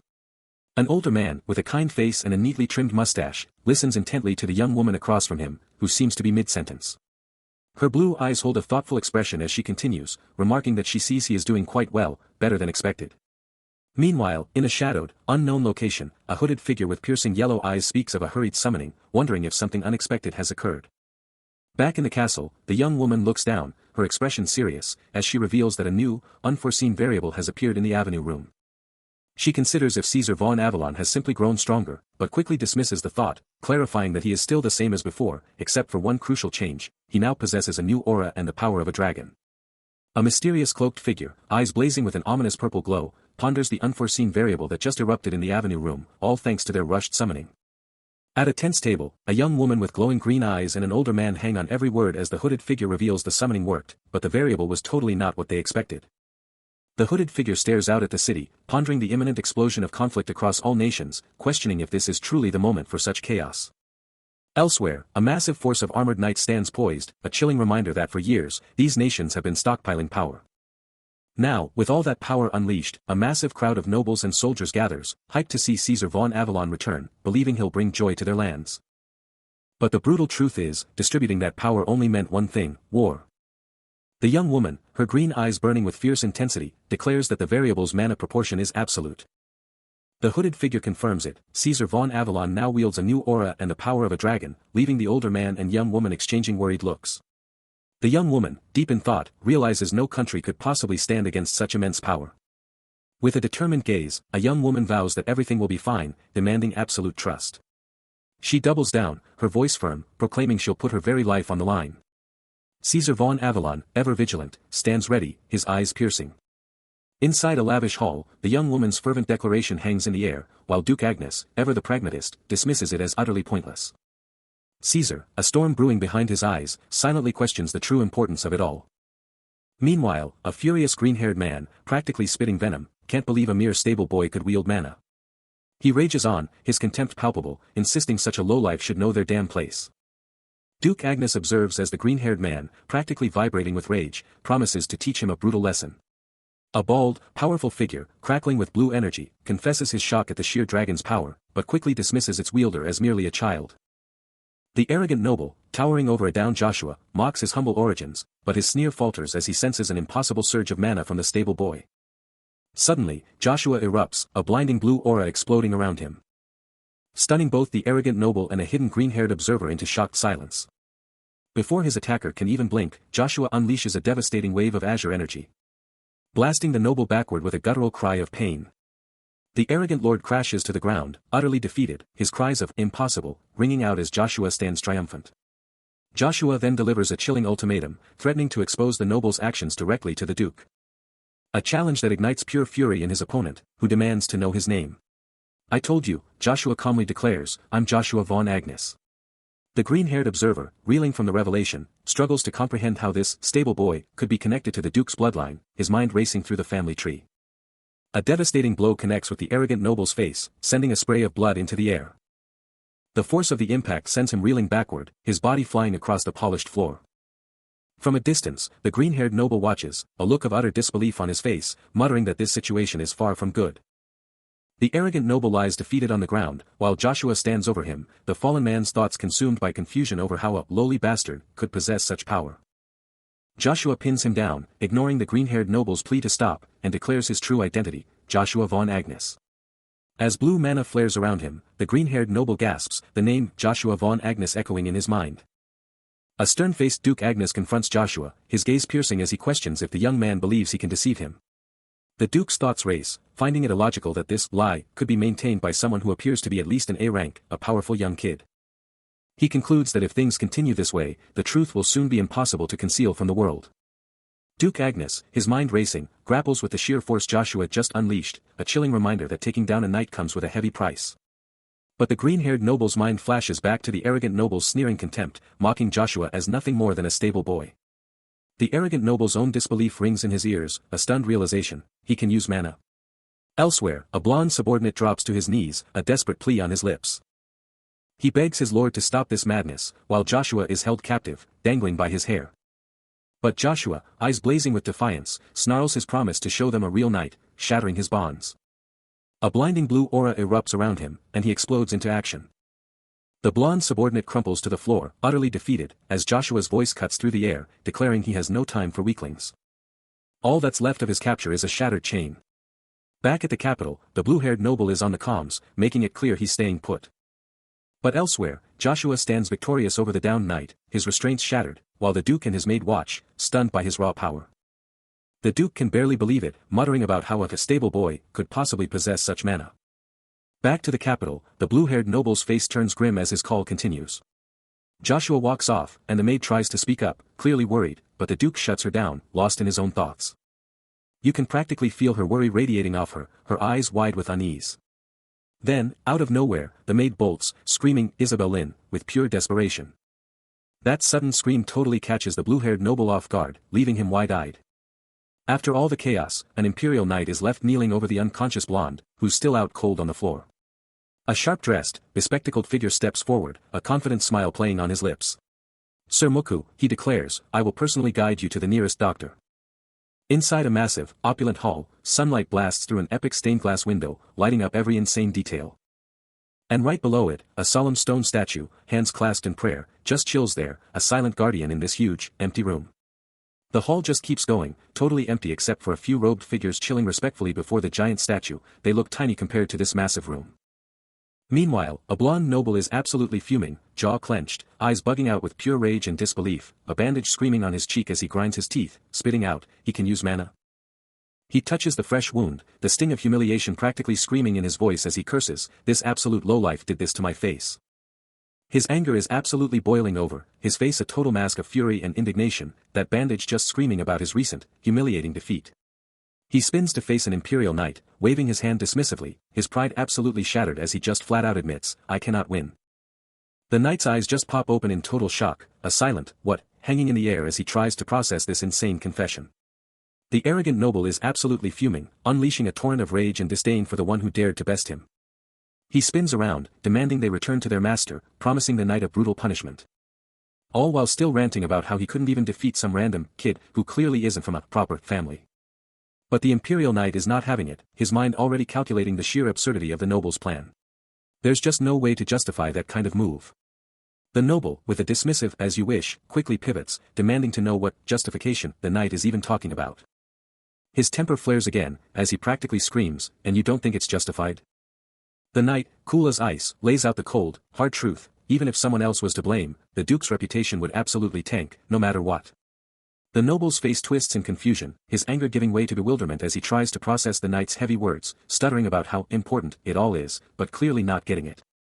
The knight drives the point home, explaining how this whole mess could totally flip the Duke's reputation, and even the entire house's destiny.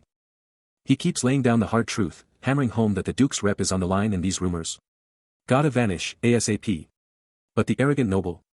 He's just burning with rage, glaring down at the utterly defeated Joshua Sanders. The knight isn't letting up, stressing that if the Duke's power base crumbles, this noble's whole world goes with it, leaving him wide open for anyone to take a shot. Elsewhere, the green-haired noble is losing it, freaking out that these rumors need to be squashed, like, yesterday, before they blow up. Back at the mansion, the Imperial Knight is still dropping wisdom, telling the noble he should have played it smarter, especially with everything going down.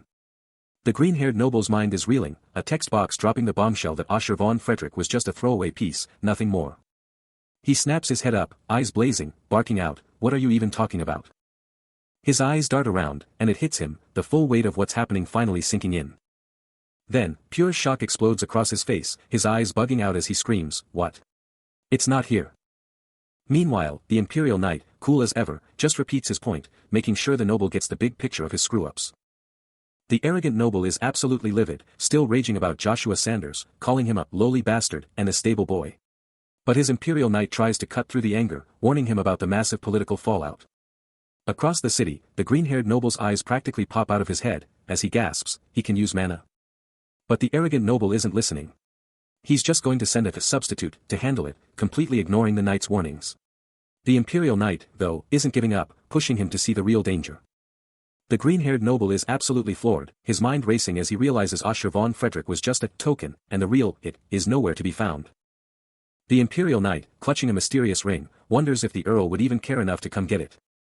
But the arrogant noble is still too caught up in his own ego, brushing off the knight's warnings as pointless, even as the Imperial Knight desperately tries to make him see the bigger picture and the Duke's crumbling reputation. He remembers the sheer audacity, the dismissive sneer, calling someone a lowly bastard, who just cleans up crap all day. But Caesar's voice cuts through, declaring that no one truly rules alone, the Emperor of the Agnes Empire is the real power.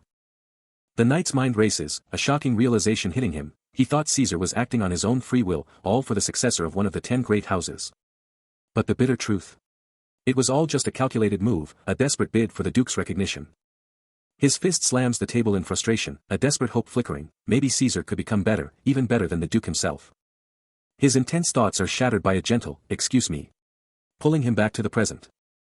He snaps back to reality, finding Caesar across the table, a heavy look in his eyes. A sudden, painful memory of Lady Abelina hits Caesar, her image vivid in his mind's eye. Caesar's eyes fall, and he admits with raw emotion, he never wants to see her again. Just as the Imperial Knight's mind races, Caesar cuts him off, a firm declaration echoing, "I'm sorry, but I can't go back to the duchy." Suddenly, a chilling flashback. Archmage Galen stands defiant on a frozen cliff, his immense power radiating, mocking all reality. He once thought the Duke was the perfect fit. But a different memory shows Lady Abelina confiding in Caesar, revealing the Duke's dire straits after a mysterious event, wishing she and her father had the power to help.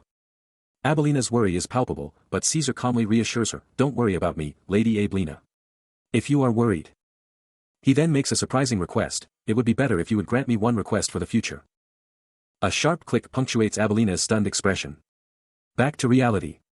A thunderous crash rips through the air as Caesar stares out a window, the Imperial Knight watching his every move. Another crash. And a subtle, knowing smile spreads across Caesar's face as he keeps his eyes fixed on the outside world. A chilling, knowing smirk spreads across Caesar's face, hinting at the wild events about to erupt. He pivots, eyes locked on the window, watching the storm and the unfolding drama. Then, outside, through the pouring rain, a blinding flash explodes, followed by a thunderous impact. More crackling energy lights up the dark, stormy sky. Suddenly, from the sky, a figure plummets with insane speed, blazing through the rain, wrapped in a powerful, glowing aura. Joshua Sanders crashes down, face set in a furious, determined snarl, his eyes blazing as Caesar stares, utterly shocked by the epic entrance. He knew he was being watched. The night keeps falling, a blur of power and light, closing in on the ground. Face twisted in pure rage, Joshua thinks, what would you do if? After that insane entrance, Joshua stands ready, a powerful challenge right in front of the massive building. A bald, stern-faced man watches the chaos unfold, his face a mask of shock and annoyance. He whips his head towards an Imperial Knight, demanding to know if this is really Joshua Sanders, the Earl of Agnes, and why he's making such a dramatic entrance. Joshua, his gaze piercing, stands tall amidst the destruction he just caused. Baron Progalum eyes him with a mix of fear and contempt, as a nearby arrogant noble flinches from the sheer power of Joshua's entrance. Progalum's mind races, admitting Joshua arrived faster than anticipated, but he quickly brushes off any real threat. Meanwhile, Caesar von Avalon watches the whole thing, a subtle, knowing smirk playing on his lips. Baron Pergalum then confronts Joshua, spitting that he's the lowest of the low, a stable boy who cleans up trash all day, and dares to question if he can even use mana. Joshua, completely unfazed, hits back with a chilling question, asking Pergalum what he'd do if he just wiped out everyone there. The Baron's face twists into a furious snarl, as he struggles to even process Joshua's insane audacity. Still fuming, the arrogant noble can't believe the nerve. He scoffs, calling Joshua a mere stable boy, totally underestimating the threat right in front of him. But Joshua? He's completely chill, just looking down, coolly saying they'll chat when the guy calms down, and oh yeah, he made his request after getting something in return. What could that mean? Meanwhile, Baron Pergalum is watching, his eyes darting to the expensive rings on his own hand. He's clearly getting nervous, wondering what kind of crazy demand Joshua is about to drop. Then, Joshua's eyes absolutely blaze with electric blue energy as he drops a chilling line, "Those rings on your fingers. Pretty expensive, huh? Talk about a power move." The Baron freaks out, reaching out to stop Joshua, trying to blurt out something like, "My lord, you mustn't do such pointless," but it's too late. Joshua just smirks, his eyes practically burning a hole through the Baron, and then he hits him with the ultimate power play, "And you are?" Mic drop. The colossal city gates loom, a testament to power. But beyond, a treacherous forest path beckons. Two legends stride away, one of them dropping a bombshell. How do you even pull off a heist like that with a straight face? Caesar, with a sly grin, simply calls it, "Good business." He doubles down, "They had their chance, but they blew it. I just collected what was rightfully mine." As Joshua's hand flashes with a new, dazzling ring, Caesar presses, "But seriously, why Probalium's rings?" He reveals, "That's how I uncovered his secret quest for them." Then, a chilling flashback to a burning forest, as a voice recounts how the elves, with their coveted lands, were always prey, ultimately losing everything. The elves absolutely despised humans, ultimately pulling back to a hidden forest at the continent's heart to shield their sacred grounds.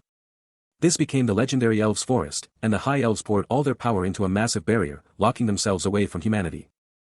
But this protection was a colossal mistake. The barrier became a prison, starving them of food and trapping them inside. The High Elves died off, one after another, leaving just one survivor, clinging to life amidst the ghosts of his kin. Humans, watching from the shadows, crowned this last elf their king, and named him Elurus. For hundreds of years, Elurus obsessed over immortality and the destruction of his people. Then, he just disappeared from the Elves' Forest. And get this, Lord Carathi, the final leader of House Therese, also vanished, his destiny somehow linked to the elven enigma. Caesar's mind races, realizing that for Elurus to gain immortality or wipe out his own kind, someone had to have helped him, especially with the Elves' Forest still completely hidden. He grimly realizes that without finding that forest, he can't even deliver death, even though he feels zero mana from where it should be. Elurus, too late to stop the tragedy, stormed into the Lord's assembly, his face etched with grave concern. And what he found was heartbreaking, the last child of House Carathi, reduced to a servant for other nobles. With a heavy heart, Elurus reached out, grabbing her hands, and wept, a silent apology for the fate that befell her. He slipped a ring onto her finger, a powerful artifact destined to mark her as the future elf king, a destiny that would only be realized far, far into the future. But fate is a cruel mistress. The last descendant of House Orbis, the very child Elurus had just met, fell gravely ill and tragically passed away soon after, a devastating end for an ancient house. And this very ring, now adorning the child's hand, was rumored to hold immense, hidden powers, powers that would lie in wait for ages. Deep in contemplation, Caesar was jolted back to reality by the Imperial Knight's voice, muttering a confused, "Huh? What was that?"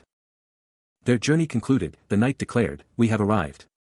Before a magnificent building, the knight urged him, "My lord. Are you coming inside?" Joshua's gaze is locked, his thoughts a whirlwind as the noble's words wash over him. With a smirk, the arrogant noble lays out his request, and Joshua, without hesitation, pledges his absolute loyalty. He spins a tale of mutual gain, promising Joshua a share in the glory. Strolling confidently, the noble declares his demand for unwavering loyalty, dismissing any who can't fight by his side as utterly useless. Joshua's gaze drops as the noble drops a bombshell. He will enter the academy, but Joshua will be the one actually going. A sly grin spreads across the noble's face as he probes Joshua about becoming an imperial knight, then instantly pivots, worried it'll wreck his grand scheme. A hidden truth is unveiled. Joshua hails from the obscure House Orbis, a noble lineage from a forgotten rural village. The noble's true colors show. He despises the imperial family, and Joshua, whose family was already exiled, is merely a pawn he needs to control to keep his own schemes from unraveling. Joshua's face tightens with worry as the plot thickens. Varan Shinvillas is also at the Imperial Academy. He's already calculating, knowing full well the other guy's gonna try some shady moves. But Caesar, with a smirk, is all confidence, promising to deliver and hinting that he's got some serious hidden talents, especially for this kind of thing. Then, with a swift motion, he pulls out a document, declaring his request is unlike anything Joshua's heard before. Staring Joshua down, Caesar drops the bombshell. He wants him to be an imperial knight, leaving Joshua stunned.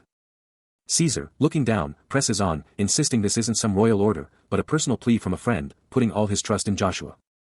Joshua's mind races, shocked by the sheer audacity of the request, realizing even the mighty Duke Agnes never had to stoop to begging for a favor like this. Caesar starts to drop to his knees, but Joshua instantly stops him, making it clear he won't tolerate anyone bowing down to him. Caesar, still earnest, reminds him of their master-servant dynamic, but makes it clear, if he's paying for this favor, he's expecting a payoff. A subtle grin spreads across Joshua's face, as he gives his final approval, ready to seal the deal. Joshua locks eyes with Caesar, his resolve unyielding, declaring, "I wish that you would only look at me and no one else other than me." Caesar's grin widens, his voice ringing with absolute certainty as he vows, "Of course. I will never allow you to look at anyone else other than me. I swear by my name." Agreement struck, the duo strides across an epic stone bridge, a colossal structure looming on the horizon. The scene shifts to a sprawling map of the immense continent of Igrant, showcasing an ancient, sky-piercing tower, its 4 colossal superstructures dominating the landscape. This colossal marvel is none other than the legendary Magic Tower. Moments later, Joshua is at a massive, circular table, surrounded by an assembly of figures in a lavish chamber. As the venerable Magic Tower Lord, Old Man Play, begins to address the gathering. The tension was palpable as a green-haired noble exploded, ranting about the unpredictable flame and smoke disappearing without a trace, then dropping the bombshell that Lord Joshua had already left for this very location yesterday. An imperial knight, cutting through the noise, snapped at Nibus, calling him out for being late, then coolly declared the start of their 27th meeting, setting a serious tone. Inside the imposing, silent hall, the meeting pressed on, but the big news about the tower's plan? Still nothing. Joshua, a hint of amusement in his eyes, chimed in, sounding genuinely pleased to finally be at this meeting with the legendary old man. The imperial knight, ever the stickler, shot back, demanding respect and reminding everyone this was a serious meeting, not a casual chat. He pointed out Joshua's rare appearance, since he usually skipped these, but Joshua quickly explained his sole reason for being there, to listen to the old man. Joshua, cutting to the chase, pivoted the discussion, demanding to know if the rumors were true, had someone actually awakened their mana? The Imperial Knight confirmed it, revealing it wasn't just the mana awakening, but the Vibrantot that was the real game-changer.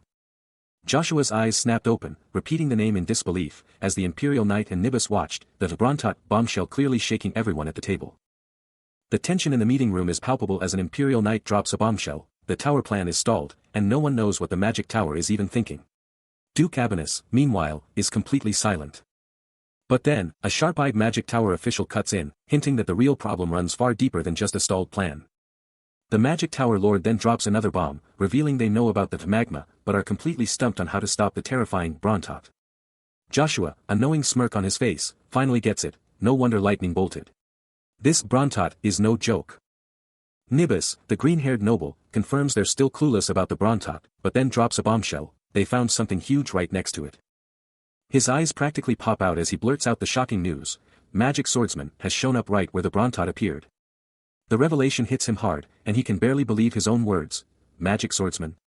This changes everything. The entire room goes silent, everyone reeling from the shock, the sheer power of a Magic Swordsman sending shivers down their spines. The Magic Tower official, her face etched with dread, whispers the chilling question, could this mean he has finally arrived? She's not holding back, her voice cutting through the tension as she demands answers about his sudden appearance. Old Man Play tries to smooth things over, saying the intel isn't solid, but she's having none of it, firing back about how something this huge could just not happen. The green-haired noble jumps in, confirming the Magic Swordsman is real, and that just makes her even more furious. Old Man Play doubles down, insisting they need to investigate, proposing they dispatch someone to get to the bottom of it. She shoots down his idea, pointing out that if the info is shaky, sending anyone now would be a total waste of time. Play tries to calm her down again, telling her to chill and grasp how serious this really is. But his words are useless as her frustration hits its peak, her face a mask of barely controlled rage. She springs up, her voice cutting like a knife, furious that they're just brushing off such a massive issue.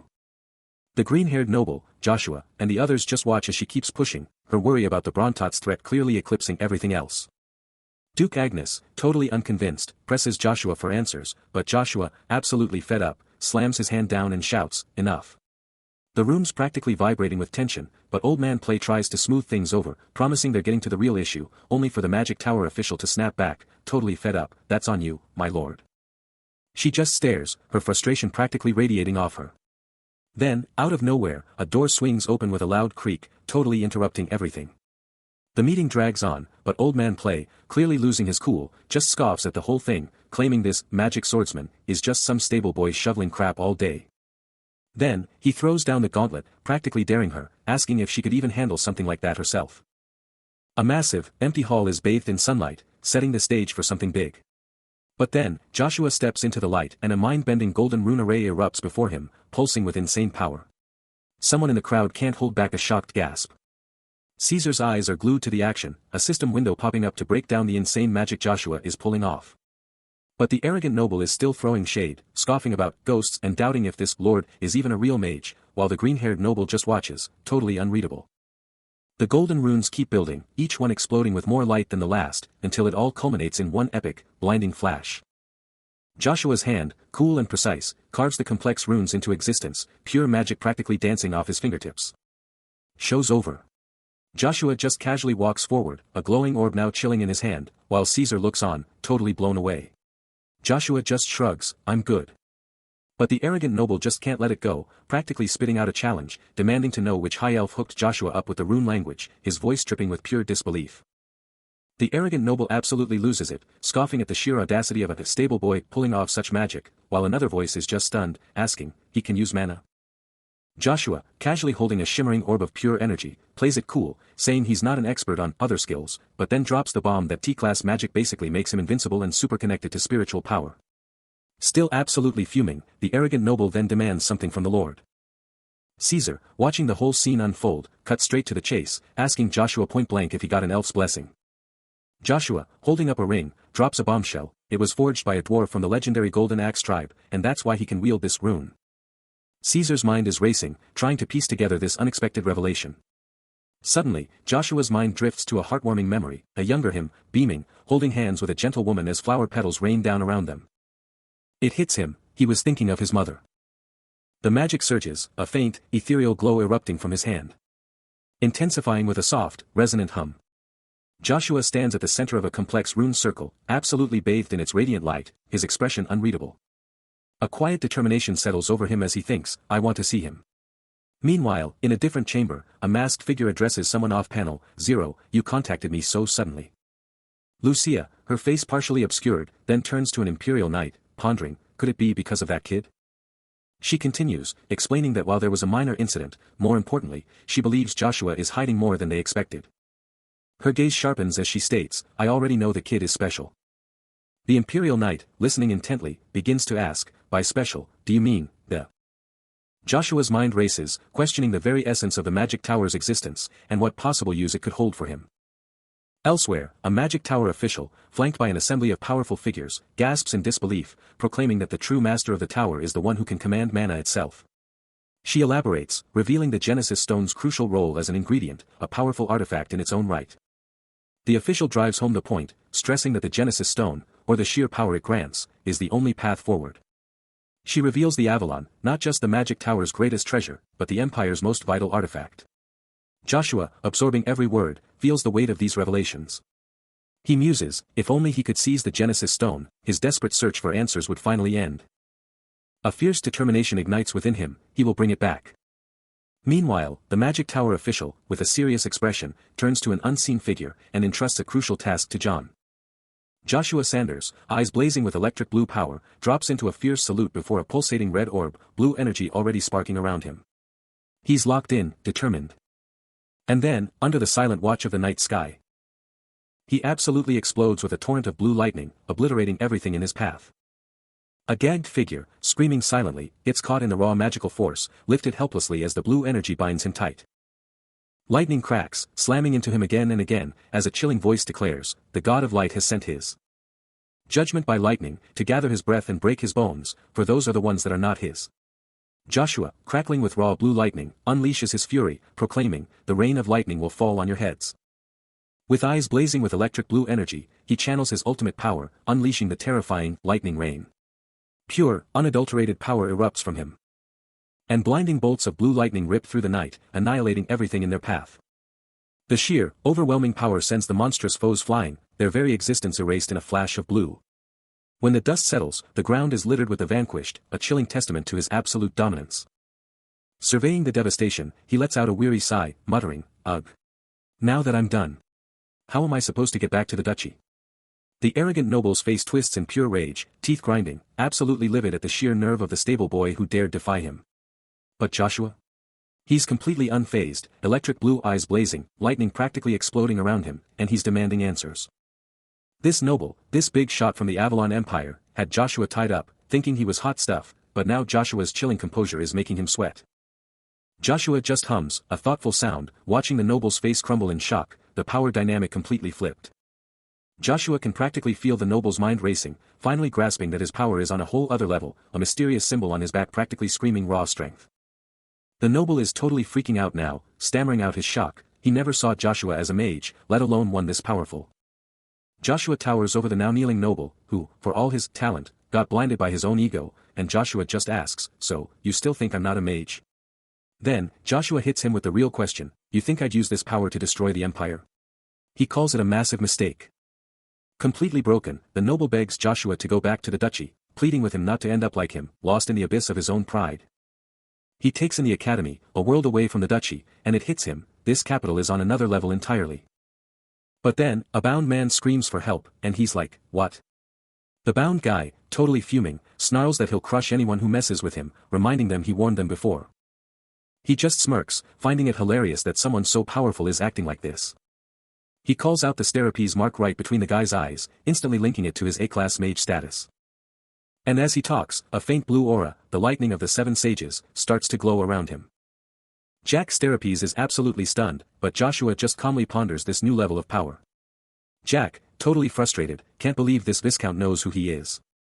So he tries to cut a deal, offering his help and all his capital connections. Ian, still tied up, is absolutely livid.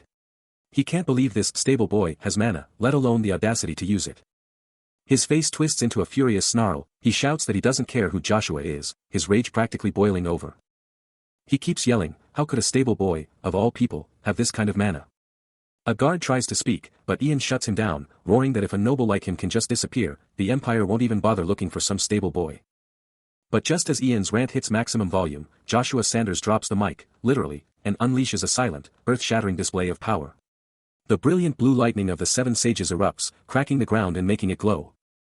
The intense blue aura pulses around him, a silent, undeniable flex of his insane power. His eyes blaze with that same otherworldly light, the raw mana radiating out, shutting down all arguments.